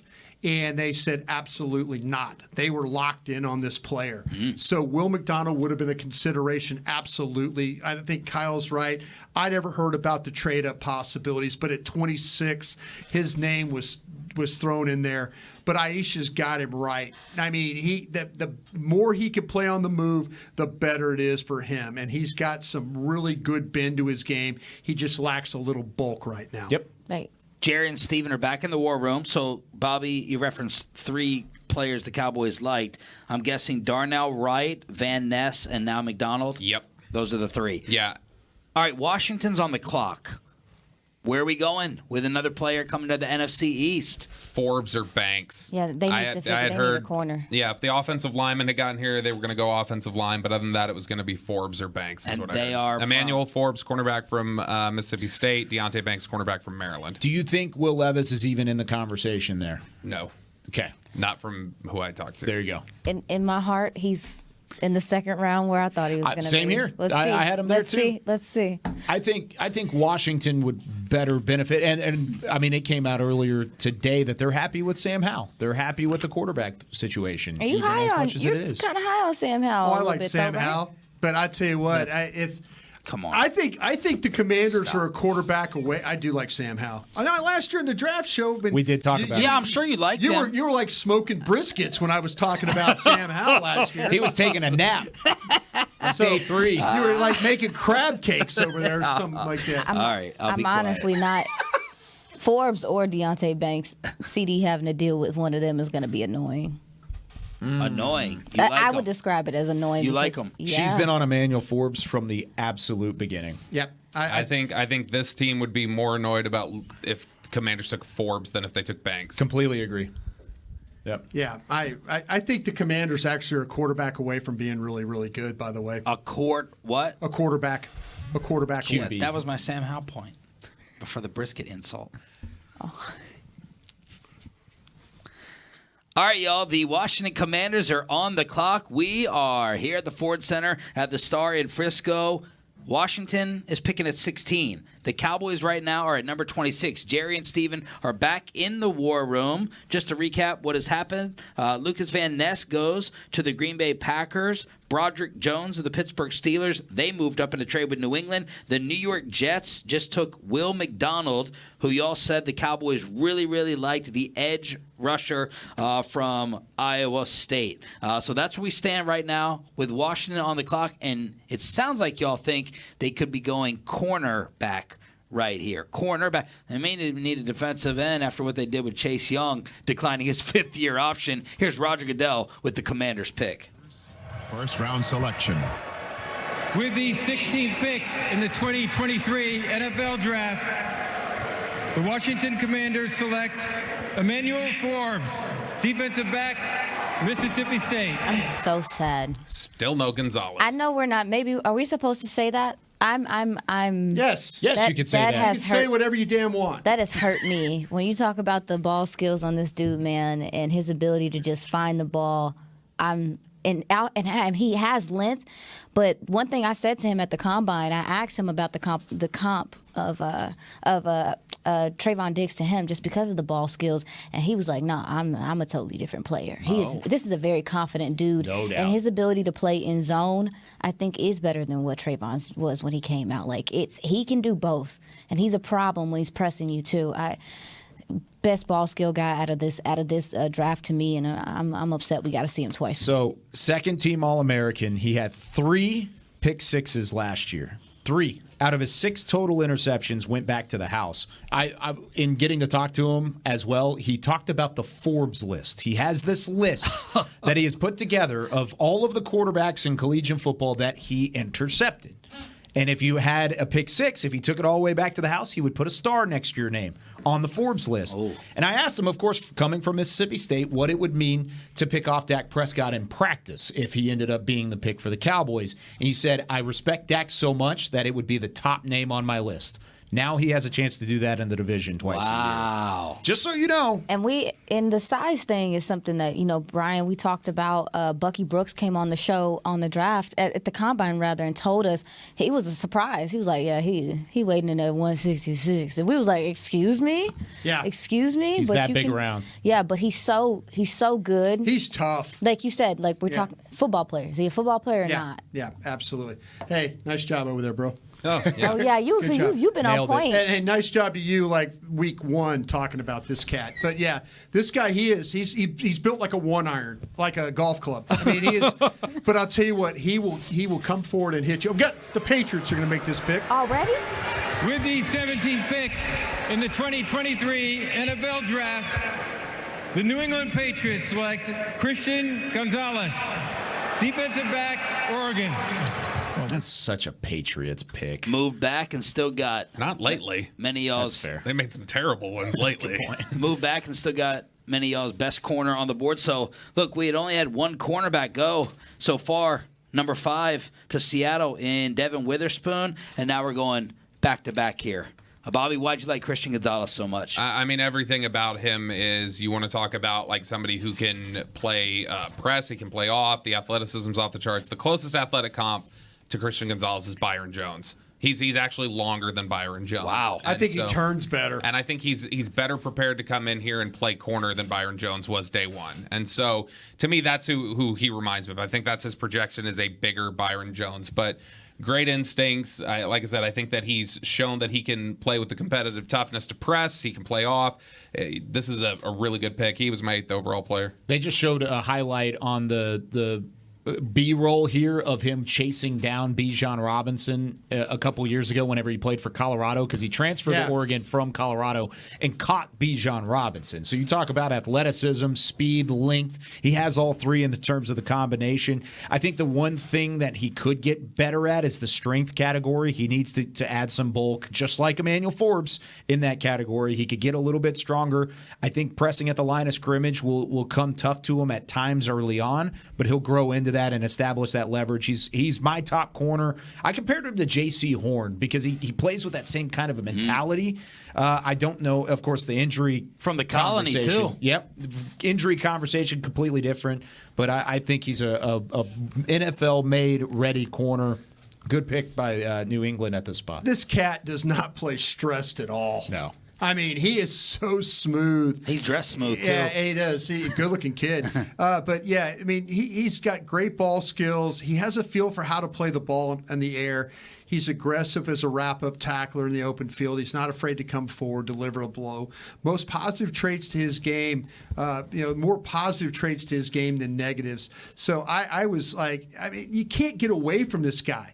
because his length, his footwork. You watch the drills at the combine. There's that Raider drill where they pedal and they flip them and they flip them and they flip them. And he looked like he was like he was like Fred Astaire dancing. I mean, he was just hip, hip, hip, hip, hip. And he's moving along. Who's Fred Astaire?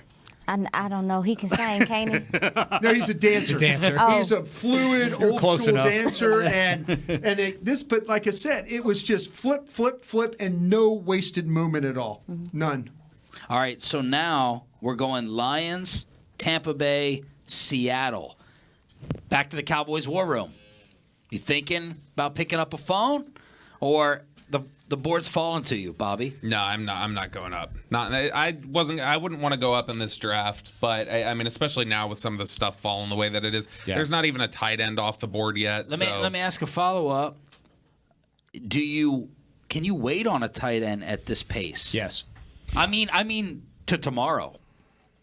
Well, yes. The first tight end. If you haven't graded close enough. Yeah. Depending on if you're believing what Daniel Jeremiah is saying from the NFL Network, is the first tight end that could go here or that we could see would be he has the Chargers. He has the Chargers taking a tight end. So we'll see. I mean, he does work with the Chargers, but traditionally his mock is he doesn't want to be the smartest guy in the room. So sometimes he doesn't get the first-round pick right on purpose, I think. Jeremiah? Yeah. For the Chargers. Plays the game. He plays the game well. Because then nobody gives him the information if he does it the other way. Exactly. Who's at tight end for the Lions after they got rid of traded away Hawkinson? Give me 2 seconds and I'll find it. Rudolph? Is it Rudolph? For Detroit. By the way, Cameron Dantzler was signed. Why don't they take another running back? Yeah, why not? Cameron Dantzler was signed by the Commanders this offseason. That has to be the two skinniest cornerbacks in the NFL now with Emmanuel Forbes and Cameron Dantzler. No doubt. Brock Wright is their tight end, Detroit. So of course. This might be a spot here. Yeah. Is anybody working phones over there in Dallas? Can you see anything? They're scurrying around? They're just kind of looking at screens, chilling. You think you're feeling good? They all look so calm. You think you're feeling comfortable, Brian? You know what? I'm okay. I'm okay because, again, both the tight ends are still on the board. That's some, we're talking about wide receivers are still on the board. I'm all the receivers. All the receivers are on the board there. I'm kind of feeling good about that. Nolan Smith's still there. Smith's on the board. Joey Porter Jr. is still there. I mean, Brian Branch is still there. I'm dandy right now. I'm taking a pull off my Pepsi and I am ready to go. As long as you're not Sean Payton. Yeah. So you guys, your level of surprise at the no wideouts going at this point at 18 is not huge. No, I'm not shocked. Well, I thought maybe one would sneak up there, but the fact that we're here. See, that's the problem. Shocking. I don't think anybody's figured this group out. Yeah. I think that's the thing right now. I think people are scared, and there's going to become a time where the value is going to be too much, and you got to go get Smith and Jigba or somebody like that. You're going to make that call. And it might be Dallas. If you're at 26 and all three of those are there, would you not go get Jackson Smith and Jigba? Would you not go bolster your wide receiver room? My bad. What do you need a guard for? Well, you could throw the ball everywhere you want to throw the ball. Well, you need a guard now, all right, after Philadelphia. Babe. I have been a proponent. I know this will be unpopular. I need Bobby not to listen. I would like to just keep building up the defense. I would like to. Nothing wrong. I would like building the defense. I would like to win in a more San Francisco way versus relying on this offense and quarterback to drop a 40 burger, 35 every single game. What do you have against 40 burgers? I don't have the term. Name. Me and Bobby don't. Me and Bobby don't love the name of the term. So I'm like, hey, go 40 burgers. Who's at the top of your board defensively, and are there any guys up front? Miles Murphy. Joey Porter Jr. and Miles Murphy are 11 and 12. Yeah. Okay. And 11 and 12 overall on your board? Yes. 9 and 14 on mine. I've got Porter Jr. 11, Nolan Smith 12, but I also like Brian Branch, and he's up there too. Yep. I have Nolan Smith at 11. I have Miles Murphy at 21. We need to listen to her board. But Brian Branch She's been right. She's been right the whole damn night. Elijah Cansey's still up there, Brian. Yeah, you like Elijah Cansey's Cansey from Pittsburgh? Yeah, but I like Porter better. I like Murphy better. I'm there too. I'm just if I could pick those two cats off, I'm good to go. Who would be your preference right now of everyone left on your board, Aisha? You've been nailing it so far. For the Cowboys? Yeah. I mean, I don't know. Give me the top players on your board. You want to first. take Smith and Jigba, don't you? It's not that I don't want a receiver. I'm more concerned with the fact that like the offensive linemen seem like they're flying off the board. Yeah. The good ones are. So I have DeJuan Jones. You still have some linebackers out there too. They really like Drew Sanders. They like Drew Sanders. I know they like Drew Sanders, but there seems like there's just too many other guys. And I know their board's probably way different than our boards, but man, to me, I don't feel wiped out right now. No. I'm not feeling stress right now. How do you feel, Bobby? There's no need to move. In fact, if anything, like depending on how things look, you might be okay moving back a couple spots. All right, the Detroit Lions, are they going to go ahead and get a tight end as Bobby Belts run? Zach Evans. That's your call? Yeah. It's close. Running back. Running back? He's going to be the first running back? You playing with me? Yeah, he's playing. He playing with He'll me. be their second running back tonight. You make me sick. Probably not going to happen. They're going to go trade for Josh Jacobs, Let's see who Matt Millen takes. Chief pick in the 2023 NFL Draft, the Detroit Lions select Jack Campbell, linebacker, Iowa. I didn't see Campbell in the first round in a single mock. It is Matt Millen. I have a third round. I mean, grade on him. he's not a bad player. Like Jack Campbell's a good player. It makes sense for them though, because they're Third trying round to get better. They're trying to get better at defending the run. That's what hurt them. A lot of the leads that offense was able to get. That defense couldn't stop nobody. And Jack Campbell's a linebacker. He's, to me, maybe the most pure linebacker out of all the linebackers. Tampa Bay is on the clock, then Seattle, Miami, and the Cowboys are creeping as well. It's the 2023 NFL Draft on the Dallas Cowboys Radio Network and DallasCowboys.com. Do you think Dan Campbell just got a Dan Campbell guy named Jack Campbell? Yeah. Because I think that's what it fits as. I mean, that's a Dan Campbell type of football player. I agree. He's a heady. He's a motor ability. He's a sideline to sideline, pure effort. He hits hard. He packs a punch. A lot of Iowa in this first round. Yeah, the Hawkeyes being well represented. And they might not be done yet. Yeah, maybe a tight end. Yeah, I think so. I don't hate the pick or the fit. I just don't love it at 18 overall. Just like I don't hate the pick at 12 with Jahmyr Gibbs, but I didn't love it at 12 overall. Kind of an interesting first round for Detroit. Tampa went quick. You think this is Levis, maybe? Will Levis? You got your guy to fall to? This is the fastest I can remember picks coming in on night one. I mean, it's 9:19. Yeah, that's pretty. You're happy about it. You're through the top 20. Thrilled.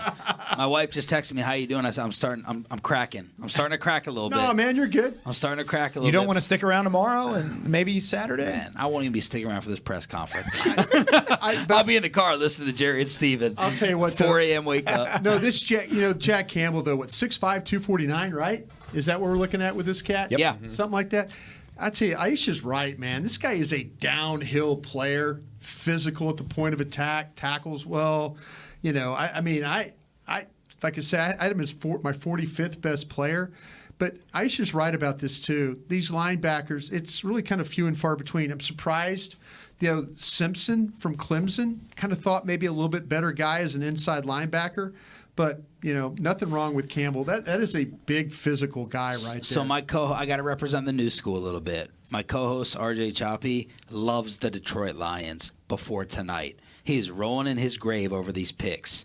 To take a running back and a linebacker, he's going to be furious. He is pulling the rest of his 4 hairs out because these are devalued positions in the league. Yeah. You don't go take linebackers and you don't draft running backs, so he's going to lose his mind tomorrow morning with the Lions, what he would call a prehistoric, stupid draft. And that's the new school thought. Yeah, well, and Jack Campbell is not the Micah Parsons where you're saying, he's an off-ball linebacker and he can maybe rush the passer if you put him in the right closest situation. thing would be Drew Sanders if you talk about the Correct. linebackers that can rush. And I think that's how they view him across the building, but we can talk about that when we get closer to 26. But I think Jack Campbell is more of your traditional off-ball linebacker that's going to come in and he's going to hit and he's going to plug some holes, make a lot of tackles, and show some effort. I don't think he's a pass rusher. He's not going to be built into a pass rusher. That's not on his tabletop, but also it wasn't on Micah Parsons' tabletop coming out of college either, so who knows? No, and then you have what's the DN for them for the Lions? Aiden Hutchinson from last year. Coming off the edge is going to make some things. Oh, okay. The Bucs are in. Let's see what they got to say. In the 2023 NFL Draft, the Tampa Bay Buccaneers select Kalijah Cansey, defensive end, Pittsburgh. Is this Warren Sapp? Are we reverting back to Warren Sapp when he came in the league? I thought it was Aaron Donald. Warren Sapp was, I think, 281 pounds when he came into the league for the Tampa Bay Buccaneers. If he's Warren Sapp, he better have gone higher than 19. Yeah.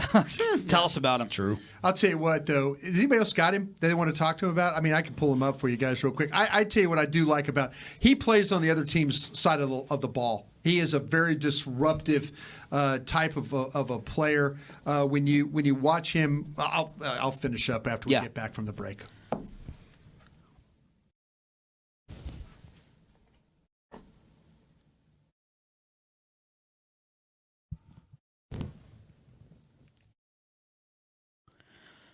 All right, y'all, this is kind of flying by, so do not go anywhere. Just to reset, Sean Sharif, Brian Broaddus, Bobby Belt, Aisha Morrison, Kyle Yeomans. We are set up at the Ford Center at the Star in Frisco, brought to you by Miller Lite. We'll go back to the Commanders at 16. They took Emmanuel Forbes. The room seemed to absolutely love that player.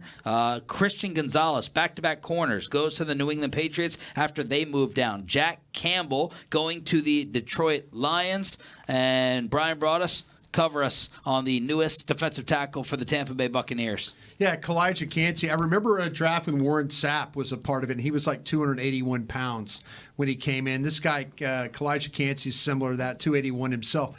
He's 6'1" there. He's very disruptive the way he plays. He does a great job of getting the ball, finishing plays. There's some strength to his game. He's always playing on the move, relentless effort, desire. When he can attack the gap, he's going to get that job done. He can work well on the edges. He'll chase the ball. He'll make his share of plays.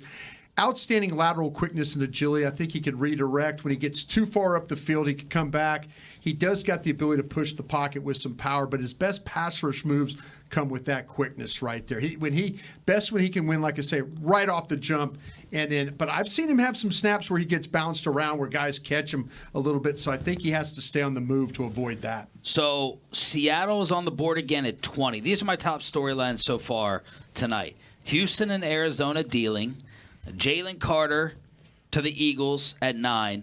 And Aisha, your Will Levis take is looking really good. I thought that was Tampa's quarterback falling to him. They were going to get a gift. Will Levis is sitting there rotting in the draft room, this poor kid. Could Seattle be the team now? Seattle or Minnesota? Maybe. Seattle is this Minnesota's interesting, Bobby. We got Mac Jones, just what we did. This is like when Mac Jones was going to go 3, and then he's like there in the middle of the first round.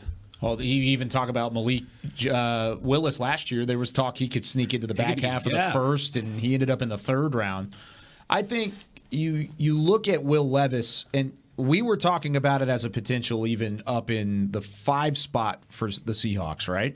We were talking about potentially you like a pick, you like Anthony Richardson, got him taken away, but if you were that close to drafting a quarterback at 5, I don't think you go away from it at 20 just because it's Will Levis, but maybe there's something there that we're not seeing. Look, man, you saw it. You put mayo in your coffee, you deserve to drop. I have said that before. That's a knock on his draft stock for sure. Might be a 1st-round pick. Maybe Seattle.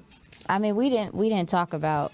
I don't have him this high, but maybe Seattle's like, well, we kind of like having semi-mobile quarterbacks, and they go Hendon Hooker. That's a good call. He's not going to be ready until. Are we running off Geno too soon? No, because he just got a deal. No, that's Pro Bowler Geno Smith. Too. Yeah, but if he wants somebody to come in and maybe take over and play similarly. Yeah, better. He's 32. Actually, in my opinion. I think it's interesting when you talk about Hendon Hooker. I mean, because to me, that's a guy. He's a 6-year senior. I was talking about, hey, how do I limit my problems with my quarterback? With inexperience. And Hendon Hooker has played. He's a 6-year. He's a captain. He's highly respected. He's played in some big games. I like what she's saying there. I mean, to me, I have Will Levis where he is, and I was using the same argument for him. But Seattle, to me, is the value of a quarterback now at 20. I mean, are we to that point where it's, hey, and Bobby says I think they lost out on their quarterback, right, with Richardson. Richardson. So maybe they say, well, let's who's the next one on that list? I don't know. They might not like Will Levis, but Hendon Hooker, she's right about Hendon Hooker. Sorry. Go ahead. What's their needs, Kyle? For the Seahawks specifically, they need defensive line, and they may have had another pick taken out from under them with Cansey off the board specifically. Edge rusher, they could maybe go Nolan Smith here. Safety, you could go with a Brian Branch. You just drafted a corner, so I think you feel pretty good about your secondary right now. Or linebacker. They could go get an edge rusher linebacker combo and go draft the Drew Sanders here at 20. Let's reset this outlook for the Cowboys too right now. And let's go ahead and look at what's staring at you on the board and how good you feel about it. Who wants to be Will McClay? Go ahead. Let's give the update to the Joneses in that room. I have 8 first-round grades remaining on my board, and I had more than the Cowboys were rumored to have on their board. And but they're exactly 8 picks away. Exactly. So I feel really good about where I'm at now. I would even start maybe – Brian talked about this yesterday. Start talking about the teams behind you. Get on the phone. Yeah. See what it's going to take for New Orleans to trade up or Kansas City to trade up. Grab some picks here because you feel really good. You got 8 first-round grades just on my board alone, and you're less than 8 picks away. You're at 20 right now. I think there's a huge possibility of maybe pulling the parachute here if the right situation remains. I just remember Stephen Jones coming on 105.3 The Fan and talking about when you start to talk about bailing, what am I trading away from? Is there somebody? I know on my board, I've loved Joey Porter Jr. I'm not going to include Will Levis in this thing. Miles Murphy, Jordan Addison, those are guys that I still have on my board. Yep. But so I'm going to, and those tight ends. I mean, everybody, that's the one thing we've talked about this the whole spring. Tight ends, and we were talking about Sam Laporta. We're starting this day with Sam Laporta. Yeah. We've got 2 of the best tight ends in the draft sitting there right now. Are we going to trade away from that potentially? Maybe. I'm with Bobby.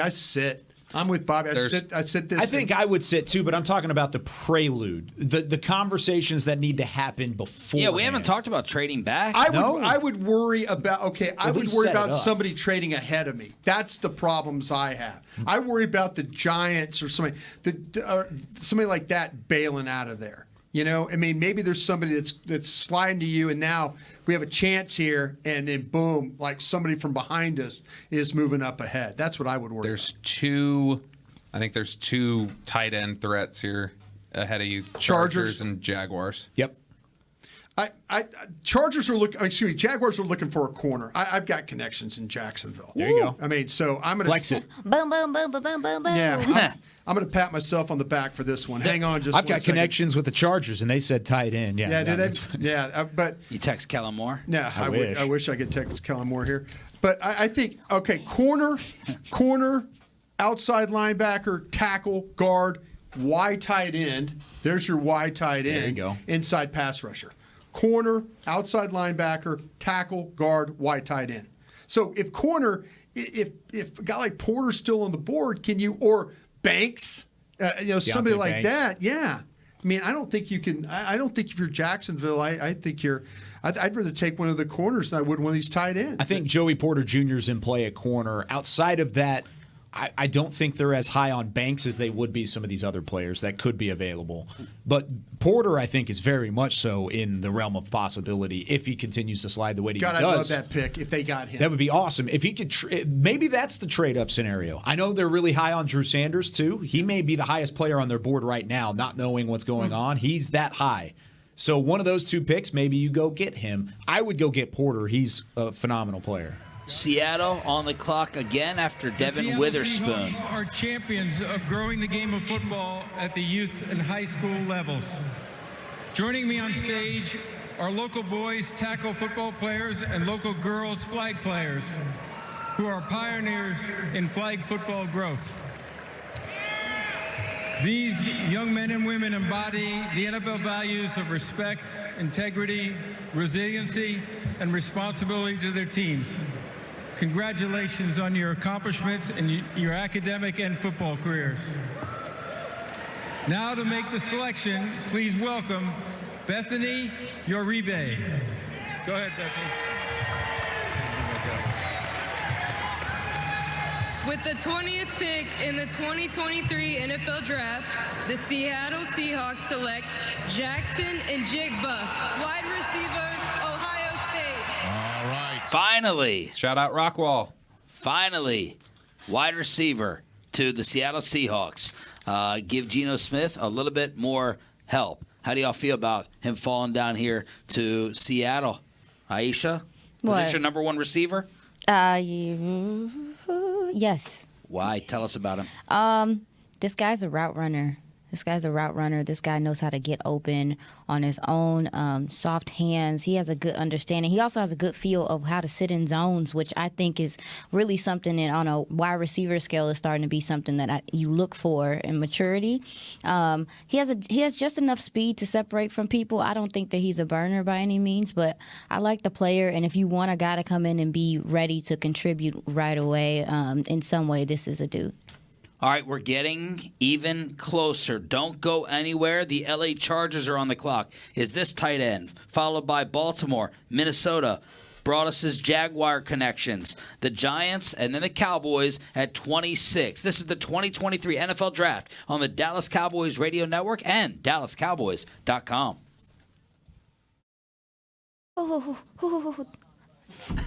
Were you celebrating? Don't interrupt your celebration. We're still on. We're still on. This is our friends. So that's the thing. The radio side is a little buttoned up. You know, it's a little nice and tight. You got it ready to go. This is your friends that you're talking to here on DallasCowboys.com. So what did you have to say? What was Beamer that? said you could use any cuss words you want. We're on. That's what he side. said. Yeah, he said that before you got here. Really? He said that? Don't listen to him. He's trying to get you in Bobby, trouble. Don't listen. Bobby is so convincing, y'all. He is convincing. Yeah, He's not serial. safe. He's Like a a true guy. psychopath. He's a serial killer. All right, Chargers, Baltimore, Minnesota, or you want to talk a little bit more about Smith and Jigba? Yeah, talk about him. I'll tell you what, I think you actually had him right. I mean, you've been on these players all day, so great job on your part. I think the thing with Smith and Jigba is that, to me, you know, you watch him, he's such a good route runner. And if you watch the Utah game and then from the Rose Bowl, you would have probably picked him first overall. I mean, it was one of those incredible games where he was just magical that night. But this guy, he tracks the ball well. It doesn't matter if it's over his head, right down the middle of the field, wherever. He knows how to work to find space. He does a good job of playing on the moves. Routes take him all over the field, especially good when it comes to making catches, dealing with traffic. He'll go get the ball. He's not afraid or shy about route running. Good initial quickness with the separation. The longer he runs, the more likely he's going to get caught. So, you know, he's going to catch it. He's going to go, but he's very steady with his speed. I just wouldn't call him a breakaway type player, but he's always going to get positive yards after the reception and show some physical running traits with the ball in his hands. So I called a game of Jackson Smith and Jigba's in high school. When he was in high school, I was in college still. Played for Rockwall.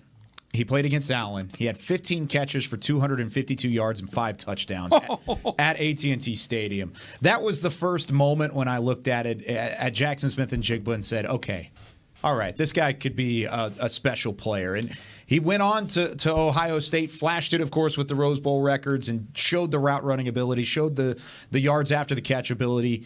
I think he's the most ready-made NFL receiver in the draft.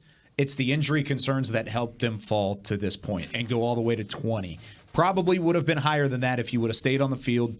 A lot of people last year were looking at Garrett Wilson and looking at what he brought to the table from Ohio State, and they were waiting on Jackson Smith and Jigba. Never really turned out that way in 2022, but this is a special player and a good pick for Seattle overall. That's going to be a fun combination to see him run on the West Coast like that.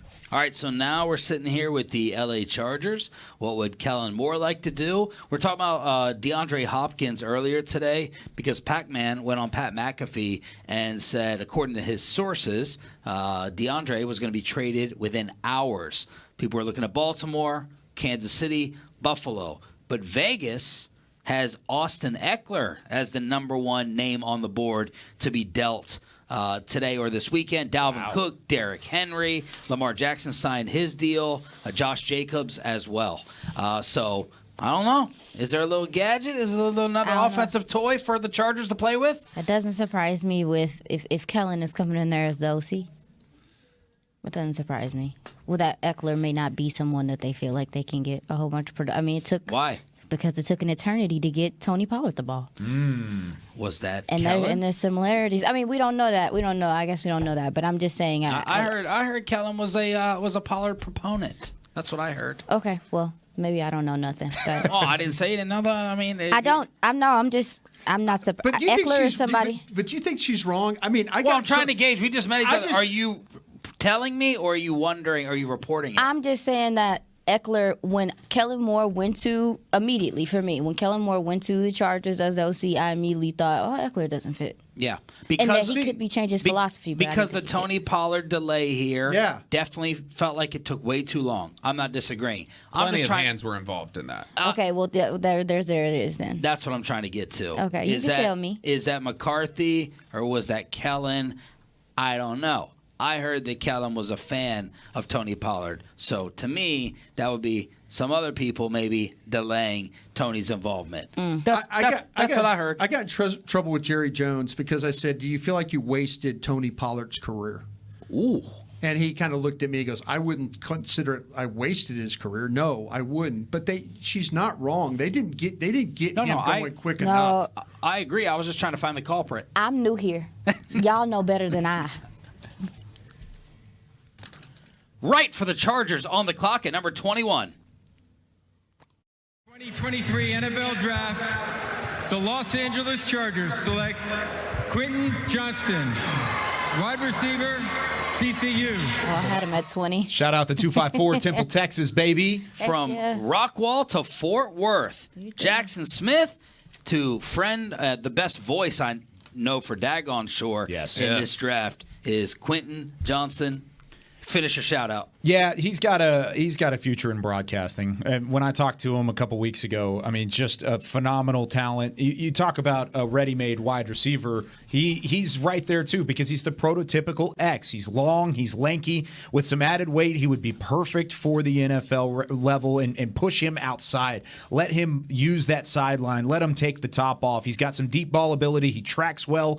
He's got a willing blocking to his game too. He's willing to get in there and get physical. I think the one thing that he wasn't clean in was the route running. We just talked about Jackson Smith and Jigba, who's very sharp. He creates that separation. Johnston's more of a contested catch guy, and I think he can work over the middle of the field, but he's got to find a way to get some separation.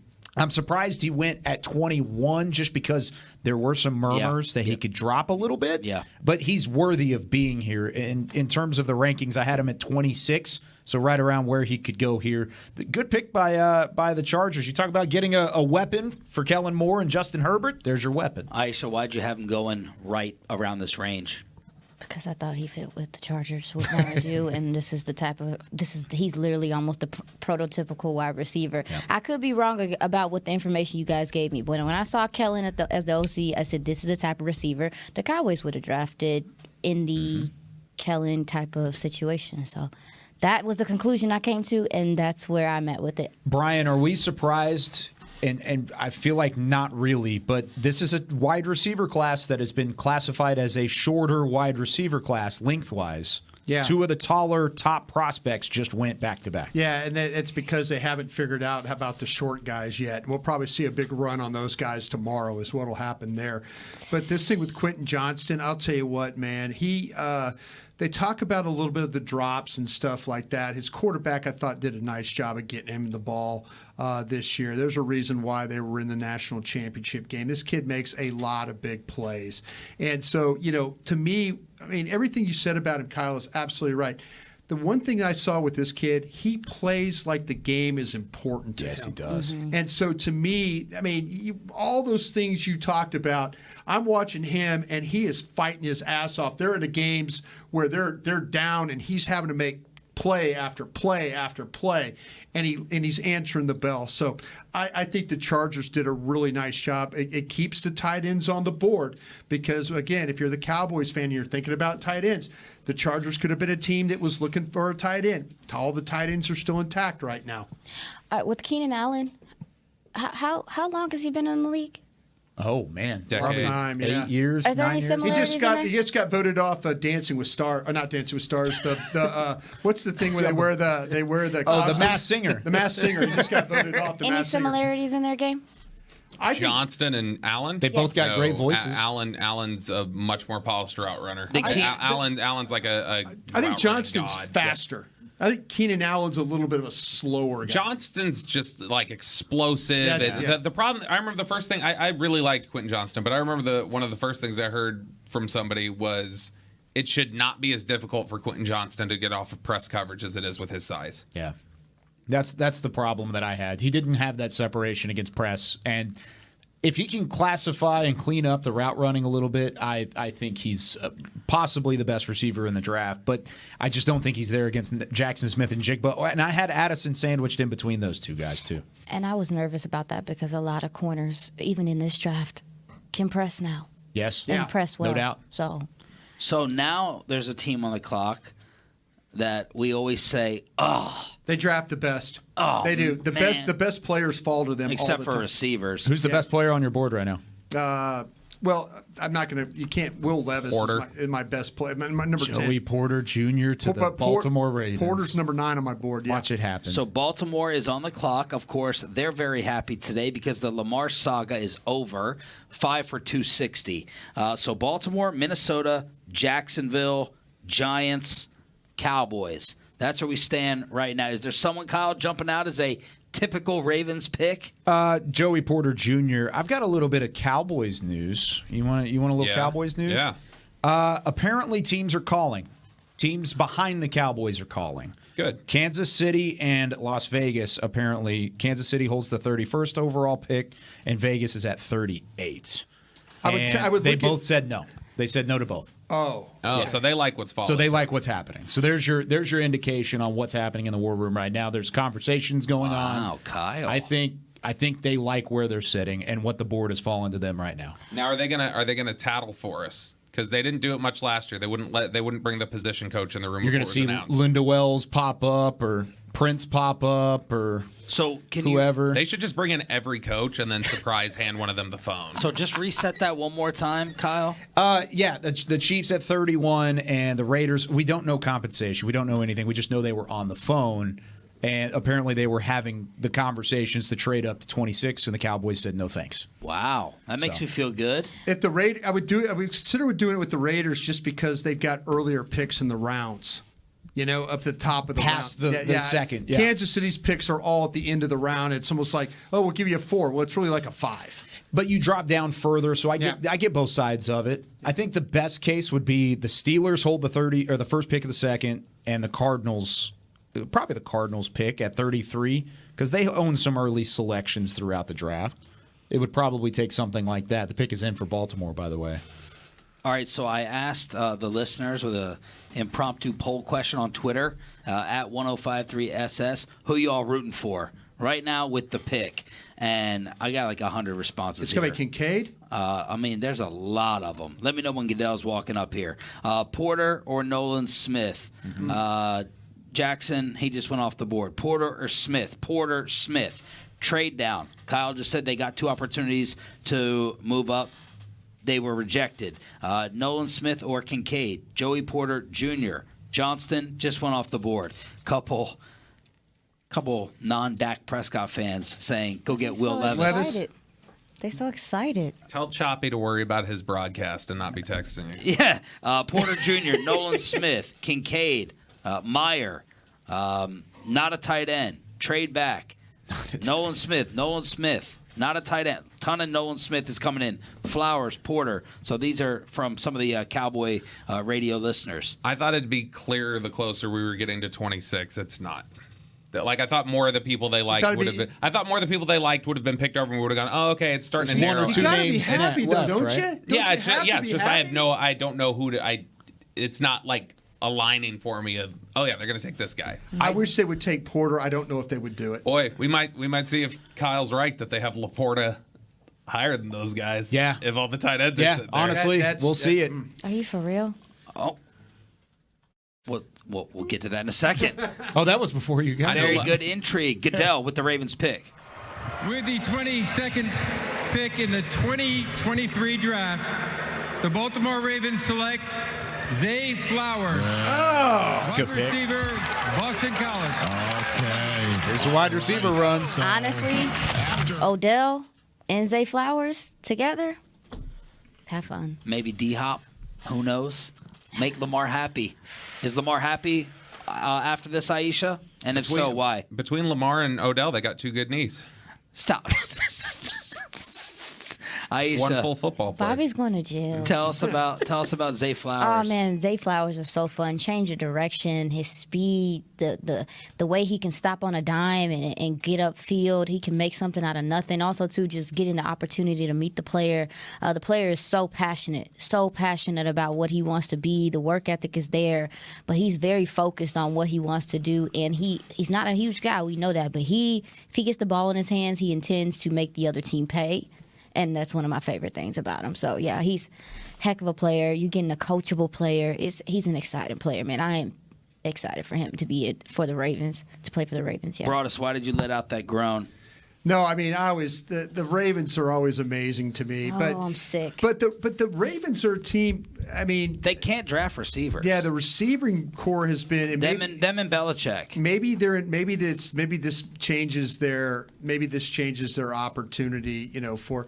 But Aisha's right about this kid. I mean, you watch him play. He's a really fun player to study because he's not as big as a minute, but he makes every single play that's thrown his way. He's got rare start-stop quickness. He can make defenders look silly in the open field. He's going 100 miles an hour, then stops on a dime. He has a keen sense for how to play in very small spots. Outstanding balance, body control as a player. Hard guy to get a good shot on because of that quickness. And that looks movement. like Tyreek, what I'm looking at right now. For a guy that lacks height, he will make up for it with his reach. Seriously, this guy goes and gets the ball. So, outstanding finisher. I mean, he always, like I say, he appears to have fun playing games because he's always messing with people after on tape. You see he'll catch a ball, get up, and kind of have fun with somebody afterwards. All right, so we have. By the way, the New York Giants were really looking hard at this guy. Yes, they were. Zay Flowers was a guy that they were really on. Let's see if that Addison, when we get to him, if Addison, the receiver, that might be their pick. They're hunting for a receiver here. I mocked Flowers to the Giants last week at 25, and Addison was already off the board. I think if Addison would have been there between the two, I think they would have taken Addison over Flowers. So he went where I thought he was. I had him at 23. Yeah, that's a good player going to Baltimore. Next time you need to send me your notes, please. Yeah, can you just tell us who you have at Minnesota and Jacksonville? I have no idea, y'all. This is just Brian has been teaching me how to do my stack and talking to me about it, and I did it today. Because I feel like all the information's fresh. We have more conclusion. Sure. So I tried to do it today, and here we are with these humans. All right, so I like that. I love Kyle's reporting on the Chiefs and the Raiders trying to move up, Cowboys saying no. But do you think that's just at this moment we're saying no because we're going to wait to see? And if we have 4 options, then we'll go ahead and make a phone call back to you guys. I don't think it's out of the question. It may be the preliminary phone calls that we were talking about, too, that, hey, just so you know, we're here. We're here if you want to bail out of this pick. I mean, I'm about to tweet it in a second, but names that before the draft that were on the board for the Cowboys and that they were looking at: Drew Sanders from Arkansas, Mozzie Smith from Michigan, Sam Laporta from Iowa, Dalton Kincaid from Utah. Then you add Joey Porter Jr. and you add Nolan Smith into the fold. Those are the 6 names, and at least 2 or 3 of those are going to be on the board, right? Yeah, it looks like Stephen Jones when he leans over to Jerry and's talking, he's looking at his trade calculating chart. Points. Yeah, they're looking at points right now. Todd Williams, I think, just floated. Todd is director of administration, so football operations and stuff. He's responsible for the trade sheets and stuff like that. So maybe Stephen is there trying to explain if they go back, this is what they can, what they potentially can look at. So he's trying to explain to Jerry how the points are going to work for a particular trade. Maybe a call they like that they want to take a peek at. This is my favorite part: just trying to play body language observer and see who's in the room. DQ's in the room. And the drama that's playing out. So Dan Quinn is lingering in the background. Meanwhile, on the national broadcast, Will Levis is suffering in the green room. So we got all of them up. Now, look, Minnesota. Is this the end? Is this the final spot for Will Levis, you think? Minnesota? Ask the expert, the QB whisperer. I don't know, y'all. I just didn't think he was that. I thought he was a second-round player. Well, why is Minnesota? Let's bring this up. Why is Minnesota blowing it up? We're hearing about Dalvin out, Cousins replacement draft. I mean, Minnesota in a Cowboy category, or like a little bit less. I grouped like the Titans over the years, the Vikings, the Cowboys. You know, I put the Cowboys ahead of them. But why are the Minnesota Vikings blowing it up? I don't know. It feels similar. It kind of feels similar to the Cardinals. Yeah, that's what I was about to say. It feels similar to the Cardinals, is that they kind of made a run at it, kind of, sort of.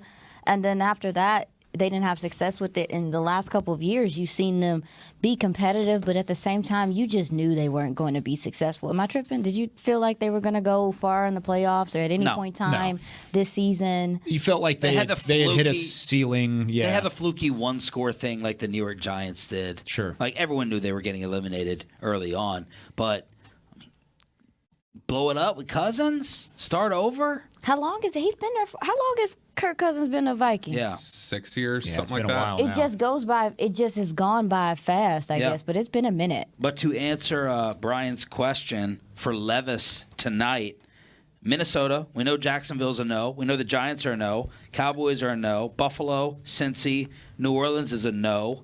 Philadelphia.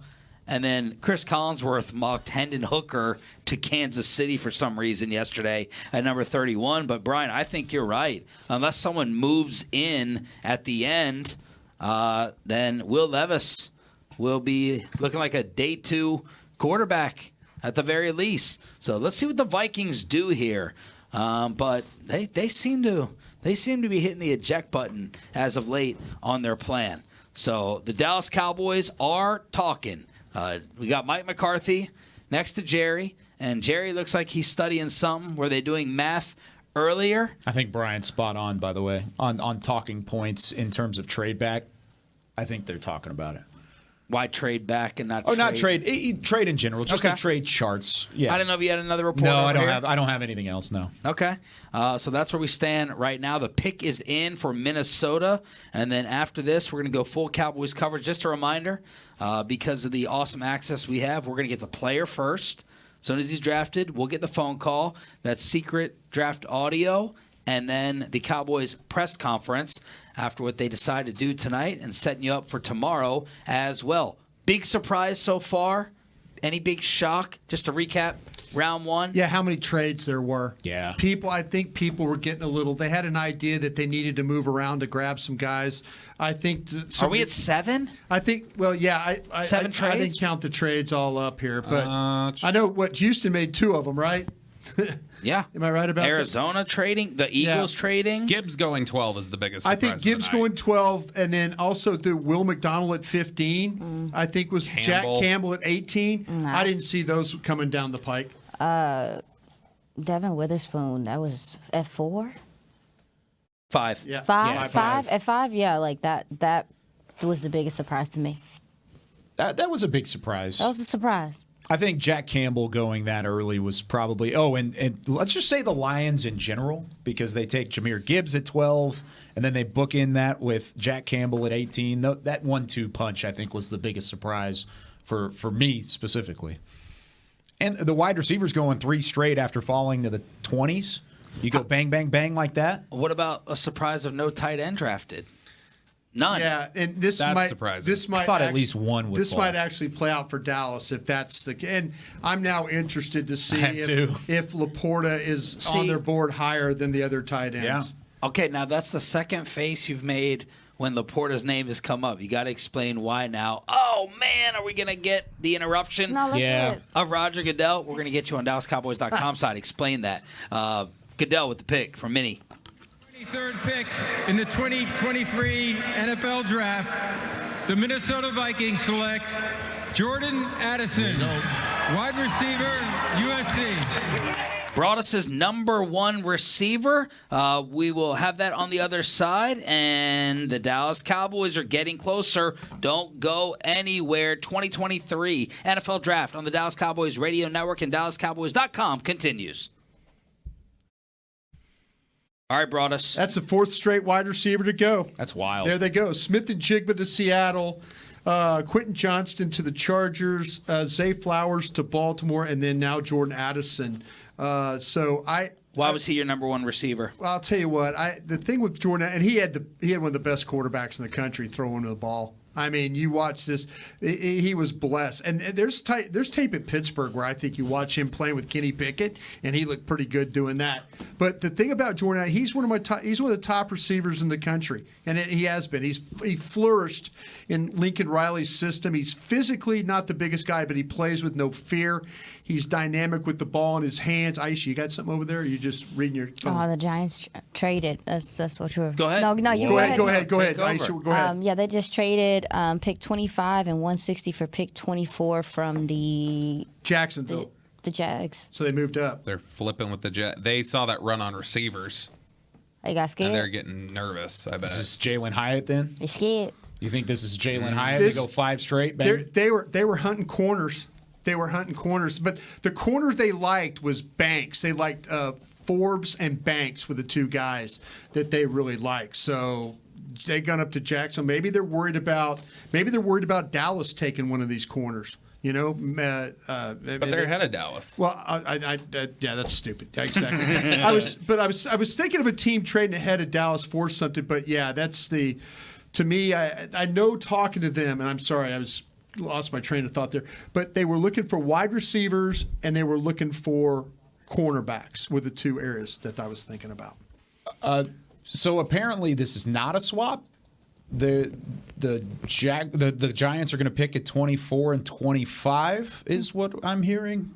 Is that it is a swap? Never mind. I heard a difference. So you must be on my crazy train. Yeah, I was just there too. Yeah, no, it's cool. But getting back to Addison, I mean, I would not call him a blazer, but he runs fast enough. He's got body control. He's got awareness along the sidelines. He gets his feet down quickly. He's always on the move. They use him on screens, on sweeps.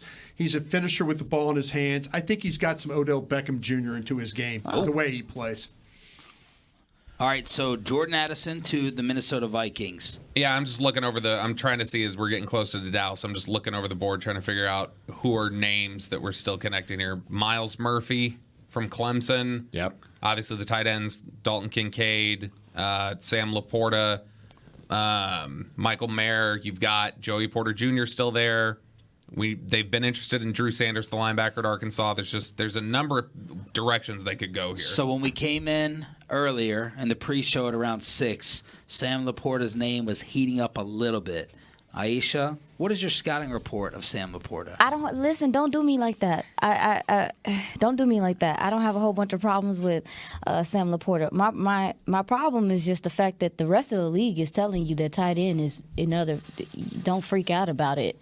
I guess at 26 you could still take a guy. So for you, it's a positional value thing. Like you can wait on tight end. Well, it also, too, we talked about it on the draft show, is it depends on what you feel like about the Cowboys tight end room right now and what you're adding to it and how that person is going to come in and be productive in this tight end room right now. And, like, for a first-round pick, you would assume you want them to come in and be productive right now. So are you expecting for them to take snaps away from Peyton and Ferg? Is that the competition important to you? Laporta to me is a steady. He's a steady tight end. He also has some yak ability also too. I feel like he's displayed the Iowa offense. Brian, we've talked about it a number of times. It wasn't nothing special. I guess you want to say, like, it wasn't always explosive and stuff. But he's a steady tight end that understands. He can high point the ball. He understands angles. He can slip some tackles. He's a steady tight end. Like we were talking about. There's an injury history with this guy. Well, thank you for that. Yeah. And there's, like in 2017, he had a left meniscus surgery. In 2019, he had a stinger. In 2022, he had right meniscus surgery. Wow. In 2022, he had left ankle bone spur surgery. He's had a right hip impingement that could flare up later in his career. So Brian. this kid's a little banged up, if you want to say that. Brian, why would you let me say anything about him and then you was gonna list out the fact that he is bionic or something? But he's telling you that they like him. They love him. Despite everything about him, he probably a red tag guy on their board. I have an interesting point off of Aisha's and kind of the positional value with tight end when we come back. I've got something to kind of add on there that I think could throw a wrench into this whole thing in just a second. Ooh.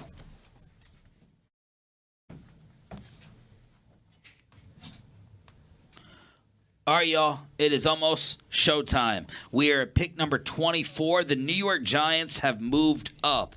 We're about to find out why. But Quentin Johnson... They're ahead of the Cowboys, right? Yes. Okay, I just want to make sure of that. Quentin Johnson, TCU receiver, went to the Chargers at 22. 4 straight receivers after Jackson Smith and Jigba went to Seattle. Jackson, Quentin, Zay Flowers to Baltimore, and then the Minnesota Vikings went Jordan Addison, brought us his top receiver out of USC at number 23. The Giants are on the clock, then Jacksonville, then the Cowboys at number 26. Finish your point that we had in the commercial. Yeah, we were talking on the DallasCowboys.com side, and Aisha brought up the fact that there has not been a tight end taken, and we're sitting at the 24th overall pick. You have Dalton Kincaid still available, Michael Mayer is still available, Sam Laporta is still there. Every tight end still on the board. The league is telling you right now, and Aisha, this was your point specifically, but the league is telling you maybe you can wait. Yeah. Maybe you can wait until the second round and still nab a top-notch tight end. So the more that these tight ends are on the board, it looks like, yes, you have options. They may not go with a tight end at all because this is a deep draft. We talked about the Tucker Crafts of the world, the Luke Schoonmaker from Michigan, the Darnell Washington from Georgia. There are names on the board outside of tight end. Maybe they don't even remotely look at that position right now as much as we thought they would initially. I still think they like all those guys, but now they feel like they can wait. We've seen Dan Quinn walking around the room there, and Joey Porter Jr. is still on the board. Nolan Smith is still on the board. There are options there. Deonte Banks is another one that you could maybe look at here at corner. Well, I tell you what, Banks would be. He'd be a nice player. What are they talking about right now, Brian? Buffalo just moved up in front of Dallas. By the way, Buffalo just took 25. Here's the Giants selection. They leapfrogged you. The Jacksonville Jaguars have traded the 24th pick to the New York Giants. With the 24th pick in the 2023 NFL Draft, the New York Giants select Deonte Banks, defensive back. There we go. There goes one. So, but who does Buffalo think Dallas was taking? So this is no doubt in your mind, Buffalo did this to jump the Cowboys. Yes. Yeah, Buffalo was right behind and we Dallas. talked about this on the draft show. You have to be worried about somebody coming from behind. That was something that we talked about, that maybe one of these players, like Porter's there, one of these tight ends are there. They might go, they might not, Dallas might not like Mayer as much as others. We'll see how this thing plays out. Buffalo. I love the pick, by the way, by the Giants. Why? I think this kid is extremely tough. When you watch him, like the cover stuff that he's able to do, he's super impressive with the way, the movement, the toughness, and all that. People were kind of getting on him a little bit about maybe he doesn't carry things from the field or from the board to the field. But, man, he's got a physical side to the game. This playing style, he's not afraid to come forward. He's not afraid to tackle. He sticks his nose in the action. He does a great job playing press coverage right there. He's sticky when he plays man-to-man. He's got a feel for how to position himself. The Giants got him a guy right here. 6 foot, 197, good-looking physically as a kid. Really good ball skills when you watch him play. I'm nervous right now. Do we have the war room? Yeah, we're getting the highlights here. So what did Buffalo think the Cowboys were doing? So the needs for Buffalo are offensive line. They need some offensive line help up front. They need a guard. They need a center. They need an interior defensive lineman. Those are all positions that are in play here for Dallas. You could go get the offensive line's pretty dry. They still have Osiris Torrance. Matthew Bergeron is there. Steve Avila is there, even though I think he would probably be a late day 2 guy. And then on the defensive side of things, they don't really need a linebacker, but you have Drew Sanders. They don't really need a corner. They could use a corner, I guess. But I'm just throwing out some of the positions that Buffalo could be looking at here to jump Dallas for. You would think it'd have to be a big name. But with all these names we've been throwing out, would they have a – I mean, it's not necessarily to, like, get one over, like, take the Cowboys guy. It's just to secure their own, right? Like, unless they had a really good feeling on who the Cowboys wanted the pinpoint. I mean, if they think they're picking from the same position as the Cowboys, like if let's say they both wanted, like the Bills want to get a tight end. If they feel like Dallas is going to take a tight end, we don't know who they're going to take, but we got to get up there. Right. Yeah. They may not know. They just may have had an inkling like we got to get ahead of them. We can't risk it. All right, reset y'all's overall boards, please. Steven's on the phone. Joey Porter Jr., Brian Branch, Nolan Smith, Dalton Kincaid are my top 4 that are still available. Yeah, Andrew Sanders is top 5. Yeah, I would go with Porter at 9, Murphy from Clemson at 14, Mayer at 18 would be my my guys. I have Nolan Smith. I have Miles Murphy, Brian Branch, and Joey Porter Jr. Okay, if Buffalo took blank, you'll feel a little deflated. Porter? I would be me personally because Porter's my 9th guy, and I think it would definitely help you. You still have some questions at cornerback here, maybe long-term, big picture about what you want to do. Porter, to me, has got length. He's got range. He's a big guy. He's physical. He's got great bloodlines of his dad as a player. I think he's tough. I think he would be a really nice fit here. Why is he here? Sorry. Oh, sorry. Go ahead. Same thing with Nolan Smith, though. Why are they here? Nolan Smith might be in a situation where people feel asked a team, what's the deal with Nolan Smith? The response that I got was that he's a little bit hurt and he's a little bit undersized. That's why they feel like that he might be sliding a little bit. And these Porter rumors are proving true, right, Bobby? We talked about it this morning of why is he falling? Why is he dropping? Right. We had heard recently like he was sliding a little. I don't think we thought he'd get all the way down here. No. But so, by the way, Buffalo's pick is in. So Dallas is on the clock right now. There you go. Wow. All right, reset your tight end board. They're all there. They're all there. They're all there. Dalton Kincaid, Michael Mayer. Take your pick. No, Luke Musgrave. in order, though. That is in order. Okay. Dalton Kincaid, Michael Mayer, Luke Musgrave, Sam Laporta. That's not their order, or at least it seems like that might not be their order. What do you think their order is? I think it's Laporta, Kincaid, Musgrave, Mayer, if I had to put it out there. Okay. I think that would be their What do the Bills need? The offensive line and corner. They could use a tight end. They have Dawson Knox, This but has got to be a tight end. They Why gotta are you be to be jumping doing all Dallas? this extra. Yeah, to be doing all this extra. Unless you just that's the thing that everybody has been chattering about Dallas could take. They got to think they got to get ahead of them for that. So look, correct me. That's been the rumor, right? Correct me if I'm wrong, but as a fan following y'all's draft coverage, sometimes when a name comes out of the blue, Tyler Smith, Travis Frederick, we have a negative reaction because you're not used to it. We're excited about Kincaid because he's the down the field threat. We know Michael Mayer. We hear the Jason Witten comparisons.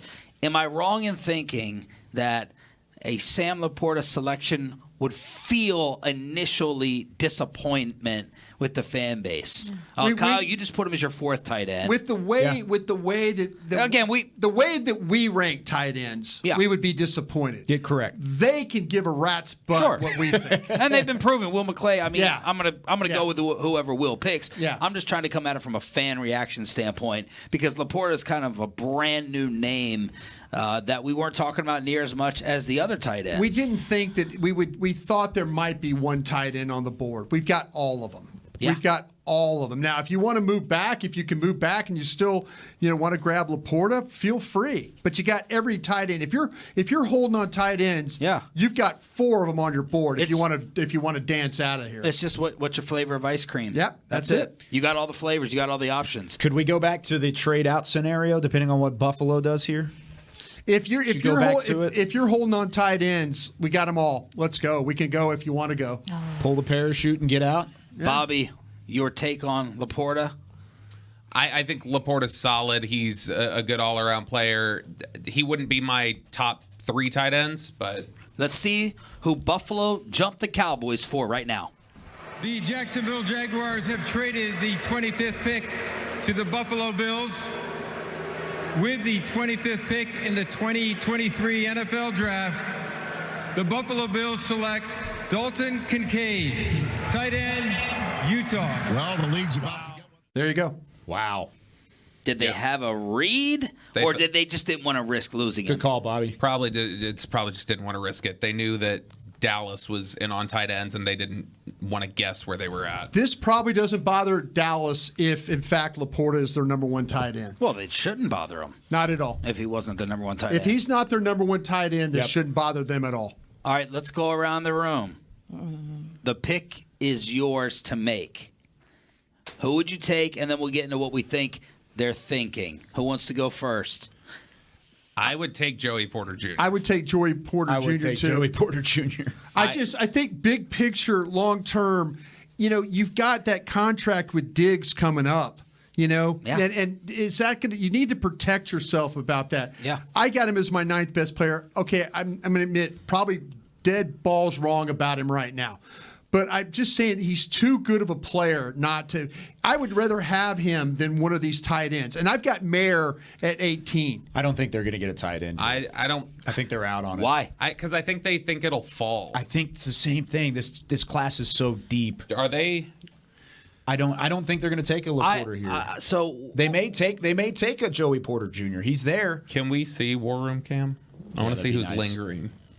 You have been staring at that a whole through it. I know, They'll put it because up when they put it up. Just wait a second. Because it matters. They'll put it up. They're showing us the highlights of the tight end we could have had if Buffalo didn't jump us. But when we were going through needs, I had corner much higher than a lot of people. Miles Murphy, by the way, is a guy, too, that I would consider. Tell us about him. He's the edge rusher from Clemson. And, to me, they act like that they always adding these edge rushers. Yeah. And I kind of feel like that Miles Murphy is one of those guys. He's my 14th. I go, you can't draw this guy up. You can't draw him up any better looking than this guy. Perfect build to play the position in NFL. Outstanding length, power. Is one of those guys that gets off the ball in a hurry, is in attack mode right off the snap. Makes things happen quickly. When is on the blocker before he knows it. Has the ability to get up the field and redirect quickly. He can find the ball. He's a finisher in the pocket. Be a couple snaps where you see him run too deep, and then he has the balance and the body control to get back on target. His length gives blockers problems, and you see him fly down inside quickly to make a play. That's the only time you kind of see him kind of take himself out of a play. But this guy right here, he's going to make a ton of plays in the pocket. 6'5", 268. I mean, he's a good-looking player. Are you looking at Mike McCarthy here, Bobby? Yeah. I mean, he's selling. Definitely debating something. He's selling, but there's no clue. Zero. With an assistant coach in the room. Man, they're not talking quarterback here, are they? Brian, don't start that. I don't think so. I will not go to sleep tonight. I will stay up through the presser. Some of the names that I really thought they would look at early, and I tweeted these out earlier, that are still available. Drew Sanders, Mozzie Smith, Sam Laporta, Kincaid is gone. But then you have the additions of Joey Porter Jr. and Nolan Smith. Oh, yeah, but y'all, they're having a debate. Mike McCarthy's a Pittsburgh guy. He's a Pittsburgh guy, right? I'm not wrong about that. Yeah, you're right. Could he be talking about Porter and that Pennsylvania kid and all that stuff? I'll tell you this. Jerry is listening in the middle. And look, and McCarthy is making his point. Oh, he is. It's going back to Steven. Now McCarthy, it's back to McCarthy. Steven's laughing and joking with him. Go ahead, Bobby. No, I'm just going to say, yeah, Mike McCarthy's a Pittsburgh guy. Here's one thing that I don't know what the pick will be, but I'm just going to say this. Mike McCarthy's a Sam Laporta guy, too. Yeah. You think about the way he stood on the table for Trey McBride last year, the Colorado State tight end in the second round. Yeah. Didn't get him. You got Jake Ferguson in the fourth, but maybe he's saying here, maybe we do need a tight end. Okay, Will McClay's over here on the far right of the screen. He's now making a point on his end. This is fascinating. Yeah, he's countering, or he's trying to help Mike, or he's going against him right now. Because 45 left. Because the pick would have already been in. They're all. Oh no, this is a legit debate. They're all making their points right now. There's no tipping this pick. I can tell you right now, nobody knows what this is going to be. Wow. Will McClay might pick up the phone. If Will McClay picks up the phone, the pick is going in. Yep. But he's on that right side. Jerry's now going to have to make the call. Yes. So here we go. So, and we've talked about this before. The draft that actually is happening is about, a minute behind the actual draft. The clock on the TV right now is 1:15. So how much time do they have left? They here? got the consensus. Wow. They got it. They're not moving out. They're making a pick. Let's look here. And here come the high fives and everything. Do we think Mike McCarthy, Stephen Jones, or Will McClay ended up winning out if they were on different pages? So, wow, that was as much debate on the clock as I can remember here in a long time and doing this for 12 Dirty years. just popped in and gave a hug to somebody. He's the defensive line coach. This is Is it Mozzie? Murphy or Mozzie Smith? I would bet. Or Nolan Smith? Could be Nolan Maybe. Smith. Yeah. Could be any of those guys. Would you guys have a preference amongst the three? A major preference? Miles Murphy would be my guy. If you're going defense, or if you're going defense on the defensive line, Miles Murphy would be my guy over Nolan Smith right now. I have Nolan Smith as a higher rated defensive lineman right now, but if you're talking about fit for a team, I think Mozzie Smith fits this team. Yeah, good. Yeah. I have both Murphy and Nolan Smith ahead of him. So I would rather have one of those two guys. But if you're talking about need and fit, that's where it would be. And look, I don't mind defensive line either. I really don't. Give me your DNs up front. We're always talking about tackle around here, but give me your DNs. Tank Lawrence is getting longer in the tooth. You had a nice year out of Fowler. Of course, Micah Parsons is lethal, but what names am I missing on the current defensive end chart? O-line, D-line. O-line, D-line. It's like pitching in baseball, right? You can never have enough. So I just felt like all the talk and focus was about tight ends and receivers. I wouldn't have minded a cornerback, but maybe they're looking at defensive line right here, Aisha. Yeah, the way that Brian Baldinger just came at the Cowboys for not having a solid DT. Yeah. Mozzie Smith makes a lot of sense there if that's the case. Makes your defensive line better, man. Yeah. Let your edge He was the rushers- best run defender in football. He And lets this your is a edge team that rushers has be free. struggled to stop the run. All right, but are we thinking it's Smith? Or are you thinking? I'm thinking it's Mozzie Smith or Miles Murphy. Yep, one of those. Why not Nolan Smith? Because of what you just said. Same deal. Nolan Smith to me is just like he's tweener. Just for me. I mean, well, pick is definitely in. The high fives all going around the table here and like that. They evidently got the guy that they wanted. So. They're taking advantage of this being America's team on the TV side. The Cowboys ran it all the way down, and now they're drawing this out as long as possible. A reminder, we will have the player on the phone first. Here it is from the commissioner, the Cowboys pick. As promised, the Cowboys pick. With the 26th pick in the 2023 NFL Draft, the Dallas Cowboys select Mozzie Smith, defensive tackle, Michigan. They took a Michigan man off the board. Mozzie Smith. Wow. All right, let's get the profiles with everybody's scouting report. Defensive tackle for the Dallas Cowboys. Yeah, this is Mozzie Smith. When you watch him play, and everybody was talking about him earlier on the build-up there, it was about power and all this. He plays as a true one technique. Stats, numbers are not going to be super flashy, but he does a good job of handling the dirty work for the defense. I think he's got rare athletic ability for a man his size, 6'3", 323. When he comes off the ball, he could be a load to handle. When working one-on-one, he doesn't have many pass rush moves, but he does show plenty of power. He could be disruptive inside. He could be a hard guy to move just because of his strength. The ability to push the pocket from the middle. He plays with a great deal of lower body power and strength. He's able to shed his man, find the ball. I could have seen a little bit better finish at times with him when he got there when an opportunity, but he does have a little bit of a burst. He could get down the line. He could get outside the tackle box. He's really good when he can work straight ahead. That rare size, athletic ability. He had a gun charge against him in October, but everything should be cleared up by right now. He was dealing with that when he was at Michigan, and it seems like that's all past now. So last year at the Combine, I was told, watch out for this Tyler Smith cat. Watch out for him to come up. I never really thought he would be an option in the first round. I always thought he'd be a second-round option or early second round as a trade-up potential. Then you get to the draft day, and he was a selection. This year at the Combine, and I'll go back and I'll clip the thing, but Aisha and I were at the Radio Row on the Combine, and who did I say to look out for? Mozzie. Mozzie Smith. Didn't think he would be there at 26. I thought he'd be an early third-round player. I had him in the 30s in my board.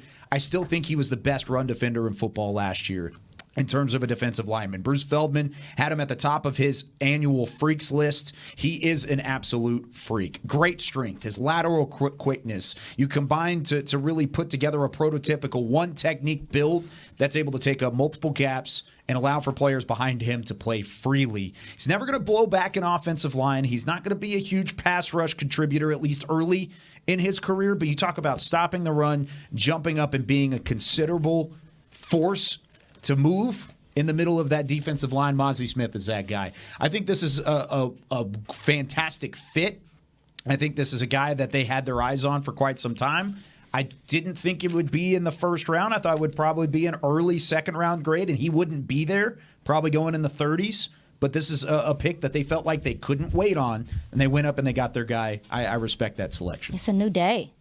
A DT in the first round. Right? Absolutely right. What? What's happening? Absolutely right. And Brian made such a good point about him not being some flashy guy. You got to watch him. You got to watch the impact that he makes in the run, against the run, and just obviously being a tone setter like we talked about. The battle between him and Steve Avila was actually one of my favorites to watch this year, just how technical Steve Avila is, and Mazi and him battling. I think Steve Avila got it was a battle. Fun. It was a battle, and just to see, and you made a good point about his length, Brian. Like he's not super long. He's not super long, but he's definitely going to make a play. He's going to punch. He's going to make plays on the ball when he can. But you brought the guy in here because you want to stop the run better, and he's probably going to make things easier for your edges to be free and do what they need to do. Also, too, you got Jonathan Hankins here for a year. You might need another guy. I love it. I know fans have been clamoring, and I'm not just saying this because we're on the broadcast. I felt like this team, run defense-wise, could still be run on in crucial points and times in a game, and fans have been wanting a run-stuffing defensive tackle. People went crazy when they traded for Hankins last year. All right, and that's not even the biggest name that was out there. And now you go and draft a guy and invest in it. As you said, Brian Baldinger, NFL Network, kind of killed the Cowboys for not freeing up Micah Parsons more. It would surprise me if Micah was not doing backflips over this. He's already tweeted. Has he? Yeah. What'd he say? Welcome, Mazi. Pretty much that's it. Okay. But it's a bunch of exclamation points. We'll get Mazi on the phone. All the reaction. The front office is going to talk about this in the post-draft presser. And we still got more picks to get to. The Dallas Cowboys have their new defensive lineman out of Michigan. It's the 2023 NFL Draft on the Dallas Cowboys Radio Network at DallasCowboys.com. All right. What's the reaction? I'm looking at it right now. A lot of people don't like the Michigan helmet that he wears. Yeah. A lot of people don't like it. Taco memories. Let me put it this way, since we're all friends here on DallasCowboys.com. Well, we are. We're all friends. This is not Taco Charlton. This is a different player. This is somebody that's going to come in, and he's better than Jonathan Hankins right now, and I will put that out there, and I am very confident in that. Mazi Smith at 330 pounds can bend better than Taco. Absolutely. So stop that right now. Stop it. Look at me in my one shot right here. This is not Taco Charlton. This is not Taco Charlton. This is Mazi Smith, completely different player.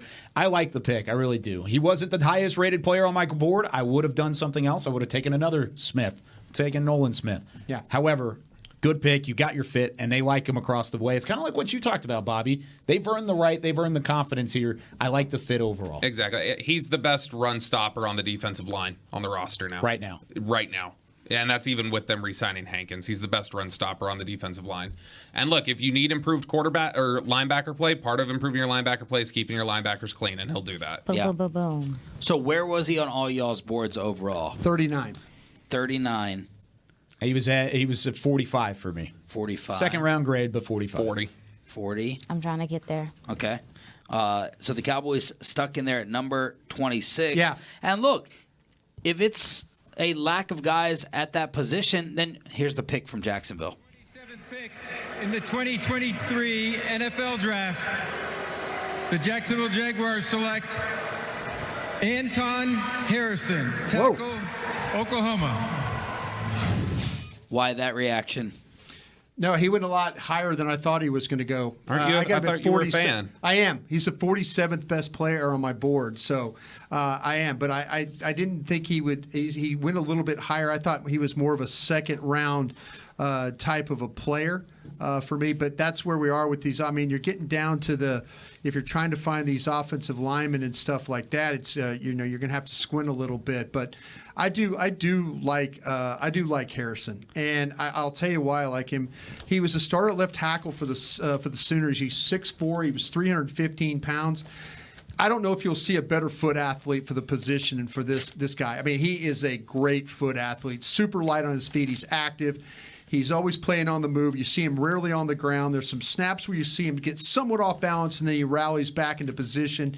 He always plays in a two-point stance. The team is very pass-heavy, so plenty of snaps where he's in pass protection, the ease of movement off the line into his blocks. He's a slim-looking tackle who lacks a little strength, but you see rushers kind of be able to break him down a little bit, but he'll do his job. You can use him in the running game as a puller. He plays well in space. Running and moving, not an issue. He will get into his man and just run him out of the play. So I see no wasted movement with this guy. A little lack of power, but he checks all the boxes for everything else. I really do like him. Where did you have him? I had him at 47 overall. Got it. For Mozzie Smith, by the way, just going back to him real quick, for his size, he might be the best athlete that I've seen in the draft at that 330-pound size at defensive tackle in years. Wow. Like, I mean, he is a fantastic athlete. He's very explosive. He's bendy. He's powerful. There's going to be a lot for Dan Quinn to work with. But didn't one of y'all say he's not pushing offensive linemen back into the backfield? He's not a pass rush product on film, but I mean we've seen that before that he could grow into that. He could develop it. I think he will develop it. I think there's a ceiling to this player that has not been hit yet.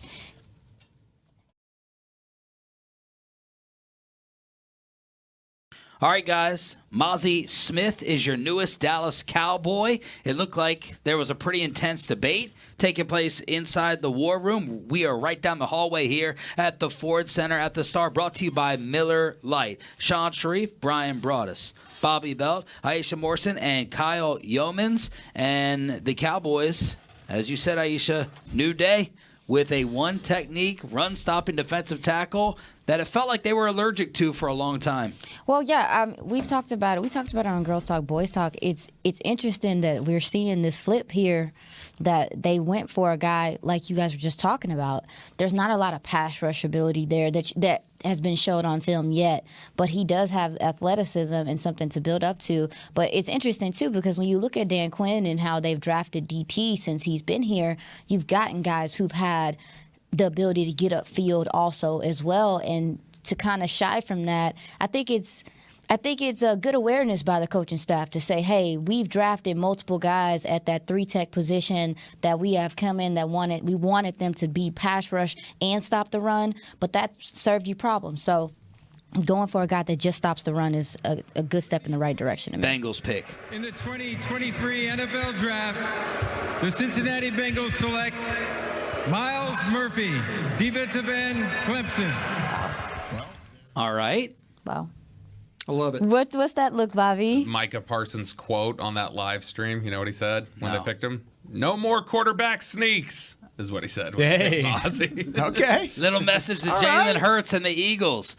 Brian, you love Miles Murphy? Yeah, I read him earlier when we were talking about the possibility. He was my 14th best player on the board. I said this. Look at these highlights. This cat. This is how you draw him up right here. This guy right here. Look at the redirect. That's a big boy too. Yeah, redirect.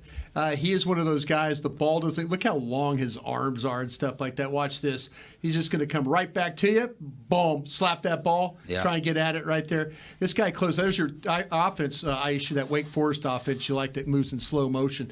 But look at him break down the tackle there, right there. Boom, just right on top of the quarterback. I really love this kid, and you know what? Hey, I am a fan of Mozzie Smith. I was hopeful that I'm surprised this guy was sliding. I really, really was, and it was very late in the process. But I think the Cincinnati Bengals they've done a good job of getting these defensive linemen, and this kid is going to be all right. Do you think it might be because he's a little bit of a tweener? Maybe that's why this guy is 6'5", 268. Yeah. Hey, look at. I mean, he's big on the outside. He's as good looking, and like I say, the run right at him, he can extend because he's got that length, and he's not going to let blockers get into him like that, and let him push on him. But look at that, taking a tackle with him to make a sack. I don't know, man. That cat, I really do like what I saw of him on tape. Brandon, being the Bills general manager, is giving his press conference right now, and he said that if Dalton Kincaid was not on the board, they were going to trade out, and so they specifically went up to go over Dallas because they thought the Cowboys were going to take him. And we have Mozzie Smith on the phone right here on your home of America's team. Mozzie, congratulations, man. How does it feel? Man, it feels crazy, man. I ain't. This first for everything and the last for this one, man, it's crazy, What was your interaction with the Cowboys throughout the process, and when did you think, if you ever did, that this could be a reality? I spent some good time with them during the combine. We had a formal and, caught the vibes and, talked to everybody and got to meet everybody and, left feeling good. And kind of didn't talk to him as much until, we got on and I came on a private visit, a private 30 visit. Yeah. And then got in the facility, got to meet everybody, got to meet Mr. Jones, got to meet Coach Quinn, Coach McCarthy, got to meet Coach D.A., everybody, and just get a good vibe. And they got a good feel for me and a lot of smiles, a lot of laughs, just felt good, talked about being great, and what it's going to take, Mozzie, Kyle Yeomans here. Congratulations on being the selection and on being the newest Dallas Cowboy. What has been the biggest inspiration for you up to this point in your football journey, your journey in life that has led you to this point, and where do you pull your motivation now heading into the NFL? I ain't never, I say it like this. Every team I've been on, I've been one of the players that was going to help win the game, and that got to continue. First off, you know what I'm saying, and I got to put the work in to become that and help this team win. But the driving factor my whole life, I always just wanted to be a dog. When I got on the field, it's all about being a dog. It's all about making that man across from me remember me, and that's kind of my driving motivation. I don't want to be getting tossed around nowhere. The field is where I have fun at. So, Mozzie, go blue. And so when we watch you play on tape, the one thing we notice is you are always on the other side of the line of scrimmage. A lot of power in that body, a lot of ability to find the football and stuff like that. If you kind of had to say, hey, listen, coming into the league, I want to work on something. This is what I might need to get a little bit better at. Is there something you kind of have in mind that you want to really improve on when you get here? First and foremost, I got my first job is to become an elite run defender and make sure that I plug up them gaps up front. Make sure I'm making plays, and stopping that run. But one thing I do know that I got to get better at and show up more if I want to become a complete player is pass rushing and working edges. I think during, my time at Michigan, I spent every game pretty much focused on the run and, wanted to just do my job well for my team and help us win the game, and that's what it was going to take. But everybody know the league, a different type of league. The league throw the ball a little bit more, so you got to put yourself in position to affect the game and help the team. So, Mozzie, what comps did you think were the most accurate for you? Who was a guy that you tried to emulate your game after? Listen, I don't really listen to those comps and stuff, I just look at big guys who physical and who play the game the right way. First person that come to mind is Jeffrey Simmons, and another person that comes to mind is Deron Payne. Those are two guys just got, their second contracts, and two guys that have been playing the game the right way, since they've been in the league.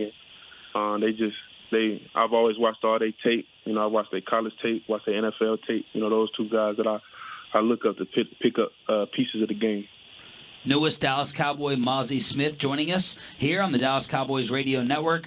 Micah Parsons has been talking about you and sending some messages out there on social media. Before I tell you what he said, have you interacted with Micah here as of late? Have you heard from him? I ain't heard from Mike. He a dog, though. He a dog. All right. As a dog. Here it is. You should like this. Micah Parsons texted Dan Quinn earlier in the day that he wanted you, and then his exact quote, I hope you're ready to be part of the best D-line in the NFL. I'm going to help you get sacks. You're going to help me get sacks. Let's get this Super Bowl. To that, you say back to Micah what? Everybody eats, man. You know, we're gonna make the inside of this defense, and we're gonna make the front of this defense the teeth. You know, just like that. So I'm excited to get to work, man. I ain't no stranger to no work.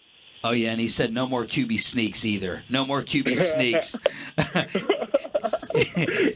I know what he's talking about too. I know what he's talking about. Oh, is that a little code? Is that a little inside code? No, I'm just laughing at how hard he was laughing. I know what he's talking about. What was the family reaction inside the house? What was the get together like this evening? Man, I ain't gonna lie, man. I just really kept it simple, just me and my mom, man. And you know, we just sat down and waited and just hugged it out, you know. And I thought I was gonna cry. I ain't cry though, you know. I cry when I put that helmet on and hit somebody. You know, not out of being soft, but just happy to be Yeah, we got you, man. Hey, man, go enjoy the moment. Congratulations. Thank you so much for the time, and we can't wait to get you here in DFW. Yeah. Congratulations on the dream. I appreciate it. There he is. Man, he sounds composed. Oh, he sounds composed, and he sounds together, calm, cool, and collected. Until he needs to get violent. All right, let's continue. Let's get caught up with everything that's happened. Close this thing out. Yeah, Miles. Oh, secret audio you're going to go to right now, Sean. Throw that at you. All right, let's hear the secret audio that Is this made Mozzie? Mozzie Smith's dream come true. Yes, sir, this is Maz. The Cowboy. Yeah. Well, we making it happen. Mozzie, I'm telling you, it's our thrill to be able to call you. This is Jerry Jones. And yes, tell you, we just turned your card in. We're drafting you for Thank you.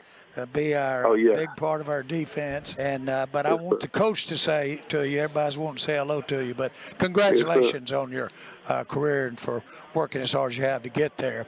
And but boy, we're excited about having you come in here. We're excited about the team, but the defense you're playing on as well. Yes, sir. But Thank here's you your so head much. coach. Here's your head coach, Mike McCarthy. Yes, sir. Yes, sir. Hey, Mozzie, how you doing? You having some fun? Yeah, I'm great. I'm doing great. Where are you right now? You home with your family, or? Yeah, just with my mom, me and my mom. Okay, that's awesome. Hey, congratulations. Enjoy this time with you. Obviously, we'll get to work when you get here, but can't tell you how excited we are to have you. You'll be a phenomenal fit. You crushed it in your visit here, so you're at a great place, young man. Congratulations. Yes, sir. Thank you so much. Thank you so much. All right, Mozzie, enjoy yourself. Hey, I'm going to pass you over to Dan Quinn, our defensive coordinator, okay? All right, bet. Hold on. Hey. Mozzie, this is Coach DQ. Yes, sir. What up? What up, big dog? What's up, man? How about this, huh? Yeah, that's crazy. It's crazy, dude. Yeah, well, you did it, bro. We can't wait to get you here, man. We can't wait to get rocking with you. Yes, sir. Yes, All right. sir. Yes, Well, I'll give you back the call, and the guys will get you rocking to get going. Yeah, All right, thank congrats, you. man. Yeah, thank you, Coach. All right, so there's the secret audio. We got to come back with the selections. The Eagles are on the clock. This is the 2023 NFL Draft on the Dallas Cowboys Radio Network and DallasCowboys.com. Nolan Smith still on the board for Philadelphia at 30. No. Yeah. What happened before this with the Saints? That would Brian be Brian Bresee, yeah. That's from Clemson. The quarterback, Brian Greasy? No.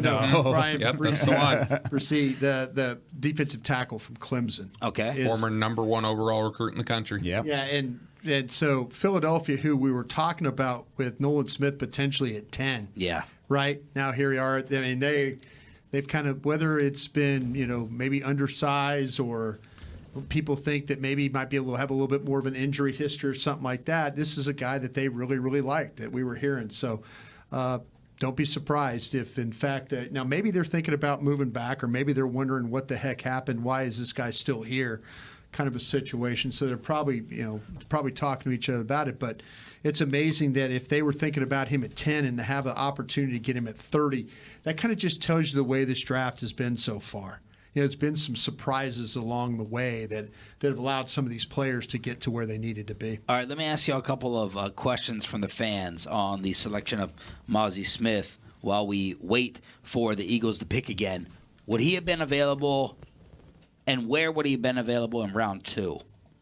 Not very long. He would not have gotten to you. No, I don't think he would have even been If you would have made the trade back that you were talking about, maybe with the Raiders, that it had to be an early in the round. I don't think you could have gone too much.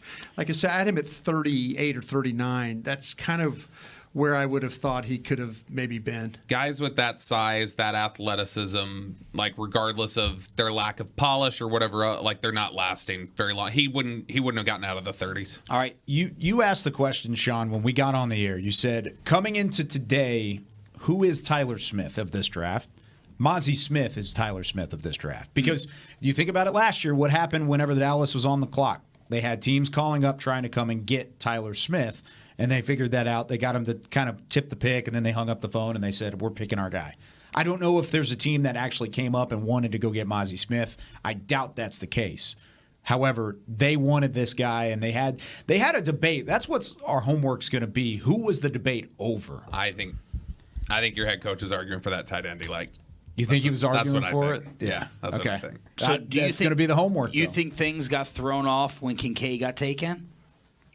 Or no, I don't think Kincaid. Not if Kyle's right that was their top tight end was Laporta. Do you think that Mayer was even in the consideration there for the in the argument? No, I don't think he was. You feel confident saying Laporta was their top tight end? I'm pretty confident. Yeah, I would put 80% on it. So I have an 80% confidence that that's the case. I would have felt like earlier today it would have been Mayer, but just the more you hear talking to folks and how things have developed, it's like, no, it sounds like Laporta. I thought last week it was Mayer, first round pick, no doubt about it. But like you said, the more you have these conversations, I think Laporta's up there. Well, that makes me feel better because that tells me that their top tight end was there and they felt like they got the better pick, the better player.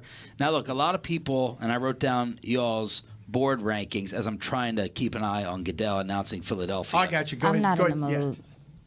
For Nolan Smith. For Nolan Smith. Yeah, they're not gonna. Yeah, they're going to take him. Well, and how about this? They've got a corner. I mean, do they take a corner? They still got Porter on the board too. That's interesting too. Yeah. Why is he still here? That needs to be tomorrow. That's my mission to figure out what. When you're in the room, does that ever legitimately scare you out of a pick? No, it doesn't scare you, but you're just like, you passed a guy, and they had the reason for drafting Mazi Smith, and I have no problem with what they did with Mazi Smith. They need the fit. They need somebody. Everybody. Yes. I can't tell you how many Twitter questions I get during the year. Like, we can't stop the run. Yes, we can't. I mean, it's like, oh well, hey, well, how about Bohanna? How about it took making a trade with the Raiders to get a guy that can. And when he went out of the game, what happened? They couldn't stop the run. This guy, this was the right thing for them to do. It really, really was. All right, here comes Goodell with the Eagles' second selection of the night after they had Jalen Carter fall to them at 9.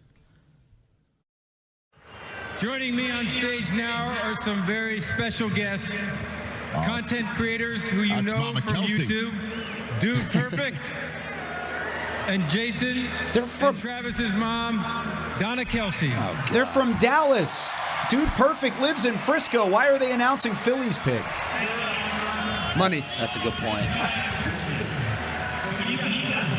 Playing in a game on TV at the same time. Right. Okay, Travis is there, Jason's there. How in the world do you decide which game that you're going to watch?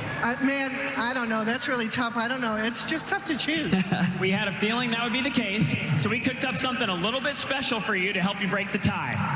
Here's the deal. We've got a custom coin with Travis and the Chiefs on one side and Jason and the Eagles on the other. If you're both that explains playing it. at the same time, all you have to do is flip it and it takes the decision out of your hands. Should we try it? Let's try it. It's Travis and the Chiefs! What explains it? They shouldn't be up there for the Eagles pick. Well, it's Travis Kelce versus Jason Kelce. They're in Kansas City for the Philly pick. Make that decision. You can watch both boys at the same time. We're doing bids now. You ready to do this? Yes. Okay. All right. Let's see who's going to be joining Jason in the Philadelphia Eagles. With the 30th pick in the 2023 NFL Draft, the Philadelphia Eagles select Nolan Smith, linebacker, Georgia. I mean, oh man, that one hurts.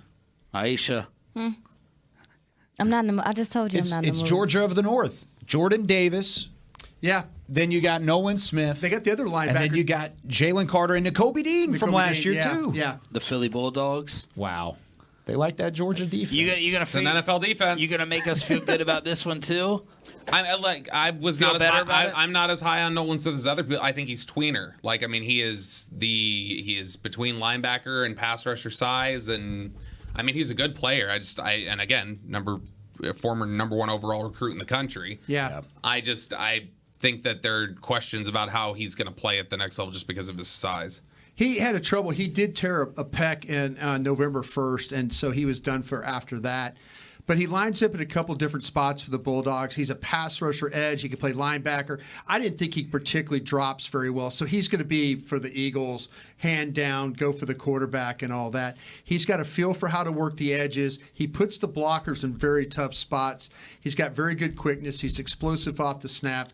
He gets in the blocker pretty quickly. He can dip the shoulder underneath by working to the quarterback. He can avoid blockers. He's finishing at the quarterback. I think he's got a little power to his game, and I think he's physical in the way he plays. I don't think he's afraid to take blockers off the size because of the lack of his bulk. I think he stands in there. He's got some pop.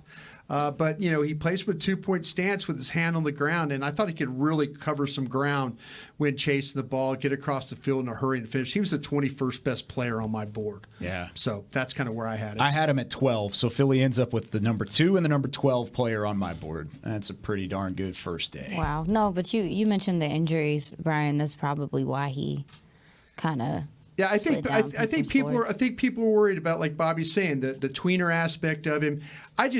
To me, this was when the Eagles, all the mock drafts and stuff like that, all the mock drafts had him going potentially to Philadelphia at 10. I mean, that was. I remember when we were working. We first started the draft, or we started the draft show.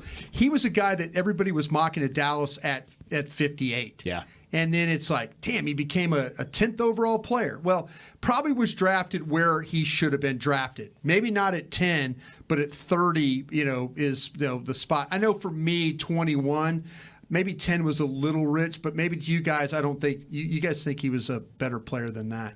Yeah, I liked Nolan Smith a lot. I think the speed off the edge, you saw that at the Combine, ran one of the fastest defensive lineman times in the 40 as in recent memory.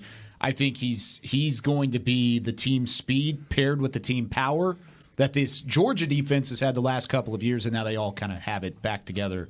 The band of Bulldogs up in Philly is going to be interesting to stop. I have something to add on Mozzie Smith. Same person, same source that told me about Kansas City calling initially, Kansas City and Las Vegas calling. Apparently Kansas City called back after the pick happened, and they said we were going up to get Mozzie Smith. Oh. So at some point they were trying to go up and get Mozzie Smith. So you compare it to the Tyler Smith situation from last year, it's very interesting. I'm glad that you brought that up because a lot of Cowboy fans were saying you should have taken that Kansas City call, moved back, still gotten Mozzie. That was their target. That's what it seems like. All right, so my other follow-up is you guys had Smith on your board at 39, 40, and 45. Cowboys took him at 26. So my immediate reaction is, oh, you reached. But because of the lack of D tackles, does that justify it? Because all of a sudden you drop off a cliff in terms of run stuffers in this draft. Where's your next Mozzie Smith type player come in at on your board? Wow. Out of curiosity, if you could work on that. Because to me, Dexter from Florida, 52. Okay.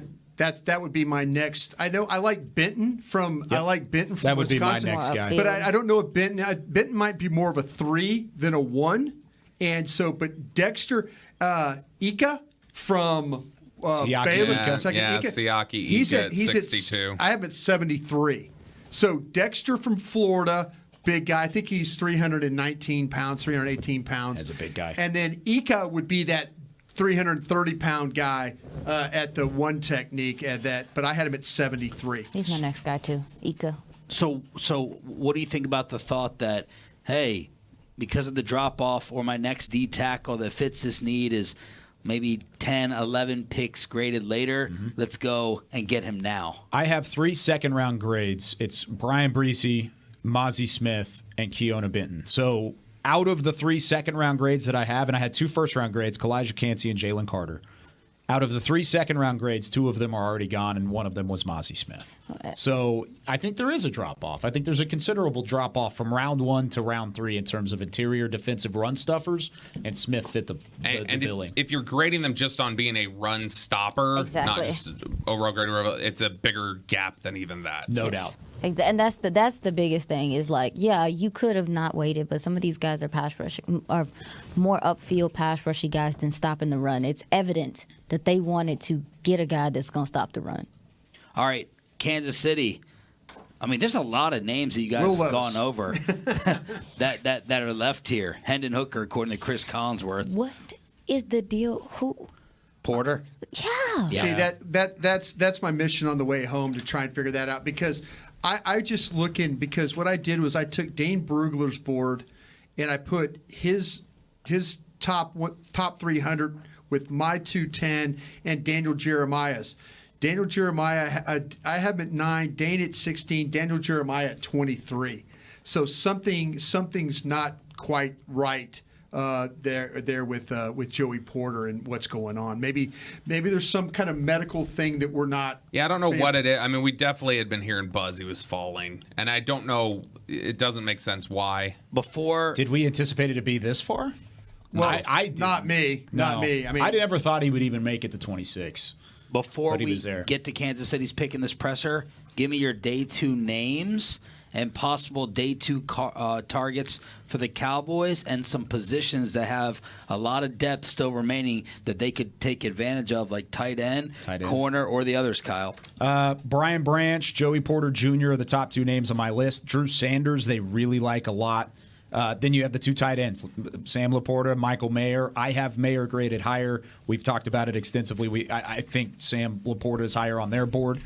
DeJuan Jones from Ohio State, if you want to talk about an offensive tackle with some size. Trenton Simpson, linebacker from Clemson. And then Osiris Torrance and Steve Avila are still there, too. So Steve Avila, yeah, those are up there. You've still got the Tennessee receivers are there. Jalen Hyatt and Cedric Tillman. Yeah.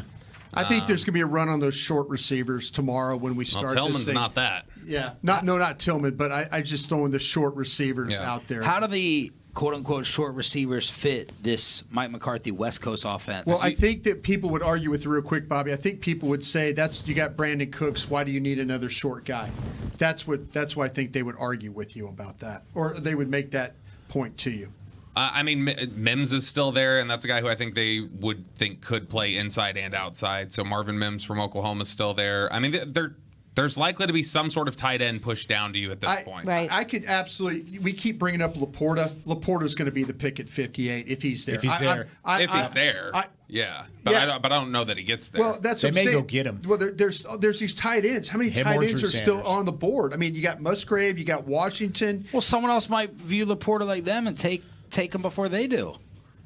I think the league. Is that crazy? No, I think the league thinks highly of Sam Laporta too. I don't think the Cowboys are alone. Give me a description of his game real quick. We got 40 seconds. I mean, he's an all-around player. I've talked about Mayer specifically. I think is a better player as an all-around tight end. But you talk about Sam Laporta. He was the offense for Iowa. Yeah. He led the team in receptions in 21 and 22. They ran behind him. They had a willingness from an offensive standpoint to let him lead the way, both on outside blocks and on the inside zone runs. And I think there's an ability for him to get better as an athletic tight end. He's not that overly athletic guy, but man, as a blocker, he would be the best blocking tight end. He'd probably be the best receiving tight end that the Cowboys have on the roster too. And just to close out this hour, Clark Hunt is taking the Super Bowl trophy out there for the Chiefs selection. Let's hear it.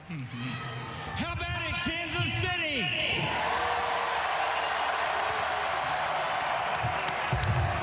With the 31st pick of the 2023 NFL Draft, the Kansas City Chiefs select Felix Enrique Uzama. Cowboys post-draft presser coming up. This is the 2023 NFL Draft on the Dallas Cowboys Radio Network and DallasCowboys.com.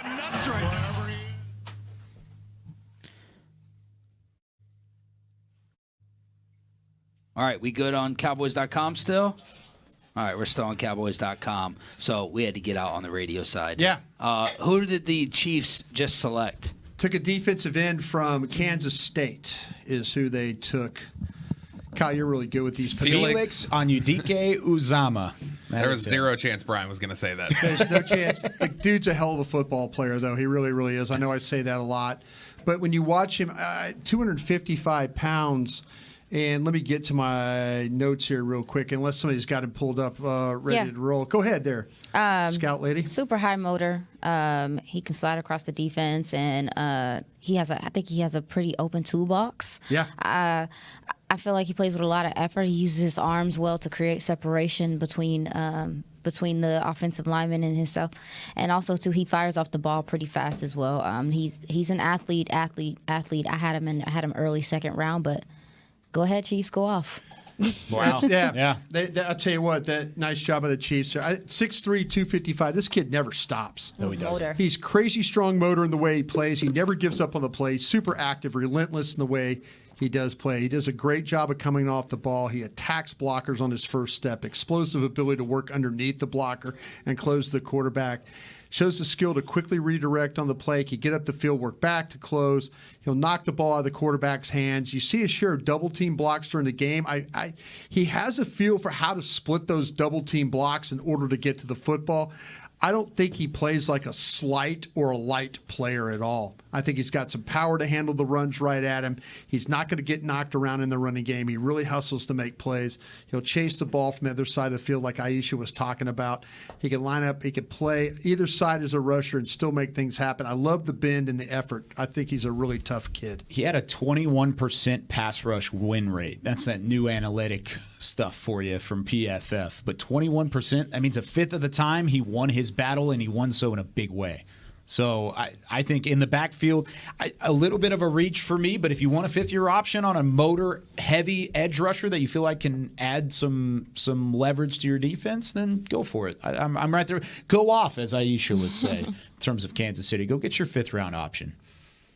So the highest graded players I have left as we head into day 2, Joey Porter Jr., which something's off, Will Levis, Luke Musgrave, Brian Branch. By the Drew way, Sanders. let me say something. Aisha, great job on Will Levis. You know, you had an idea where the guy really should be, and I know myself. I put him in the top 10. Dane had him at 14. Daniel Jeremiah at 12. I think there was maybe a lot of hype there for the kid and all that. I still think he's a tough kid. He's played a lot of snaps, but congratulations for you for having a vision of the player and where he potentially can end up on the board. That's what you got to have. You got to have scouts that are willing to step up and say, this ain't a first-round cat. He's a second-round cat, and you did a good job with that. You really did. Thank you. What's up, Bobby? Porter, Levis, Musgrave, Branch, Sanders. That's the top of guys I have left. Oh, actually, mine's about the same. I have Brian Branch, Joey Porter, DeJuan Jones, Drew Sanders. I'm going to say Porter, Will Levis we talked about. Meyer would be my next guy right there. Brian Branch, Jalen Hyatt, Drew Sanders, B.J. Ojolari, Osiris Torrance, Luke Musgrave, Steve Avila, Trenton Simpson, the linebacker, and Darnell Washington. I'm kind of getting down right now to about 38, 37 on my players right there. Yeah, I have Porter, Levis, Musgrave, Branch, Sanders. They're all kind of clustered together, and then there's a pretty steep drop, and then it's Ojolari. Oh, yeah. Yeah, I could see that. All right, so we are standing by. I think the front office is about to give the press conference to explain what happened. I can't wait to hear what took place if they indeed had a debate back and forth. Dan Quinn was in that room early. Yeah. And then we saw McCarthy, Stephen, McClay, and then we saw the defensive line coach, Arden Dirty, come in. Yeah. Dirty. Dirty. Adding Dirty. That's even better. Dirty. Awesome dude. Dirty. So, look, you guys Fantastic. I'm not going to be here tomorrow, throughout the rest of the weekend. Let us know how that brisket goes. You snatched that tie off, huh? Heck yeah. You said I couldn't take it no I know more. Kyle said, you want to stay until after the presser? I said, what? Are you got your I'm mind? all about content. I'm sorry. I want what's best for the fans. I need a snack. Well, you'll be here. No, I'm going to write an article instead. But no, in all so seriousness, we'll be fine. y'all are machines. I'd tell the wife throughout the rest of the weekend, just go, take the little man, and I put up DallasCowboys.com, and I just watch it over the national coverage because you localize it, tied to the Cowboys. You've done all the homework, and y'all deserve the praise for it because you've. I really think it's been revolutionized from a local radio standpoint and brought us. You're the one most responsible, along with whoever started it here in the building. Derek and Eagleton. You just keep growing them. Yeah. You keep growing all the future scouts. Yeah, Ed Cahill. Ed Cahill's watching tonight, by the way. Yeah, Ed, thank you for everything. David Hellman's watching tonight. Yeah, I love you too, Dave. You're a big part of the team. You suck, Dave. Yeah, by the way, Sean and RJ need you in the morning as a guest. In 2 hours. But let me say this, though. And I know you're with us on the first night. Thank you for coming in, a quarterback, and did a great job. And we'll pick up Kyle Yeoman's pickup. So here we go. Let's go to the presser.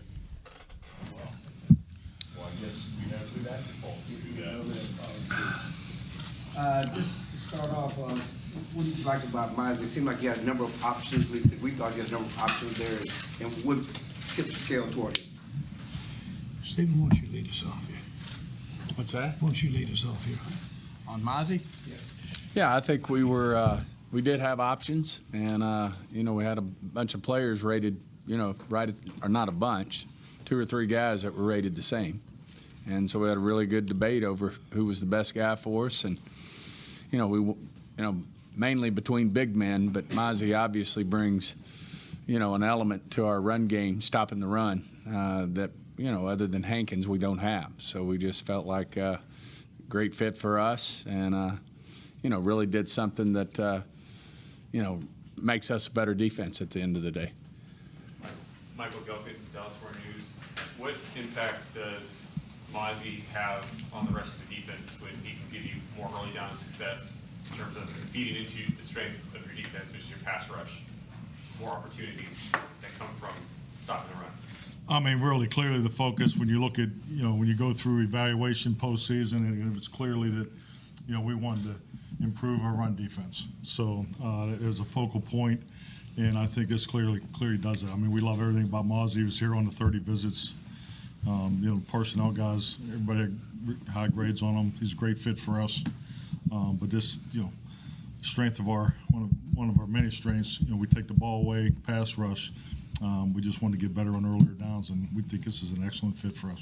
Todd Archer, the ESPN. In the past, you guys not taking defensive tackles if they didn't have pass rush. What was that put him over the top, and does he have the ability to have some pass rush? I think that's a correct difference in philosophically. This defense, the way we've got it structured, a key player with that much lead, that much base, that much strength, that much disruption just from that standpoint, as opposed to, let's say, the number of sacks he gets. That kind of thinking, you wouldn't have seen that from us 10 years ago, 9 years ago. And but this isn't something we thought of on the draft board tonight. It's something that has been in the making for, frankly, a couple of years. And so because of the structure of this defense and Mike's really philosophy with how we want to handle our complementary football, as he says, this pick became the player and the style play and the way he plays became more valuable. I'm simply comparing it to if I'd been sitting there 10 years ago for the Cowboys. Calvin Watkins, Dallas Morning News. Obviously, you guys get phone calls all the time. Teams in the division made some trades. How close were you guys to maybe moving up or even moving down? Well, we had to turn down right before we picked, after having the discussions regarding the player and just going over. You notice we took all the time. And the main reason was that for the full time we were talking, we had a trade that we could take, might have taken, hanging with a couple of rebuttals to that as we were getting. So as we made this pick, we had trades in works. Will, can you go into detail of just Mozzie's traits, his strengths that you see him bring here? Well, I think we've set up here, Mike's talked, when he's come in here, he's talked about building a bigger, stronger, faster football team. We've continued to do that. And when you look at Mozzie, you haven't got teams run the football now. As you see things change and you look at our division, a guy that can stop that, a guy that can add that value to our defense, as well as I think there's ability for him to be able to rush the passer. You watch the Michigan tape, he's playing the flat stance, doesn't get after the passer. Well, you change things up, you put him with Dan and AD, and within our defense, not only can he stop the run, but we feel like there's upside in rushing the passer as well, and being a disruptive force. How much did you consider the tight ends? I know Porter and Meyer was there, and then the edge rushers. I think Bracey and Brace and Nolan Smith were there. How much do you consider that, and you came back to this run style? That's tactical for with tomorrow ahead of us and the next day ahead of us. So I want to be watching what we say here. Last year I showed you the damn draft board. And I barely got back in the building by training camp. I was barred. I was barred from the building. So so much for that. But so I'm not going to give you the draft board this time here. Right, but there was an opportunity to make an offensive pick, and you went defense here. Again, it just reinforces what you guys are talking about. Yeah, and let's be a little careful there. That wasn't the angst that you might have thought it would be, as whether offense or defense with this pick. We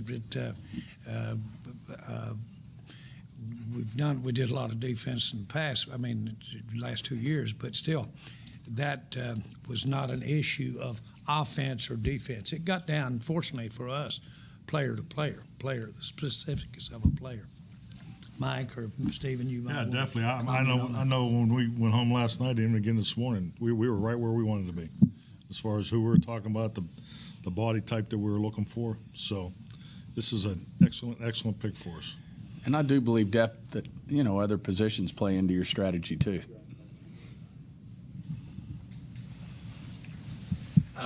The last time y'all drafted a defensive tackle in the first round was Russell Maryland.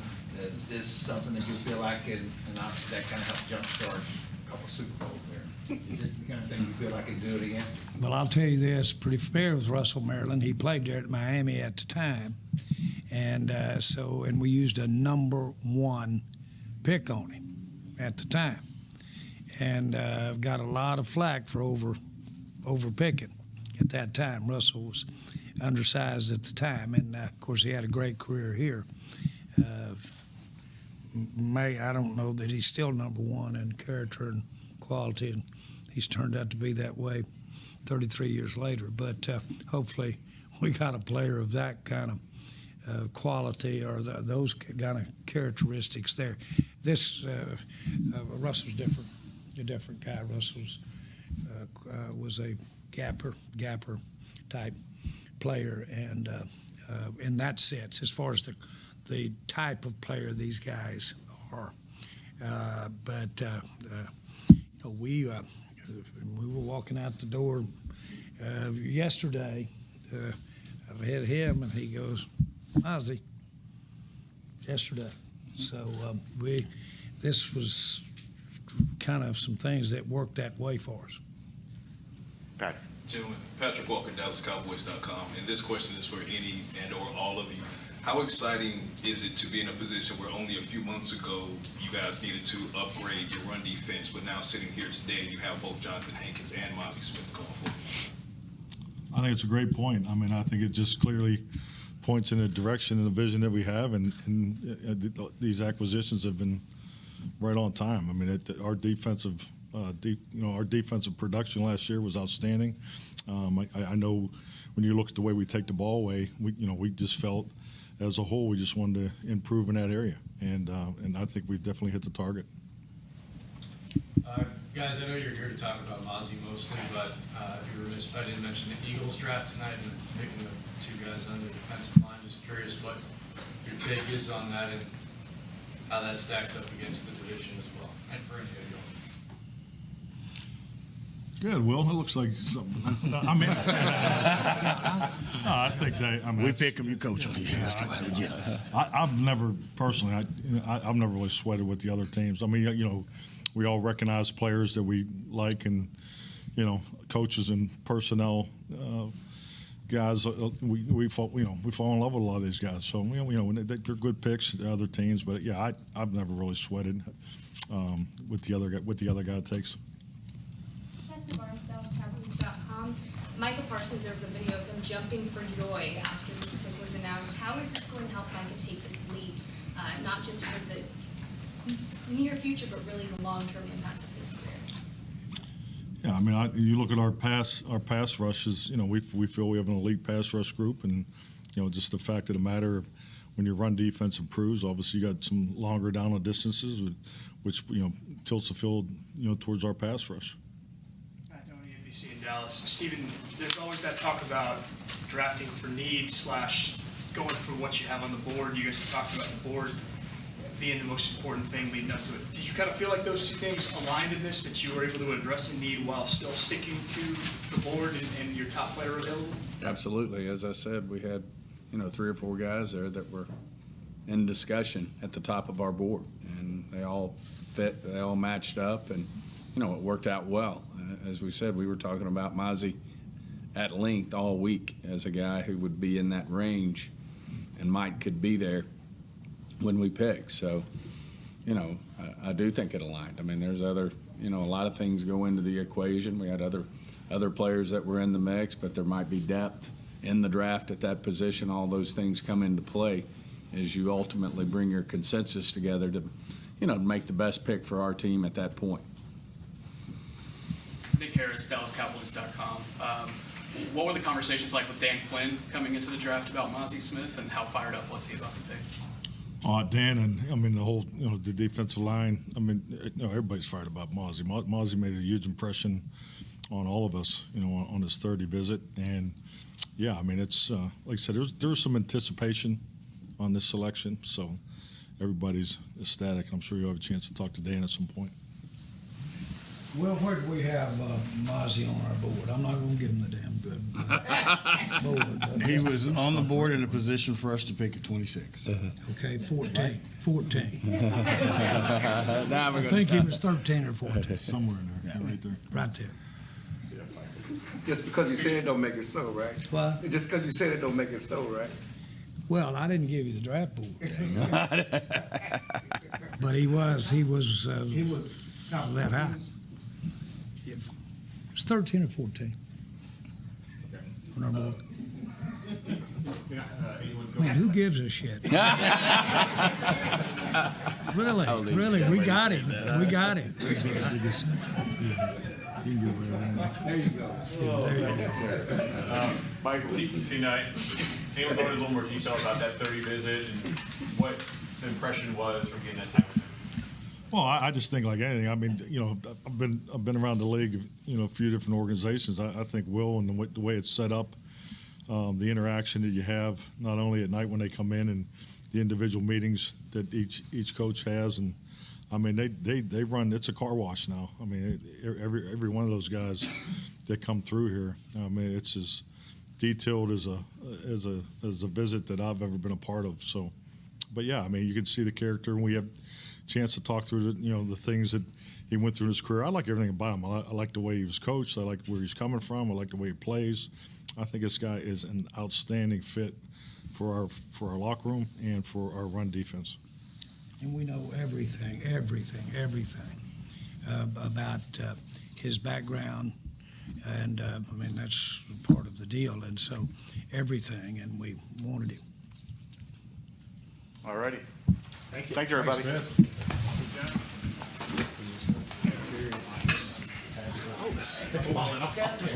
Watch out, sir.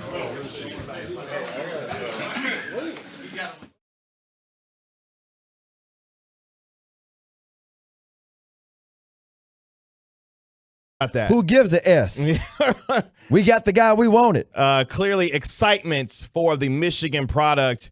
Mozzie Smith, the latest Dallas Cowboy at number 26 overall for your Dallas Cowboys. My man goes 6'3", about 337. As Chris Arnold would like to say, a big butt, one technique, run stuffing. Yes, that's all. I've always wanted that. And Chris got his wish tonight. Ooh, took a while. As Mozzie Smith, the latest pick for your Dallas Cowboys. We're going to take a break here. It's the post NFL draft show. You just heard from the Cowboys brass. When we come back, more reaction to Mozzie Smith being the number 26 overall pick. How are you feeling? Truckwreck.com. Text line 877-881-1053. Let us know how you're feeling. More reaction. Mozzie Smith, latest Dallas Cowboy. We do it next on the Post NFL Draft Show.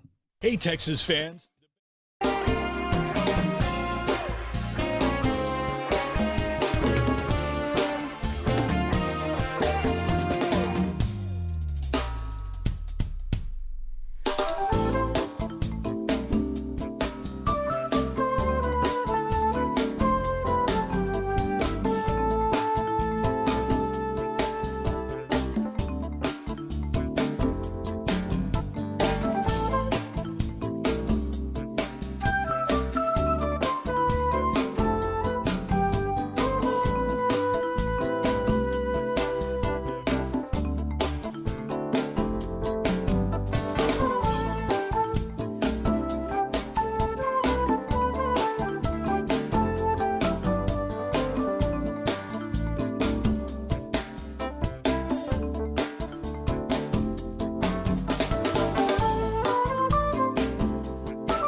Back here on the post-NFL draft show, Kevin Gray with the three-time Hall of Famer Chris Arnold. Got you down. Joey Erickson holding it down for here. Really appreciate you joining us on Odyssey and the Odyssey app, staying up late with us after the first round of the NFL draft has concluded. Mazi Smith, defensive tackle, Michigan, number 26 overall to the Dallas Cowboys. The truckwreck.com text line 877-881-1053, 877-881-1053. Let us know your reaction to the Cowboys taking Mazi Smith, number 26 overall tonight. Pete Prisco from CBS Sports has already given it a grade. You want to guess what he gives the Dallas Cowboys for drafting Mazi Smith with the number 26 pick? I'm going to say he gives it a B. He gives it a solid A. Smith is another one of my favorite players. He's a power player who can hold up against the run, but I think he will be a better pass rusher than people expect. He just needs to keep his weight in check. And if he can, they have got a player who's got violent hands, strong as an ox. You can't move him around. And more importantly, Joey, for Micah Parsons, a man who's going to clean it up for him and Leighton Vander Esch and others to be able to get after the quarterback. In fact, here is Micah Parsons, who was on Bleacher Report's draft show tonight. Here is his reaction to Mazi Smith being taken at number 26. Take a listen. The Dallas Cowboys select Mazi Smith. Let's go, man! Let's go! Dan New! Yo! Look at the text, man. I told you Dan wouldn't let me down, man.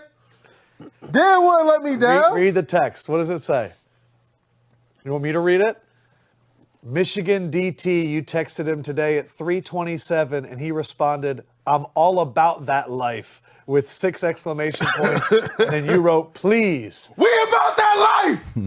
How do you feel, Mr. Micah Parsons? No more QB sneak, AJ! Did you hear Sean and RJ, not Sean and RJ, the draft show hosted by Sean Sharif and Brian Broaddus. My tongue is tired. It's been a long day. You got it. All I can tell you is they read the text to Mazi Smith. Mazi fell out laughing and said, "Oh, yeah, we all gonna eat. We all gonna eat." And he also said, he said, Micah, he's a beast. He's the man. And we're going to hear some of that audio later on. Yeah, we're definitely going to hear from Mazi Smith a little bit later on. Mazi loves Micah in the show. But he's a dog.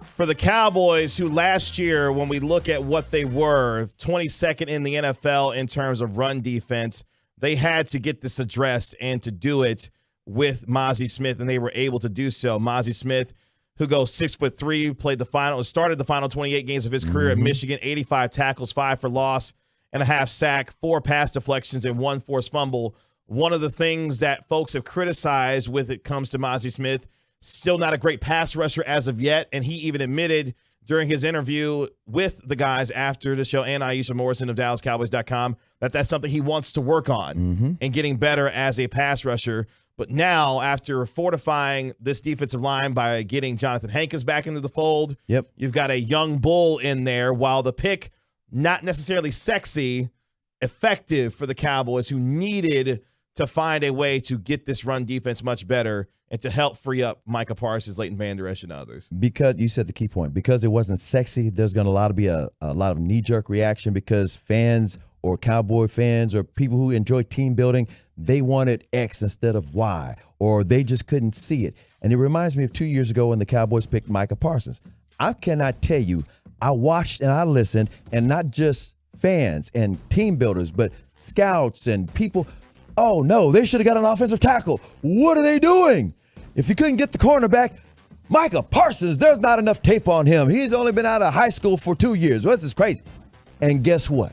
He starts making plays, and he's generational. So it's okay to have an initial knee-jerk reaction. It's okay to say, wait a minute, it wasn't the sexy pick. But as you read more about him, it's okay to say you were wrong. It's okay to say, guess what? This guy is somebody that they can use. And let me explain why I think they should use him, or why I'm very happy with this pick. 2 reasons. Number one, I did not want them to get a tight end. People kept saying, oh, it's going to be a tight end, going to be a tight end. I kept saying they don't need a tight end. You got other weapons on the offense. And when they were talking about 12 packages and 13 packages, and you use this 3 tight end thing, and they score more touchdowns than any team in the league when they were doing these three tight end packages, I was like, guess what? They forgot about McEwen. They called themselves the 4 horsemen, not the 3 horsemen. Schultz was just the 4th one. He's just the starter. I felt they were okay with the depth of tight end. So I wanted them to address a real need. And you saw for the last 2 years, actually longer than that, every time the Cowboys defense would make a play, they could not stop the run when you needed it. They could not do it, which is why they signed Hankins in the middle of the season last year. And it wasn't enough. In my mind, you got Philadelphia with the #1 running attack in the NFL. Going to the Super Bowl, the fear going into this draft, they're going to get a Bijan Robinson and get even more lethal running the ball. Well, guess what? You got something to address that now. A team in your division that won the division and locked and loaded to go back to the Super Bowl again. I like the way they did this move, and they were able to do this move because of the things they did in March. I'm just saying. And, of course, now for the Cowboys, they still will have opportunities to address possibly running back if they want to address tight end. Yep. Maybe in the second round, of Darnell Washington still available at this point as well, the talented tight end out of Georgia.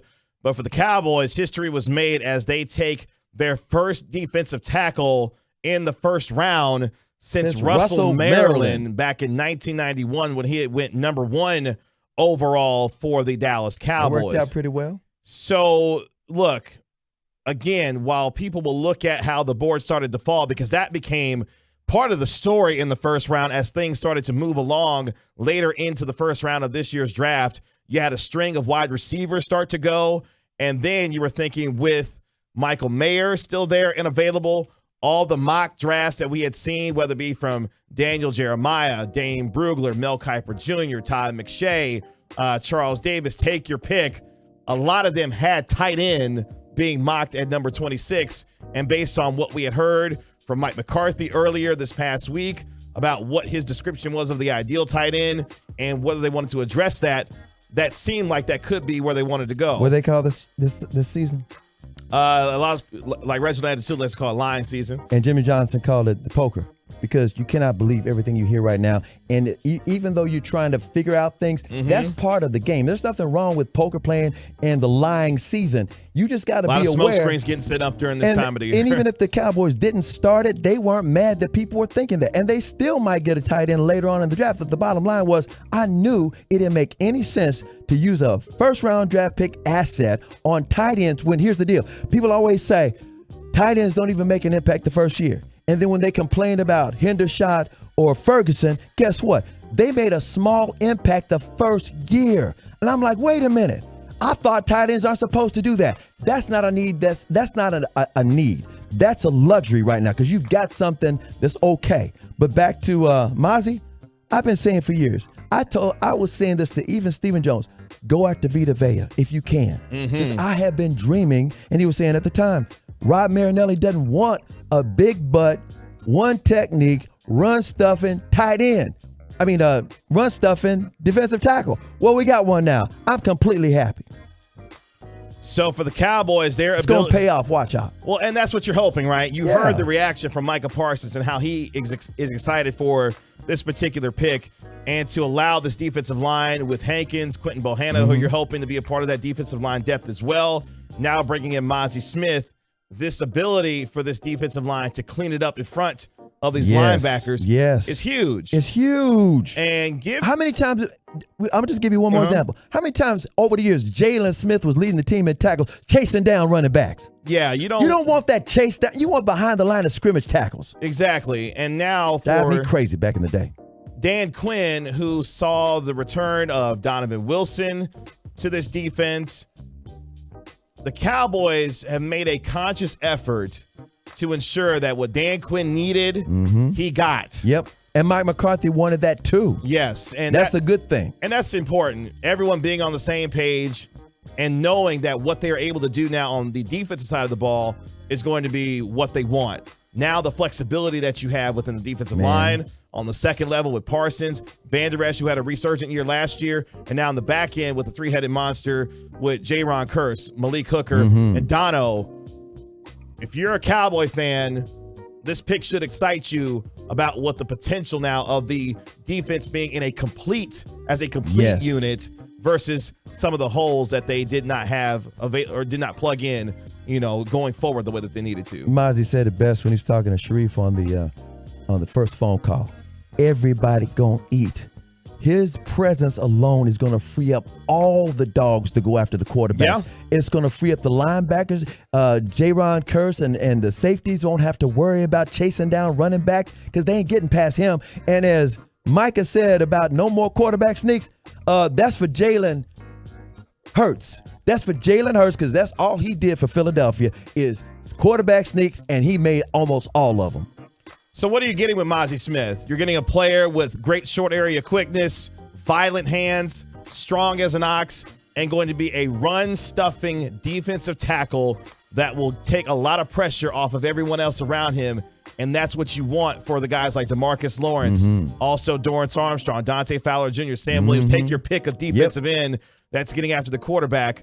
And again, for these linebackers, clear paths to the quarterback and to the running back. They don't have to pause wondering if it's going to be a RPO or something and the running back takes the ball. They don't have to worry about that anymore. And to show you how well thought of Mazi Smith was, how about the Kansas City Chiefs try to steal him from the Cowboys? When Jerry Jones in that press conference was just talking about how they got some offers to give up that pick, it wasn't about give up the pick and they get Mazi later. No, the Kansas City Chiefs wanted that pick for themselves to get Mazi Smith. And that's the intel that we had on this show. That's If you right. listen to 105.3 That's fan, right. you know this stuff. So look, I know that there are some on the TrentRed.com text line 877-881-1053 who are lamenting the fact that didn't address the offensive line. That's what they said about Micah's pick too. Didn't necessarily get, a running back, which we'll get to a little bit later on in the draft. Some of the surprises of the first round. I don't know what the hell Detroit was thinking tonight. Oh, boy. And what they were doing. Oh, boy. Also, Green Bay, what the hell were you thinking? I don't know what they were doing either. But there were some other winners that we'll get to. But look, I like the pick. Again, not sexy, but more so effective. And if you're looking at the identity of this football team, you can look at it and say what Dan Quinn now has is what we think will be a more complete defense that can give offenses problems on a multitude of levels, which is what you want for any good defense, is versatility, flexibility, and the ability to get after you on any part of the football field. It appears the Cowboys are moving toward that based on the pick that they made tonight. Yeah, and one thing about it, the work they did in March that shocked the world, they're making those trades and showing up some depth situations when you get Stephon Gilmore and when you get we didn't mention Stephon Gilmore, Cooks. On the offensive side, yep. So here's the deal. That allowed them to not have to reach and chase after people. You follow what I'm saying? They didn't have to do that. And one thing the Cowboys, you have to give them the credit on is they are a draft and development team. They know how to draft. And you can say taco all you want, but guess what? That was Rod Marinelli's hand-picked player. Rod Marinelli don't work here no more. That's all I got to say. Mazi Smith, the newest Dallas Cowboy at number 26 overall. You saw some varied reaction to it. A lot of people having flashbacks because the last time the Cowboys took a defensive lineman from Michigan. What I just say, Rod Marinelli don't work here no more. That's what I'm saying. It didn't go so well, but you're hoping. Here's the thing, and before we go to break, I'll leave you with this. That's just like saying that Patrick Mahomes is just another Texas Tech quarterback. Since Will McClay took over with the drafting and the personnel department here, Cowboys have had 8 first-round picks. 6 of those players have gone on to be all-pros at some point in their career. And last year, of course, Tyler Smith was just a rookie, and he played pretty well for the Dallas Cowboys. All I need to say is, in Will we trust? Yes. And if they got Mazi Smith where they wanted to get him, and more importantly, it helps execute the vision defensively for Dan Quinn, I'm good with it. Me too. I'm good with it. And we will see if Mazi Smith is able to put in the work to get better in all aspects of his game, because if he's able to, the Cowboys may have just hit a home run with fortifying their defensive line. In Dan Quinn and Will McClay, I trust. So they will lead me, hopefully, to where the Cowboys are supposed to go. You're here. Let's go, man! That's right, Micah. That's right. Micah.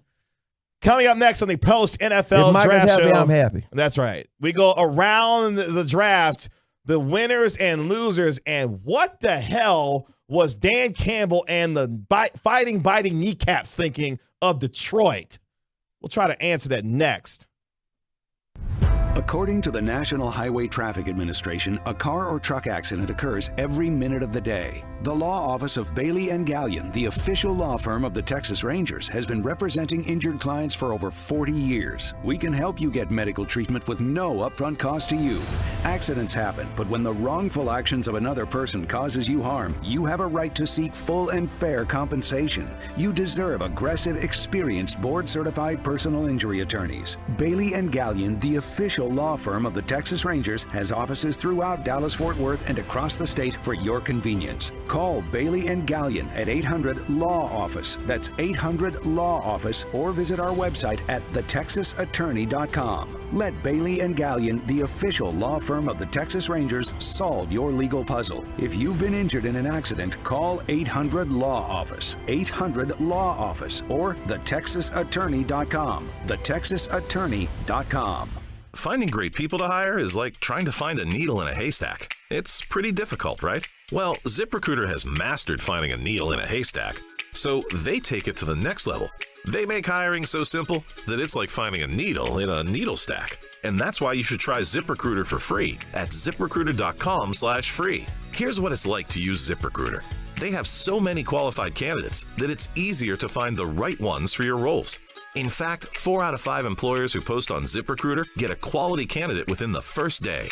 That's a lot of needles. So how do they do it? ZipRecruiter's powerful technology sends you candidates who are a great match for your job, and you can even invite your top choices to apply. So if you want less hay and more needles, head to ZipRecruiter. And right now, you can try ZipRecruiter for free. That's right, free. At ZipRecruiter.com/free. That's ZipRecruiter.com/FREE. ZipRecruiter.com/free. ZipRecruiter, the smartest way to hire. It's time to warm up that scoreboard and get ready to bring home the win with Specs. Specs has you covered with lower prices on all your favorite fan fuel. From craft beer, rare spirits, and world-class wine to chips, dips, and gourmet finer foods. And with same-day delivery when you order online or through the app, Specs is your MVP for the biggest score of the game. At Specs, the fun starts here. Here's to you, cheers to savings. Need to sell your home on your schedule? Lock in a guaranteed cash offer from Orchard and start the spring with a celebration. Here's how. Before Orchard, selling your home was a long, stressful process. But with Orchard's cash offer, no more waiting weeks, even months for your home to sell. Orchard's cash offer guarantees the sale of your home so you can sell when you're ready. Have the certainty that your house will sell without all the hassles of selling it. Go to Orchard.com for a free, no-obligation, guaranteed cash offer. That's Orchard.com. Win a trip or two to Miami Beach, including air and hotel, for the U.S. Army Salute Fest, the most amazing Memorial Day weekend experience ever. The U.S. Army Salute Fest is a one-of-a-kind event. Don't miss some of the hottest names in music, alongside a large showcase of top U.S. Army technology, combined with a spectacular 500 drone show and fireworks extravaganza. The interactive display village will highlight top U.S. Army personnel and a multitude of career opportunities. Register for your chance to win this incredible trip at usasalute.com. Use promo code KRLD. Junk for Joy is the easiest and fastest way to donate your car. Donate today and your car can be picked up tomorrow. Go to junkforjoy.org or call 1-877-JUNK4JOY. For all of our fan contest rules, go to 1053thefan.com/rules. If you're sick of hair loss and thinning, I got just the thing for you with my buddy, Dr. Michael Bailey. Introducing Almated, the most advanced technology for regaining thicker and fuller hair. It's an easy 45-minute procedure. It feels like a luscious scalp massage, and I'll tell you, it's worth it just for that. It's relaxing, and if you set up a free consultation, you get $500 off when you mention Tolo or my name, Zach Wolchuk. It only takes about 3 to 5 treatments. I'm already halfway through. Go to EliteSkinCenter.com. That's EliteSkinCenter.com. At the United States Postal Service, we're reinventing our network to help keep your business moving. With new shipping options to deliver better value, greater flexibility to conveniently reach your customers, more confident shipping with new informed delivery features, and new electric vehicles for a cleaner, brighter future. Fast, reliable, perfectly orchestrated. The United States Postal Service, delivering for America. Learn more at USPS.com/moving forward. Ray Magliozzi here for eBay Motors. So you ordered a new air filter for your car. You try to install it, but it doesn't fit. So you take a little bit off the sides. What, still doesn't fit? Well, you could try to sit on it. Or get it right the first time with eBay Guaranteed Fit. When you see the check, you know that part's gonna fit. Air filters, brakes, headlights, over 122 million parts. Get the right parts at the right prices. eBay Motors, let's ride. Eligible items only. Exclusions apply. Get the top stories, exclusive podcasts, video content, and much more 24/7 at 1053thefan.com. With the first pick in the 2023 NFL Draft, the Carolina Panthers select Bryce Young, quarterback, Alabama. The first ever Alabama Crimson Tide to be taken number 1 in the NFL Draft. Congratulations to Bryce Young, the face of the franchise now for the Carolina Panthers. It's the post-NFL Draft show here on your home of the Cowboys. 105.3 The Fan. Kevin Gray with the 3-time Hall of Famer Chris Arnold. Got you down. Joey Erickson holding it down for you here. Really appreciate you joining us, staying up late with us here on 105.3 The Fan. We're with you till 1 a.m. Friday morning as we get you wrapped up for everything that happened in the first round of the NFL Draft, with the Cowboys, of course, taking Mazi Smith, number 26 overall, as the defensive tackle out of Michigan is going to be having a star on his helmet. Quick question for you and Joey and the Tolos, 877-881-1053. That's the truckwreck.com text line. Who is the tallest? Bryce Young, Kyler Murray, or Jalen Hurts?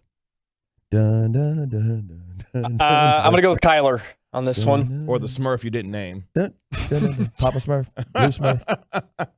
I'm going to go with C.J. Stroud, actually. C.J. Stroud was not one of your choices. Oh. It was Bryce Young. Oh, well, I just added one. Kyler Murray, KG, or Jalen Hurts. My bad. I'm going to go with Jalen Hurts. You think he's the tallest? Of the choices you gave me? Yeah, I'm going to go with Jalen Hurts. Ding, ding, ding, ding, ding, ding, ding. Yeah. You are correct. Barely. Yeah, you know, because Kyler Murray, Depends on if they tie the hair up night. You know, if they tie it up, they let it have a fro. It depends on which way they want to go. An animation short of being a Smurf out here at this point. But look, man, the Cowboys take Mazi Smith at number 26 overall. We'll have the secret audio here in a little bit, but we're going to get you caught up on the rest of what happened in the first round. As you heard, Bryce Young going number 1 overall to the Carolina Panthers. Look, a few things struck me very odd in the first round. But first, before I get to that, shout out to the NFL Network's Daniel Jeremiah. You say, Kevin, why are you giving credit to Daniel Jeremiah? Because if you paid attention to his mock draft last night, he told you what was about to happen at number 2 and number 3 for what was the Houston Texans, the Arizona Cardinals, which became the Houston Texans. That's because at number 2, the Texans got their franchise quarterback of the future, they hope. With the second pick in the 2023 NFL Draft, the Houston Texans select C.J. Stroud, quarterback, Ohio State. That was smart because they did need a quarterback, but a lot of people thought they were going to get a pass rusher. So we're like, okay, Nick Caserio, D'Amico Ryans, cool. You got your franchise quarterback.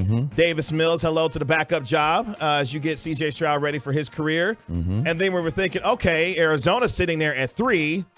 They got a quarterback. There's rumors that they like Paris Johnson, the nice offensive tackle from Ohio State. Kyler Murray liked him. Rumors are that are out there. Yeah, Paris went to the Cardinals anyway. But the Houston Texans said, oh, no. We're not done yet. We're going to give up the future because at number 3, there's an Alabama dude that we want to go get after the quarterback, and here he is. With the third pick in the 2023 NFL Draft, the Houston Texans select Will Anderson Jr., linebacker, Alabama. Which a lot of us are like, whoa. Yeah. Okay. Well, they kept H-Town, baby. This is the H-Town. This is the same team that if back in the day picked Mario Williams instead of Vince Young, who was the rookie of the year. You can dog out Vince's career, but as a rookie quarterback, he was the rookie of the year, and he just led UT to the national championship, and they didn't even take Reggie Bush. When they think the Texans want a defensive pass rusher, they'll go after one, even if he ain't the greatest of all time. Well, I love the aggressiveness in what they did, and it made a lot of sense. You believe you got your franchise quarterback in C.J. Stroud, and you got what was arguably the best pass rusher in the draft in Will Anderson at picks 2 and 3 to now give D'Amico Ryans an identity on that defensive end, but more importantly, hopefully set up his offense for the future with what was, for a lot of people, their number one quarterback in C.J. Stroud. One other note about Will Anderson, the pass rusher, the edge, he is not dynamic. In other words, he's not going to blow everybody away, but just like Mario Williams, he was solid. Yeah. Just solid. So while they gave up a lot to go and get Will Anderson, the Texans were in position to do it, and they got their two guys, in C.J. Stroud and Will Anderson. And then, before I get to what the hell the Packers and the Lions were doing, all right, Jim Irsay, all right, Indy, y'all taking a shot on that QB from Florida. Man. Take a listen. With the 4th pick in the 2023 NFL Draft, the Indianapolis Colts select Anthony Richardson, quarterback, Florida. That's boom or bust projection. It's straight up projection. Yeah, arguably the most polarizing prospect in this year's NFL Draft, because you look at all the physical gifts of Anthony Richardson and you salivate over him. Cam Newton 2.0 possibly. But the warts of the quarterback when it comes to accuracy, decision-making at times, give you a lot of pause. See, that's the thing that's my concern about it. His decision, it's like he doesn't know the position yet. How long will it take, or will it ever click? And I'm not saying he's got a low IQ. It's based upon the fact that he doesn't know what he's doing. It's not that he doesn't try, or I'm just saying he just doesn't know the position like you want a quarterback to be picked in the first round to know it. He just doesn't know it. He's got a skill set that's amazing. But at the same time, it's not about that he's not trying. It's not like he just can't learn it, but he just doesn't know it yet. So do you have the patience in this day and age to hope this? Then you hope he doesn't get, they get ruined along the way, because he will get hit, because he knows he's elusive. He will get hit. He can take a hit too. We'll just see. Well, here's the thing. Shane Steichen, who is the new head coach for the Indianapolis Colts fans and that organization are hoping he can do what he helped do for Jalen Hurts, which is turn him into not just a dynamic, runner that he was, but also a terrific passer as well. And they're going to be surrounding him. Wait. Who's taking credit for Jalen Hurts? I mean, Shane Steichen was the offensive coordinator for them last year. I'm sorry, I beg to differ. That's Lincoln Riley that made him the passer. He was already a runner at Alabama. So you can take, I'm talking about your boy from Philadelphia can try to take that credit all he want. All he did was just hone it up a little bit. I mean, that's Lincoln Riley. Ask all them Heisman Trophy winners who got them their skill set at quarterback. That's Lincoln Riley. Yeah, I mean, I'm mad at Lincoln Riley. If you're the Colts, he left OU. That was the reason why you signed and hired Shane Steichen, was the dynamic offense that they had. You look at Anthony Richardson, what he possibly can be. You already got a terrific back there in Jonathan Taylor. Decent offensive line. They weren't great last year, but you're hoping guys like Quentin Nelson and those guys can bounce back going into this upcoming year. And now you can wait a little bit with Richardson. You've got, Gardner Minshew there. You can allow him to play a little bit as Anthony Richardson continues to develop. We'll see how it works out for them. Let me make another smart aleck comment. When are the Cardinals going? When are the Colts are going to learn to stop taking these coaches from the Philadelphia Eagles staff? Didn't Frank Reich teach them anything? You can't just bring a coach in from Philadelphia and assume all that's going to translate to the Colts. Well, Chris Ballard and that front office has been lamented for the, Band-Aids that they tried to put on the quarterback position for the last several years. Philly. It's like cheesesteaks. They tried Matt Ryan. They tried Phillip Rivers. With or without. It just didn't work out. But they are taking a massive risk with Anthony Richardson. Hey, man, you know what I like to say on this show, or any show that I'm on? Scared money don't make money? Show don't. Scared money don't make money. See? Anthony Richardson, if you wanted a poster of scared money don't make money, you would put Anthony Richardson's face right next to that statement. They pushing in all the chips. All of them. Woo. But this is what the NFL is. It's a quarterback-driven league. Yep. Either you look. And the GM and the coach both know they're going to be fired if they – see, that's the other thing. Steven and Jerry, they're not firing each other. They're going to be around. Yeah, family business. They're good. So, therefore, that's the kind of organization that can take a chance and grow with a guy. I'm not saying he should be here with the Cowboys, but nowadays, these GMs and coaches are not going to see the end of a quarterback's long-term growth unless they make some progress in the playoffs. I don't see it happening. Say bye-bye to the coach and the general manager of the Colts in the next 2 years. All I got to say is good luck with that, Indy. Good luck with that. Now let me get to the NFC North real quick. Number one, I love what Chicago did, Will Chambers, and selected Darnell Wright, although he nearly had a conniption after the, The conniption fit. Well, they switched spots with Philadelphia, which allowed them to go get Jalen Carter. Meanwhile, the Chicago Bears were able to take Darnell Wright at number 10. But my question is, because one of the more intriguing teams for me in this draft in the first round was the Detroit Lions. Okay? Sitting there at number, 6 at the time, they decided to take Jahmyr Gibbs at number 12. The running back. The running back, which extremely high for what a lot of people thought was going to be a second-round back in Jahmyr Gibbs. He goes number 12. Talk about now, reach. What's confusing is, Joey, the Lions signed David Montgomery earlier this offseason, so we didn't think after they let Williams go and signing David Montgomery that a running back would be on the menu. And DeAndre Swift. Correct. They could have got Christian Gonzalez. Because they traded away Jeff Okudah. So you're thinking, oh, okay, corner would make sense there. Yep. Brad Holmes is like, actually, nah. No. We're going to take Jahmyr Gibbs. And then the fighting, biting kneecaps at 18 backed it up by getting some linebacker, never heard of, not going front, Jack Campbell. Everybody saying, who? Okay, when I tell you the Snoop Dogg meme, who showed up on my Twitter timeline, because I had no idea who that was. I'm sure. Okay, when they showed him on the screen, everybody said, is that Leighton Vander Esch? No, I'm just kidding. We thought that Campbell was like related to Dan or something because like, oh, wait a minute, Luke Campbell, who is this? Dan Campbell. He must be like, Dan's second Jack cousin Campbell. or something because we never heard of that guy. And he was taken number 18 overall. I was thoroughly confused on what Detroit was doing, but they said, Brad Holmes saying in his press conference afterwards, those are the two highest rated players on their board, apparently. So, well, far be it for me to argue with him, I guess. There is a draft expert that's actually giving the Lions an A+ on Jack Campbell. I mean, Pete Prescott. all right. He said this guy. He sounded like he handed out a lot of A's tonight, apparently. Well, Cowboys and Lions and Tigers are better. Who gives a That's right, Jerry. That's right. Then, though, I get to the Green Bay Packers. What the hell?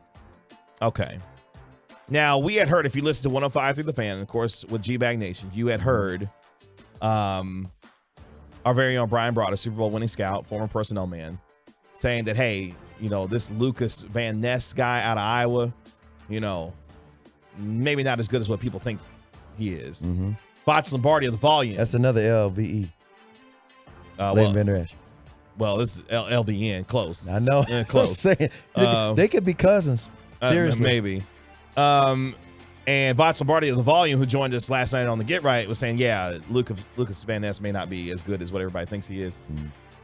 He winds up going 13 to the Green Bay Packers. And if I'm Jordan Love, I'm like, yo, Who Brian! catching my ball? Hey, Aaron Rodgers never got a wide receiver. So. And I'm sure. He doesn't deserve one. Hey, I wouldn't be surprised if A-Rod hit Jordan Love with that text like, hey, man, hey, this is what they do, bro. That's what they do. Just look what I had. Just look what happened to me. And speaking of wide receivers, let's go ahead and give him his props. TCU's own Quentin Johnston, he will be catching the ball from Justin Herbert. He got drafted by the Chargers, number 21. I'm not going to lie to you. I was a little confused by that one. I was too, but that's where he is. Because they got Mike Williams there already. Kind of big, physical, tall wide receiver. At times could drop the ball a little bit. But yeah, I was thoroughly confused at what Detroit and what Green Bay did. Because if I'm Jordan Love, the one thing I would hope my GM Brian Gutekunst would do for me is to say, hey, young man, we're going to put you in position to succeed. You got Christian Watson out here you can work with. We're going to get you another receiver that you can work with. They were like, no, we're going to go to the defense. Okay. All right. That would be my reaction if I was Jordan Love. But my favorite draft of the night, the Houston Texans. That move. And yes. This one move. And the Eagles. Yes, the Eagles. They've stocked up on their defense. In other words, they lost some guys in free agency, and they said, that's no problem. I'm just glad they didn't address their running game. And thank God Bijan Robinson didn't fall into their laps at number 10. It got close. It was everybody was squirming. It got close. For those who don't know, Bijan Robinson is headed to the ATL. That's right. Atlanta Falcons. Thank God he's not in our division. Imagine if they had a quarterback worth a damn. Coming. Throw to that tight end, too. I mean, respectfully to Desmond Ritter. Respectfully. They still don't have – nobody knows who this guy is. Cincinnati. Yeah, Cincinnati. University. Bearcats. Coming up next on the post-NFL draft show, your latest headlines from what was a wild night in the NFL draft, but more importantly, Mazi Smith, who he is, what he brings, and what he wants to work on. We'll hear from the Cowboys' first round pick next on 105.3 The Fan. Always a welcome sign for this.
Leaving it on 105.3 The Fan.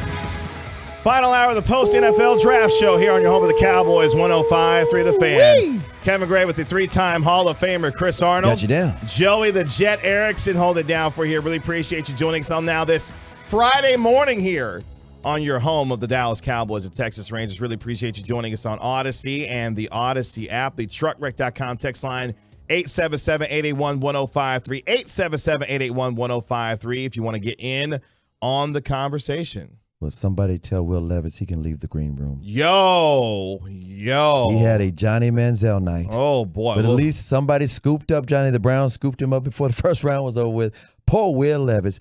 And you see his mother or his girlfriend, whoever it was, throwing daggers at people where the eyes have looks to kill. She's like, why did you drag me down here just to sit here and all the cameras showing us and we're embarrassed. We're the only ones left. Give me that bottle of champagne. We'll get to Will Levis a little bit later on. But, yeah, the slide was real for him and for Joey Porter Jr.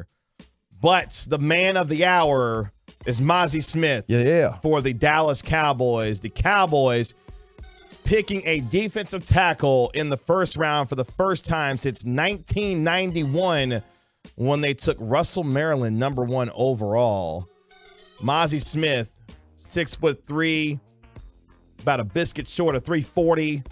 Going to be the one-tech, run-stuffing defensive tackle that the Cowboys have been wanting. The nastiness coming to that interior of the offensive line. He's bigger than that. He weighed about 350. That was him coming out of the steam room. I'm trying to keep it cute. He was making weight like a wrestler. I was trying to keep it cute, man. Biscuit short of about 340. That's what I wanted, a one technique. And Chris Arnold finally got what he wanted. Mazi Smith going to be bringing the pain in the middle of that defense. How did you describe his hands? Violent hands. Violent. Yeah. Yes. As one John Owning put it, Deontay Wild-like hands for Mazi Smith. I encourage you to check out John Owning's piece on Mazi Smith on Pro Football Focus. Does a terrific job, formerly of the Dallas Morning News. Got a great write-up on Mazi Smith, what he is, what he's going to bring, and how he's going to help this Dallas Cowboy defense. Let's hear from Mazi Smith, the number 26 overall pick for the Dallas Cowboys. He joined Sean Sharif, Brian Broaddus, Kyle Yeomans, Aisha Morris, and Bobby Belt, of course, who did the first phone call. That's right. Terrific job by those individuals tonight in the first round of the NFL draft. Let's just start with cut number 1, Joey. What were the conversations like with the Cowboys leading up to the draft, Mr. Smith? Spent some good time with them during the combine. You know, we had a formal, and, you know, caught the vibes and, you know, talked to everybody and got to meet everybody and, you know, left feeling good, you know, and kind of didn't talk to them as much until, you know, we got on and I came on a private visit, a private 30 visit. Yeah. And then got in the facility, got to meet everybody, got to meet Mr. Jones, got to meet Coach Quinn, Coach McCarthy, got to meet Coach D.A., everybody, and just get a good vibe, and they got a good feel for me, and, you know, a lot of smiles, a lot of laughs, just felt good, you know, talked about being great, you know, and what it's going to take. It sounds like the young man knows what he is going to be coming into with the Dallas Cowboys, and I love what he said about the vibes. They were really good. You know, they weren't immaculate, apparently, you know, Jalen Brunson. I don't know how to get that in.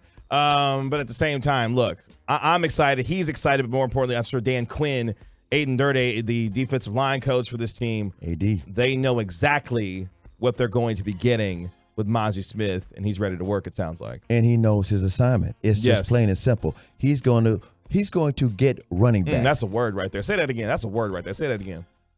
Which word? He knows his assignment. He knows his assignment. That could preach. Not gonna lie. I'm trying to tell y'all. Okay? And because know your assignment. Everybody else is going to eat. This is what I love about it. What drove me crazy over the last few years is the Cowboys could not stop the run, even if their life depended on it. It was like they could do all these other things. They could get turnovers. They could create interceptions. They could get the quarterback. But when it came time for the big stuff of the run, no. There was always a running back or a quarterback that got loose. And there was Jalen Smith down the field swiping as if he did something, leading the team in tackles. And I love Donovan Wilson, but what the hell is Donovan Wilson, a safety, leading the team in tackles? I want tackles behind the line of scrimmage. Guess what? That happens now because you can unleash the dogs. You got somebody that don't have to worry about that running back no more, or the RPOs or the whatever you want to do. The running back ain't going nowhere. Not with Mazi Smith up the middle. Mazi, what is your motivation now that you are in the National Football League? I say it like this: every team I've been on, I've been one of the players that was going to help win the game, and that got to continue. First off, you know what I'm saying, and I got to put the work in to become that and help this team win. But the driving factor my whole life, I always just wanted to be a dog. When I got on the field, it's all about being a dog. It's all about, you know, making that man across from me remember me, you know. And that's kind of my driving motivation. You know, I don't want to be getting tossed around nowhere. You know, the field is where I have fun at. Ain't nobody going to toss him. He's 250 pounds. And I'm telling you, Kevin was being nice. You know, they say his government weight is 337. We know better than that. That man was in that steam room making weight. I encourage you to find a couple of videos. There's some tremendously wild videos of him and the feats of strength and athleticism for a man of his size. That's what's amazing and frightening when you watch these NFL players is the sheer athleticism and the height and the weight of some of these guys and the things that they're capable of doing. Watching Mazi Smith, and if he's going to be the player that we believe he can be, Dan Quinn already talking about changing some things within his stance to be allow him to be a little more explosive and getting to the quarterback. That, to me, I think excites me most is you've got a lot of the things already just from the raw physical talent and gifts that he already has with that much more coaching and technique that he's going to get from this defensive line coach in Dirty and obviously with Dan Quinn. There's a lot more that can be pulled out of Smith that we think will be really, really good for this defensive line. Oh, yeah, and he's going to have a mentor. His name is Jonathan Hankins. Hankins is now— That's a great point. He's an insurance policy, but much more. It's not a guy you have to depend on. He's an older veteran. You signed him midway through the season last year. He was a guy you wanted to bring back, but guess what? Now you got him there, but you ain't dependent all on Hankins to do all that dirty work. He can help raise the IQ, the NFL IQ of Mazi Smith. It's kind of like when Jonathan Hankins was supposedly going to be backing up Tyron a little bit, and then you brought in old boy from the Eagles and the Bears. What's his name? He's going to the Peters. When they brought in Jason Peters. It's the same kind of thing. Hankins can mentor him. Speaking of that mentorship, Mazi, what is something that you still need to work on in your game? You know, first and foremost, I got my first job is to, you know, become an elite run defender and make sure that I you know, plug up them gaps up front, make sure I'm making plays, you know, and stopping that run. But one thing I do know that I got to get better at and show up more if I want to become a complete player is pass rushing and working edges. You know, I think during, you know, my time at Michigan, you know, I spent every game pretty much focused on the run and, you know, wanted to just do my job well for my team and help us win the game, and that's what it was going to take. You know, but everybody know the league, a different type of league. The league throw the ball a little bit more, so you got to put yourself in a position to affect the game and help the team. Great head-up defender, read and react role that he had at Michigan. Now he'll be able to add some more tools to his arsenal to help him be that much better in terms of an all-around player, and I think that's exciting for what he wants to do. And if you listen to him as he was talking throughout the course of his interview, sounds like a motivated player. Oh, yeah. And that says a lot about a guy who had a lot of success at Michigan, was on a terrific defense at Michigan. Of course, it made it to the college football playoffs, so you saw a lot of him throughout the course of the year. There's a real plan for him to get better, and the Cowboys should be excited about that. Let me tell you something. At the end of the interview, he was saying that he was watching the draft with his mom. It was a small little thing at his house. Didn't have a whole bunch of people over there, just him and his mom. And he said, I almost wanted to cry. I'm going to wait till I put my helmet on and hit somebody. I like that attitude. I like that attitude. It's a little nasty. Got to have some nasty out there on the defensive line. And not only that, it's not that DQ wanted him. That's one thing DQ going to get what DQ wants. Micah wanted him. That's good enough for me. Mike McCarthy wanted this guy. He was telling Jerry Jones, he mentioned this at the press conference. They were talking about him yesterday, Mazi Smith. Because guess what? Mazi Smith being on that defense is going to help the Cowboys offense. How? By keeping the other team's offense off the damn field. The offense on the other team always stays on the field because they get a first down run of the damn ball. Well, stop some of that, all right? And get the ball back in the hands of Dak Prescott and company. That's all I'm saying. He helps the Cowboys offense by limiting the other team's offense and helping getting them off the field. And again, you're looking for this defense to become more complete, and they tried to address it by acquiring Jonathan Hankins last year, who played pretty well in his time with the Dallas Cowboys. They brought him back now in a mentorship role and someone who's going to be part of the platoon of that interior with Quentin Bohanna. You're hoping that Mazi Smith obviously steps in and takes the reins of this job to really be able to put this defense in terrific positions.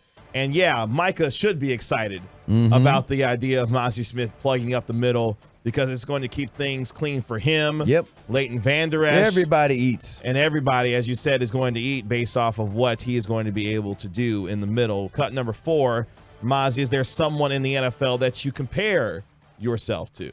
I don't really listen to those comps and stuff. You know, I just look at big guys who physical and who play the game the right way. You know, first person that comes to mind is Jeffrey Simmons. And another person that comes to mind is Deron Payne. Those are two guys just got, their second contracts, and two guys that have been playing the game the right way, since they've been in the league. And I've always watched all their tape. I watched their college tape, watched their NFL tape. Those two guys that I look up to pick up pieces of the game. I mean, those aren't two bad guys to model your game after. By the way, both of those cats got paid this offseason. Deron Payne and Jeffrey Simmons of Tennessee and Washington, respectively. So if he's modeling his game after those two, Cowboys better buckle up if he reaches his potential, because if he has his way, he's going to be one of the premier defensive tackles in the NFL, which these days apparently are commanding $20 million plus if you're an elite one. So, look, obviously it's very early, but Mazi Smith clearly has his goals in front of him and who he wants to model his game after and what that can mean for him. Kevin, I'm going to give you credit again for the way you started the show when you mentioned that Mazi Smith is not a sexy pick. And then I was co-signing saying, I remember a couple of years ago, people were losing their damn minds because the Cowboys picked Micah Parsons. Who the hell is he? Why didn't they get the offensive tackle? If you couldn't get the cornerback, get the offensive tackle. Talking about Rashawn Slater, yeah. Yeah, I can't even tell you how many people are like spitting on Micah Parsons. And then guess what? He plays a few snaps and everybody, yeah, right. On the fact that you knee-jerked it. Let the Cowboys' history of drafting speak for itself. And don't give me no Taco Charlton. They let the defensive coordinator, I'm talking about Rod Marinelli, pick that pick when everybody wanted TJ Watt. To this day, we rue that day. To this day. But I'm going to tell you this. There are a lot of people last year still didn't learn their lesson, dogging out the Cowboys. I can dog out the Cowboys on not making trades. I can dog them out on not going after free agents up until this year. But guess what? They do, on the whole, know how to draft. And even last year, like I said, they were still Tyler Smith. Who the hell is Tyler Smith? You reach for Tyler Smith. Just because it's not a sexy pick, you better let it play out before you double down and regret what you did. I'm just saying, there's audio, there's online posts, there's words written. Micah Parsons, who the hell is he? Micah Parsons, 2 years out of high school. What the hell are they doing? Cowboys are stupid again. All I'm saying is I've been waiting on a Vita Vea for I don't know how long, and I'm glad they got You it. have been. For years. You lamented the fact plenty of times that the Cowboys did not take a big Vita. butt, one technique, run stuffing. Come on. That's all I wanted. That's the solution to the run stopping. It's like they were just pretending like these defensive ends could do that. And I'm tired of the Jalen Smiths I love Donovan Wilson, but why the hell are they leading the team in tackles? Show me some tackles behind the line of scrimmage. Well, they have now got a run-stuffing defensive tackle, and you heard Micah Parsons' reaction a little bit earlier. Look, no more QB sneaks. Yep. In the running game Jalen for these Hurts. teams that you saw last year get after the Cowboys, whether it be on the edges at times, right up the middle. The Cowboys have had enough of that, and Mazi Smith hopefully will be a big part of that. 903, Tolo 903 says, flashy picks don't put you in a position to win championships. Smart picks do. This was a smart pick. I agree with you. Let's go, man! Micah. Well, that's right. That was Micah's reaction for those who don't know. That was his reaction. What was that on the beach? On Bleacher Report. Bleacher Report. Your favorite publication. I can't stand some Bleacher Report.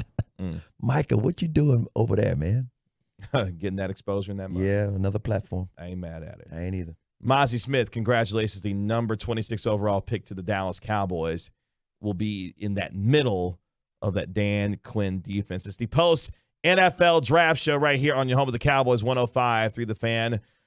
Coming up next, we'll take a look around at how the rest of the NFC East did tonight and why you can call Philadelphia the Philadelphia Bulldogs. Next on 105.3 The Fan. The latest from the Star.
Back here on the post NFL draft show, Kevin Gray with the three-time Hall of Famer Chris Arnold. Got you down. My man Joey the Jet Erickson holding it down for here. Really appreciate you joining us on Odyssey and the Odyssey app.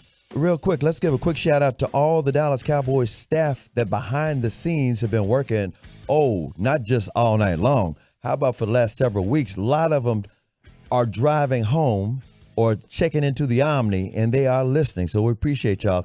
I got a couple of private texts there, so I was like, oh, yeah, they listening too. Appreciate you, CB. Mm-hmm. It's always a long night for Dallas Cowboys staff members and members of the organization, obviously with the festivities of the first round of the NFL draft. I got a text from one of the Cowboy staffers. He was saying, remember, Mozzie Smith's, one of his coaches on that D-line is new, and it is former first-round defensive tackle draft pick Sharif Floyd. That's right. You're going to show him some things. Yeah.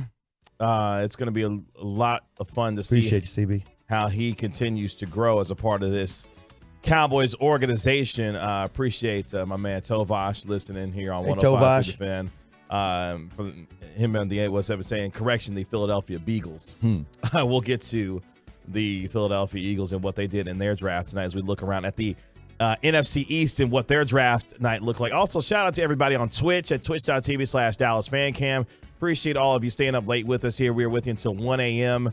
as we recap what happened in the first round of the NFL's annual selection meeting. Shout out to my hometown of Kansas City, Missouri, too, by the way, who's hosting the draft this weekend. Yeah, y'all showed out and did a great job. Yeah. I love Patrick Mahomes coming out and his tight end. Yeah, Travis Kelce. Yeah, they turned it out. Yeah, they showed up and showed out tonight, so really proud of my hometown for what they accomplished tonight. It looked like it was a terrific atmosphere at Union Station. Weather cooperated.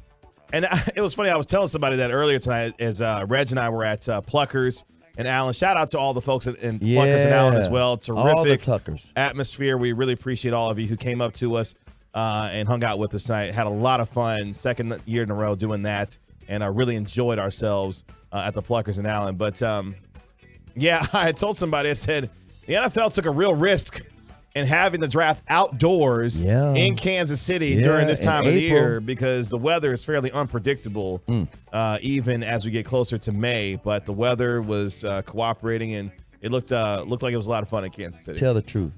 Had you not moved to Dallas, you know you'd have been there. I know you couldn't have turned that down, man. You too much of a draftnik. I probably would have been there. This is the first time since the NFL has obviously taken it to different cities since they've moved it out of New York, that Kansas City was able to host the NFL draft. Yep. So it was a big deal for them. And ironically, of course, the Chiefs winning the Super Bowl, it has really been a kind of a big to-do with everything connected to that. Oh, and shout out to Clark Hunt, the owner of the Kansas City Chiefs. He lives here in Dallas. The Hunt family. Yeah, and he showed off that beautiful Lombardi trophy.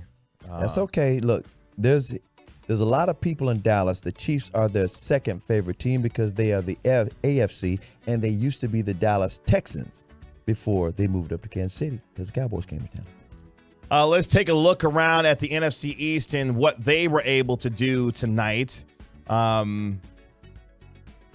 Eagles are the talk of the draft, at least for what they were able to do with their couple of picks.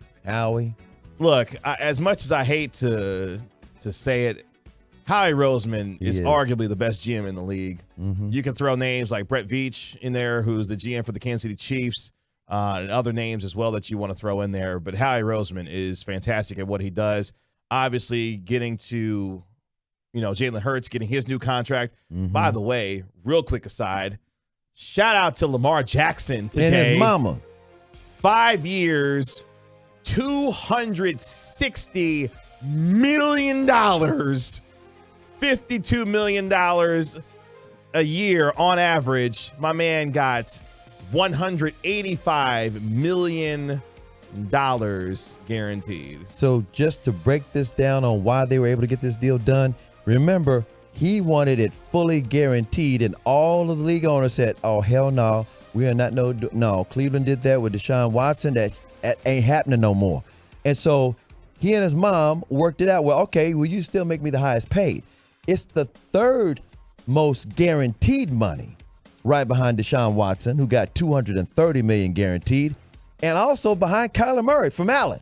Kyler Murray got $189.5 million guaranteed fully, and Lamar Jackson and his mom said, okay, we don't have to be fully guaranteed. It's like 188 or 185. Yeah, 185 million guaranteed, but still 160 million guaranteed, not guaranteed, 160 million, making him the highest paid player. That solved it. I was hoping cooler heads would prevail, and he's still a Raven. Yeah, that's how the day got started as we were getting ready for the NFL draft. That news breaking as the day went on. And he's throwing the ball to now. Zay Flowers. The new Tyreek Hill. I like what they did there. Because OBJ may not be the real deal. And he might be still banged up. They may not be done. DeAndre Hopkins. We'll see if they decide to make that move there. But as you look around the NFC East, the Philadelphia Eagles had a banner day. Jalen Carter at number 9 for them, and then being able to back it up at the end of the first round by taking Nolan Smith, whom a lot of Cowboys fans, as the draft started to go on, were thinking, oh, wow, Joey Porter Jr. sitting there and available, Nolan Smith sitting there and available. Could the Cowboys make a move on either one of those players? They did not, but Howie Roseman did. Over the last couple of years now, check this out. Jordan Davis, Nakobe Dean, now Jalen Carter, and Nolan Smith. You think Howie Roseman likes that Georgia defense over the last couple of years? Guess what? All you have to say is hunker down. Hunker down, because that's what they do. And that's what they are. And they got national championship rings to prove it. Some of them got 2. Well, here's the thing. You look at Philadelphia, yes, we know all the stars that they have on offense. They were able to retain, James Bradbury, got Darius Slay back on a new contract as well. Fletcher Cox is still there. Yep. They still got a lot of talent on their defense, and they have gotten younger with it as well. And for what appears to be a defense that's going to have a lot of Bulldogs on it. Oh, yeah. Howie Roseman did a terrific job with his first-round selections. Yes, lamenting the credit that I have to give Philadelphia, but they did a very nice job with their draft. Went away. If you look at the bright side, maybe the Eagles are keeping the Cowboys on their toes because maybe Steven and Jerry would be kind of, coasting along if the Eagles were not doing anything. But the Eagles are doing something, so the Cowboys got to keep stepping up, especially if the Eagles are trying. They cannot let the Eagles go to the Super Bowl twice in 5 years, and the Cowboys ain't been to the NFC Championship game in 26. Come on now. So if that's adding some pressure on the Cowboys, more power to them. I just don't need them to get any more better, and I'm glad they didn't get Bijan Robinson. Oh, one other quick note from the 214. Back to Lamar Jackson. Says, does that mean that Lamar Jackson and his mom being his agent, that the whole thing worked that way? Put it like this. His mom getting to be the agent, Lamar says she gets the agent's cut, which is over $7 million, and he said we just gonna keep that in the family. But she's always been his agent, which is why there were some people saying he wound up being a late first-round pick because they couldn't do the conversations, the shenanigans that agents do with general managers and kicking the tires because his mom was like, you ain't kicking my son's tires. He ain't no wide receiver. He's a quarterback. Yeah, I think and I've talked to Reg about this and others when it came to, Lamar Jackson, is that, yes, he won the MVP in his second year in the league and obviously was terrific for the Baltimore Ravens. After that third year, here's where I lament him not having an agent necessarily. I wanted him to have an agent because I was thinking all this wouldn't have been dragging out like this had he had the agent. Yeah, if I were someone who was representing Lamar Jackson after that 2020 season and having won an MVP and then having won another 11 games the year after that, I would not have let Lamar Jackson play on that rookie deal after that. That's the part where I say representation for him probably could have helped him. Could have leveraged it. Because the idea is in the NFL, you want to get to as many contracts as you can and to get to them as quickly as you can. Yes. And he did not do that with, playing out the contract that he did in his rookie contract. The other thing on contract negotiations, this is why most players, most of them do not represent themselves. These general managers and agents like to cuss each other out, and they like to general managers kind of explain why that player sucks. Let somebody else on your behalf go talk bad about the organization. Right. So you don't have to. Exactly. It's like baseball players in arbitration. They're sitting there in that courtroom and they're listening to the team dog them out so they won't have to pay them that kind of money. Yeah. You don't want to have to dog out the son in front of the mom. That's what slowed this whole thing down. Yeah. Too much respect for the family. I mean, and I'm happy for him in the end, getting his money. It worked out. At the same time. But that would be how I would approach that when it came to why I felt like representation would have helped Lamar. But hey, in the end, he got his money. He got his money and a lot of guaranteed money as well. The Washington Commanders, I thought had a nice pick. One of the favorites of Aisha Morrison of DallasCowboys.com. The feisty corner from Mississippi State, Emmanuel Forbes. He goes number 16. That's Dak's partner. To the Washington Commanders. Listed at about 6'1", soaking wet at $166. My man is a dog, though, and is going to get after it for the Washington Commanders. The biggest thing with Forbes is elite ball skills. Yeah, he's right there. My man can pick off the football like crazy. He can pick off the football, and he is right there. The receiver, he's a shadow for real. He's a suit. He stays with the dude. Yeah. So, like the pick for them to remain aggressive on the defensive side of the ball. So, for Washington, they're able to get a corner. Speaking of corners, that's exactly what the New York Giants did. Now, here's what's interesting, because I tend to be of the belief that they wanted a wide receiver. But for them, they saw not one, not two, not three, but a run of 4 wide receivers go in front of them. That's because at number 20, it got started with Jackson Smith and Jigba going to the Seattle Seahawks. By the way, real quick, imagine Seattle now, the Fighting Geno Smiths. He gets to throw the ball to DK Metcalf, Tyler Lockett, and now he adds Jackson Smith and Jigba to that offense. Didn't Jackson grow up down the street from you?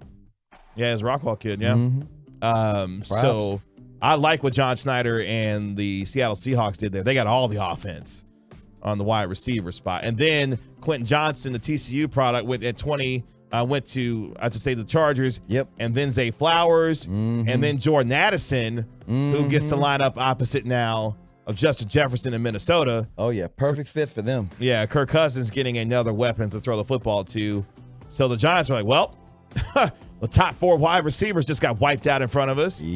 So they decided to go get a corner from Maryland. They get Deonte Banks with their selection in the early 20s there. And by the way, the Buffalo Bills moved up a spot in front of the Cowboys to make sure that they got Dalton Kincaid, the tight end. They had a fear that the Cowboys were going to get a tight end. This reminds me of a few years ago, the Philadelphia Eagles did the same maneuver and drafted Dallas Goedert. And Dallas Goedert just knew he was going to be a Cowboy. In fact, his family named him Dallas because they were huge Cowboy fans. And the Eagles said, no. Howie said, no, you're going to be an Eagle. So it's interesting. You look at what the other 3 teams in the NFC East did. Actually, ironically, all 4 of the NFC East teams, they all went defense. Eagles getting Jalen Carter and Nolan Smith. The Giants getting corner Deonte Banks. And as I mentioned, Emmanuel Forbes for Washington, the corner out of Mississippi State. So all 4 NFC East teams going defense in the first round based on their selections that they made. Mozzie Smith, of course, being selected by the Dallas Cowboys. I kind of like what all these teams did. Good players for each of them, but for each of them filling needs based on their defenses. I'm sure looking at what the Philadelphia Eagles did offensively, the rest of the NFC East teams are like, man, we got to stop this offense. You got to. You got to figure out a way to stop this offense. You really got to. Yeah. That's why I'm serious. They're the number 1 running team in the NFL with a quarterback that can run and throw, and there's no way in hell the Cowboys, which they could not stop the run, could just ignore it and say, well, we got some defensive ends, we got some edge rushers, they can do both, or we got some safeties and some linebackers they can help. No! Stop giving up 5 and 6 yard gashes all the time, or even longer than that. It used to just drive me crazy. Fourth quarter, Cowboys need to stop, and here comes a run. Just when they're thinking, okay, they're going to pass the ball. Nope. RPO. And even for those pass catchers that the Philadelphia Eagles have with A.J. Brown and Devontae Smith, you mentioned Dallas Goedert, for the Giants and the Washington Commanders going to get corners to try and stop some of that too. It feels like the rest of the NFC East was like, hey, we got to figure out a way to stop the Philadelphia Eagles offense, and we're going to address it by getting after it on the defensive side of the football. Obviously, day 2 of the NFL draft is tomorrow and continues throughout the weekend. All of the NFL draft can be heard right here on your home of the Dallas Cowboys, 105.3 The Fan. It is the post-NFL draft show here on your home of the Dallas Cowboys. Coming up next here on the post-NFL draft show, we set the table for day 2 of the NFL draft, the secret audio of Mozzie Smith, and more of your reaction on the TruckRadio.com text line 877-881-1053 after the Cowboys select Mozzie Smith with the number 26 overall pick. We continue with the post-NFL draft show next on 105.3 The Fan. I'm Howard Mackler.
Video content and much more 24/7 at 1053thefan.com.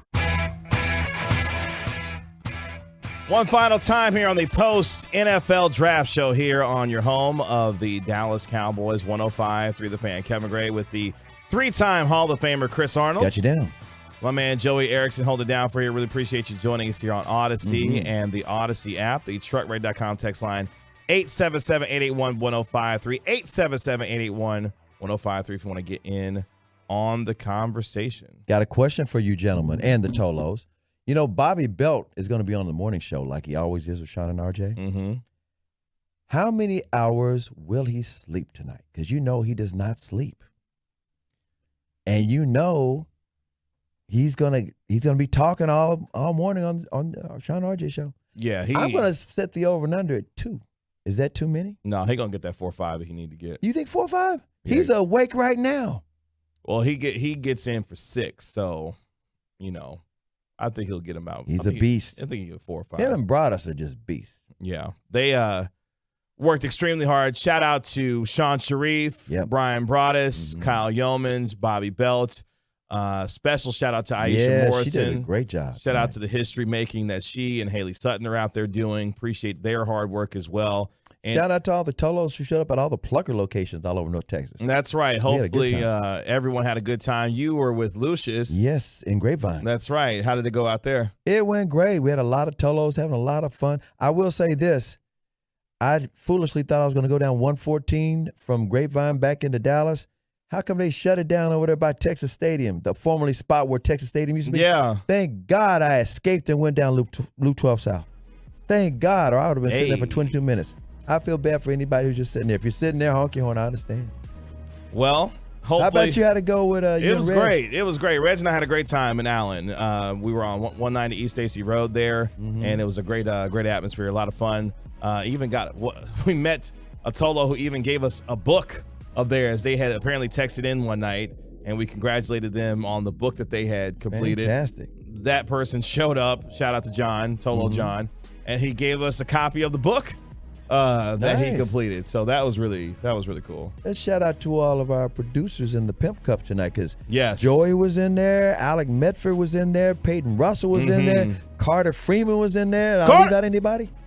Oh, that's it. No, that was it. Carter was great all night. Obviously, he's doing the fan cam and all that. Yeoman's work. Yeah, Peyton was running it. I was just pulling stuff, and then Alec was hanging out and doing Rangers. That's right. At the same time. Sad day for the Rangers again. Yeah, unfortunately, the good guys went down to the Yankees at home 4-2, their fourth consecutive loss. And shout out to Jared Sandler and Mike Bassick doing the play-by-play, and color. Bassick doing the color on that game. That's right. Jared and Mike Bassick doing the play-by-play and the color commentary for tonight's game. So, again, shout out to everyone who was involved. Obviously, it's a tremendous undertaking to put all this together, but we had a lot of fun putting this all together. Hopefully you enjoyed the coverage. Also want to thank our sponsors.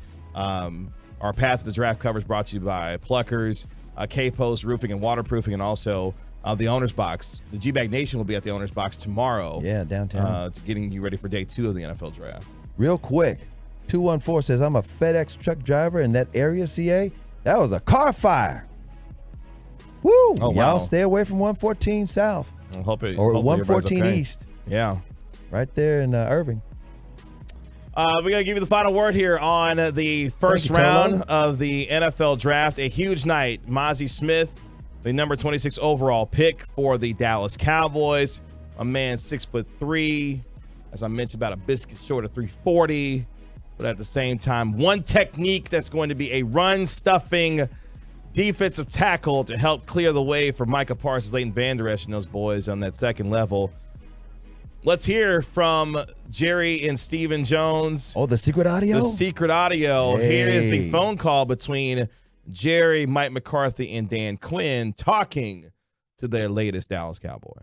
Is this Mozzie, Yes, sir, this is Maz. the Cowboy? Yeah. Well, We making it happen. Mozzie, I'm telling you, it's our thrill to be able to call you. This is Jerry Jones.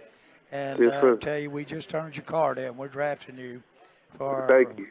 Be our big part of our defense. And but I want the coach to say to you, everybody's wanting to say hello to you, but congratulations on your career and for working as hard as you have to get there. And Yes, sir. boy, we're excited about having you come in here. We're excited about the team, but the defense you're playing on as well. Yes, sir. But Thank here's you your so head much. coach. Here's your head coach, Mike McCarthy. Yes, sir. Yes, sir. Hey, Mozzie, how you doing? You having some fun? Yeah, I'm great. Yeah, I'm great. I'm doing great. Where are you right now? You home with your family or? Yeah, just with my mom, me and my mom. Okay, that's awesome. Hey, congratulations. Enjoy this time with you. Obviously, we'll get to work when you get here, but can't tell you how excited we are to have you. You'll be a phenomenal fit. You crushed it in your visit here, so you're at a great place, young man. Congratulations. Yes, sir. Thank you so much. Thank you so much. All right, Mozzie, enjoy yourself. Hey, I'm going to pass you over to Dan Quinn, our defensive coordinator, okay? All right, bet. Hold on. Mozzie, this is Coach DQ. Yes, sir. What up? What up, big dog? What's up, man? How about this, huh? Yeah, that's crazy. It's crazy, dude. Yeah, well, you did it, bro. We can't wait to get you here, man. We can't wait to get rocking with you. Yes, sir. Yes, All right. sir. Yes, Well, sir. I'll give you back the call, and the guys will get you rocking to get going. Yeah, All right, thank congrats, man. Yeah, thank you, Coach. He said, what up, big dog? I love that. You can tell they got a relationship that's straight up. Let me tell you something. I love Dan Quinn's energy, man. Me too, man. You could tell he connects with his players right away. Didn't Sam Williams say last year that he got down in the stance and stuff when he went to visit him? Like, I've never heard a player, a rookie nonetheless, approach his coach, his defensive coordinator, hey, big dog. Yeah. Wow. Like, Woo! and Dan Quinn's like, hey, man, what's up? You're like, it's Coach DQ. It's just great. It's just great energy. So, look, as we set the table for tomorrow, the Dallas Cowboys in the second round have the number 58 overall selection in the NFL draft. During the second round, we will see what they're able to do, maybe addressing tight end. There's some good football players that are there. Some of the slides that we saw Running tonight. back? Is there a running back out there? I tend to think they're going to address the running back in day 3. Obviously, with the 4 through 7 rounds on Saturday, we'll see what the Cowboys do there possibly. And for those who missed it, Bijan Robinson went to the Falcons. He's going to the ATL.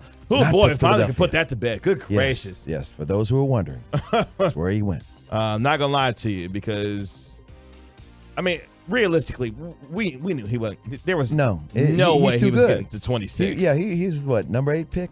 Number 8 to Atlanta. Yeah, that's right. he's definitely. Some people are, that's too high, top 10 pick. No, he's that skilled. But at the same time, you did not want to see him in Philadelphia.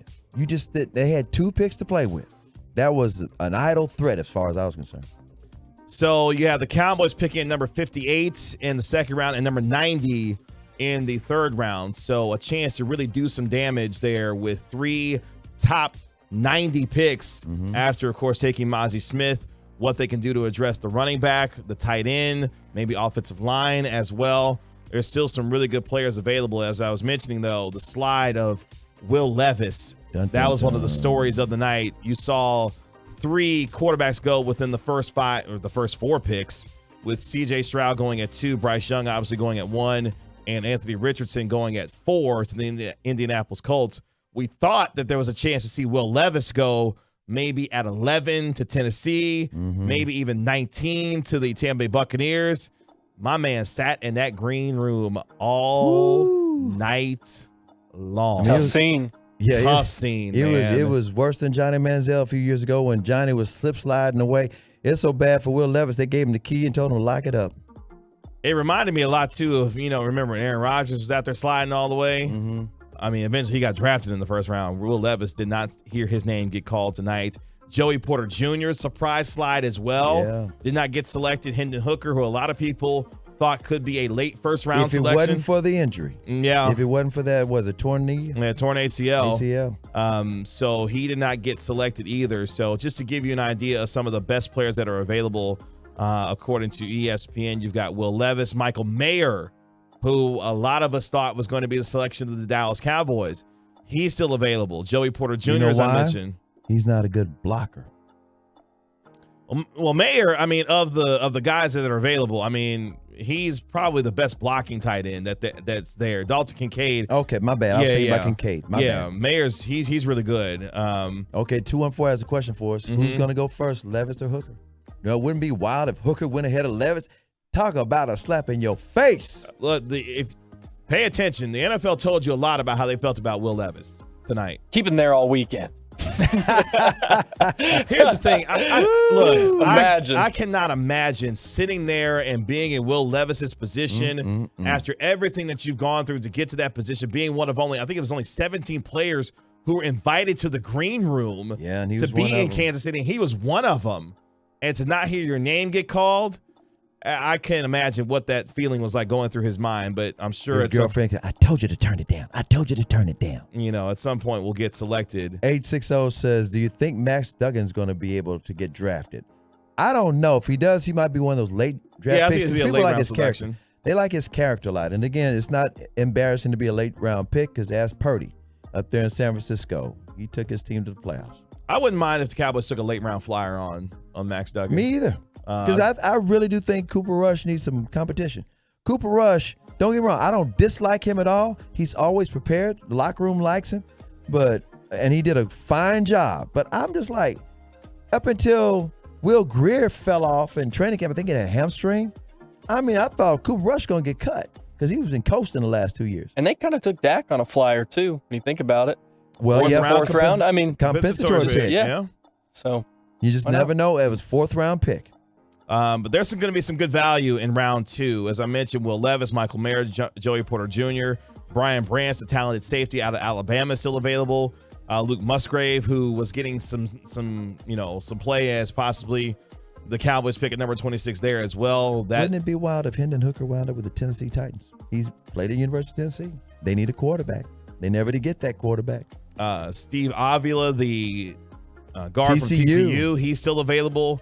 Darnell Washington, if the Cowboys are possibly trying to address tight end in the second round, he is there. Osiris Torrance, Sam Laporta. There's some really good football players that are available. A nasty one on the offensive line, John Michael Schmitz, center from Minnesota.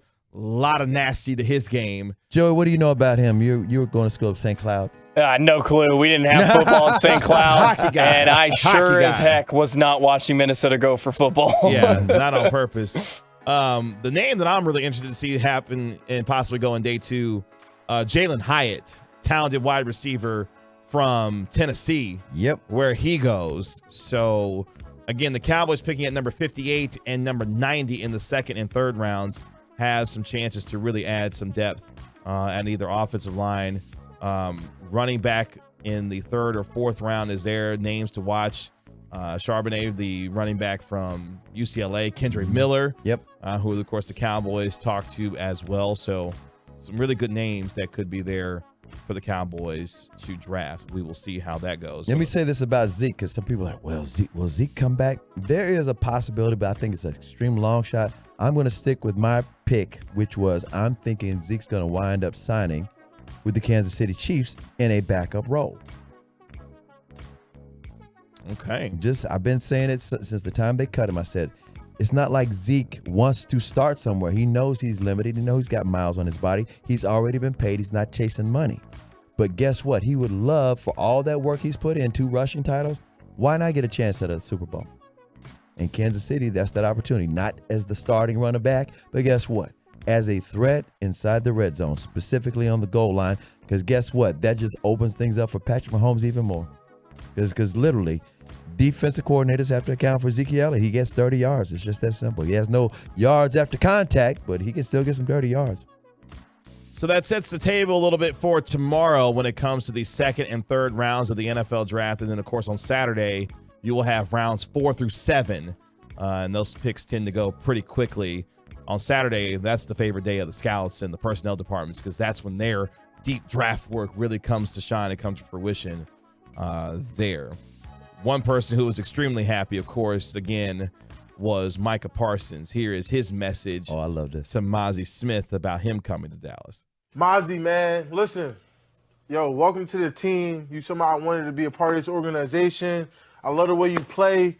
I just hope you're ready to be a part of the best D-line in the NFL.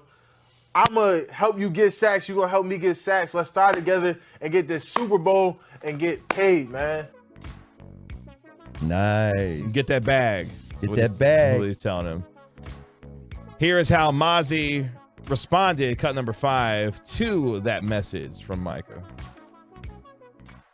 Everybody eats, man. You know, we're gonna make the inside of this defense, and we're gonna make the front of this defense the teeth. You know, just like this. So I'm excited to get to work, man. I ain't no stranger to no work. Woo! Look, Micah was on fire tonight. He was on Bleacher Report's coverage tonight. At one point, nearly walked off the set when the Eagles took Jalen Carter. So you can see how he felt about what the Eagles. Yeah. Hey, man, if you're Tyler Biotis, you was watching the draft tonight, you're like, damn it. Mm-hmm. Damn. Mike is doing a lot of things. Did you hear what he's going to be doing this summer? He's taking over Dirk's celebrity baseball game. It's going to be Micah's celebrity softball game. Same location up there in Frisco. Yeah, I saw that. Micah going to have himself a busy summer. Yeah. He's got that energy, though. I like his energy. Also, new model for the NFL's clothing line for Boss. Oh, really? Yeah, Micah's he's quite busy. Quite busy these days. Who's his agent when they get ready to get the money for Jerry? David Mulligetta? Back up the trucks. Yo. Uh-huh. Yeah, David buddy. Mulligetta had a great night, too. He sure did. He had a terrific night. Several of his clients handled business tonight, including, I believe Bijan Robinson is a David Mulligetta client. You know. You have to check me on that, but I believe that is the case. Right. But again, it was a fun night for the Dallas Cowboys. They clearly got their guy. And if you listen to the presser that we had earlier on tonight, Jerry, Steven, Will McClay, Mike McCarthy, all on the same page. And for Micah Parsons, clearly excited about what he's going to be having in front of him.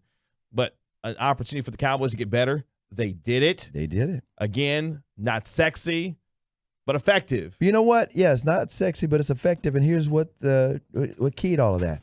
The fact that they had a great March where they made the 2 trades, Brandon Cooks and Stephon Gilmore. You add those pieces, take care of the guys that you wanted to bring back, like Leighton Vander Esch, Jonathan Hankins. You bring back some of those guys, Wilson, the leading tackler, that allowed you not to reach. It allowed you not to say we're going to have to draft somebody in a position of need.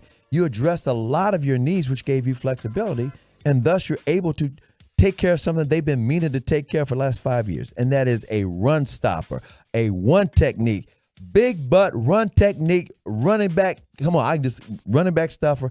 I can't even say enough because I've been wanting that for years. I've been wanting somebody to play like that in the middle for the Cowboys for years. Let me correct myself very quickly. Bijan Robinson is represented by Nicole Lynn. Now, if you know who that is, she is the agent of one Jalen Hurts. Oh, okay. Yeah. You want to talk about somebody who's had a hell of a spring so far. She got his bag, $50 million. Nicole Lynn has been on fire. Mm-hmm. She was named president of Clutch Sports' football division. Right. LeBron James. And everything else. So, going to get out of here on this Thursday night. Appreciate the hard work of my man, Joey Erickson. Thank you, sir. And everyone else who participated in Great job, KG. You built for this, man. I appreciate it, man. Had a lot of fun. Mazi Smith, the number 26 overall pick for your Dallas Cowboys. We them boys. That's right. I'm going to take him to lunch. We're going to get some chicken and waffles. For the three-time Hall of Famer, Chris Arnold, my name is Kevin Gray. This has been the Post NFL Draft Show here on your home of the Dallas Cowboys, 105 through the Fan. Sean and RJ at 5:30 a.m. in just a few hours. Talk to you later. The more you listen, the harder we grind. The headlines are created here on DFW Sports Station 105.3, The Fan, and the Odyssey app. Everyone loves a smart investment, and there is no better place to put your money right now than in your home. Window Nation has the perfect offer for anyone with a home.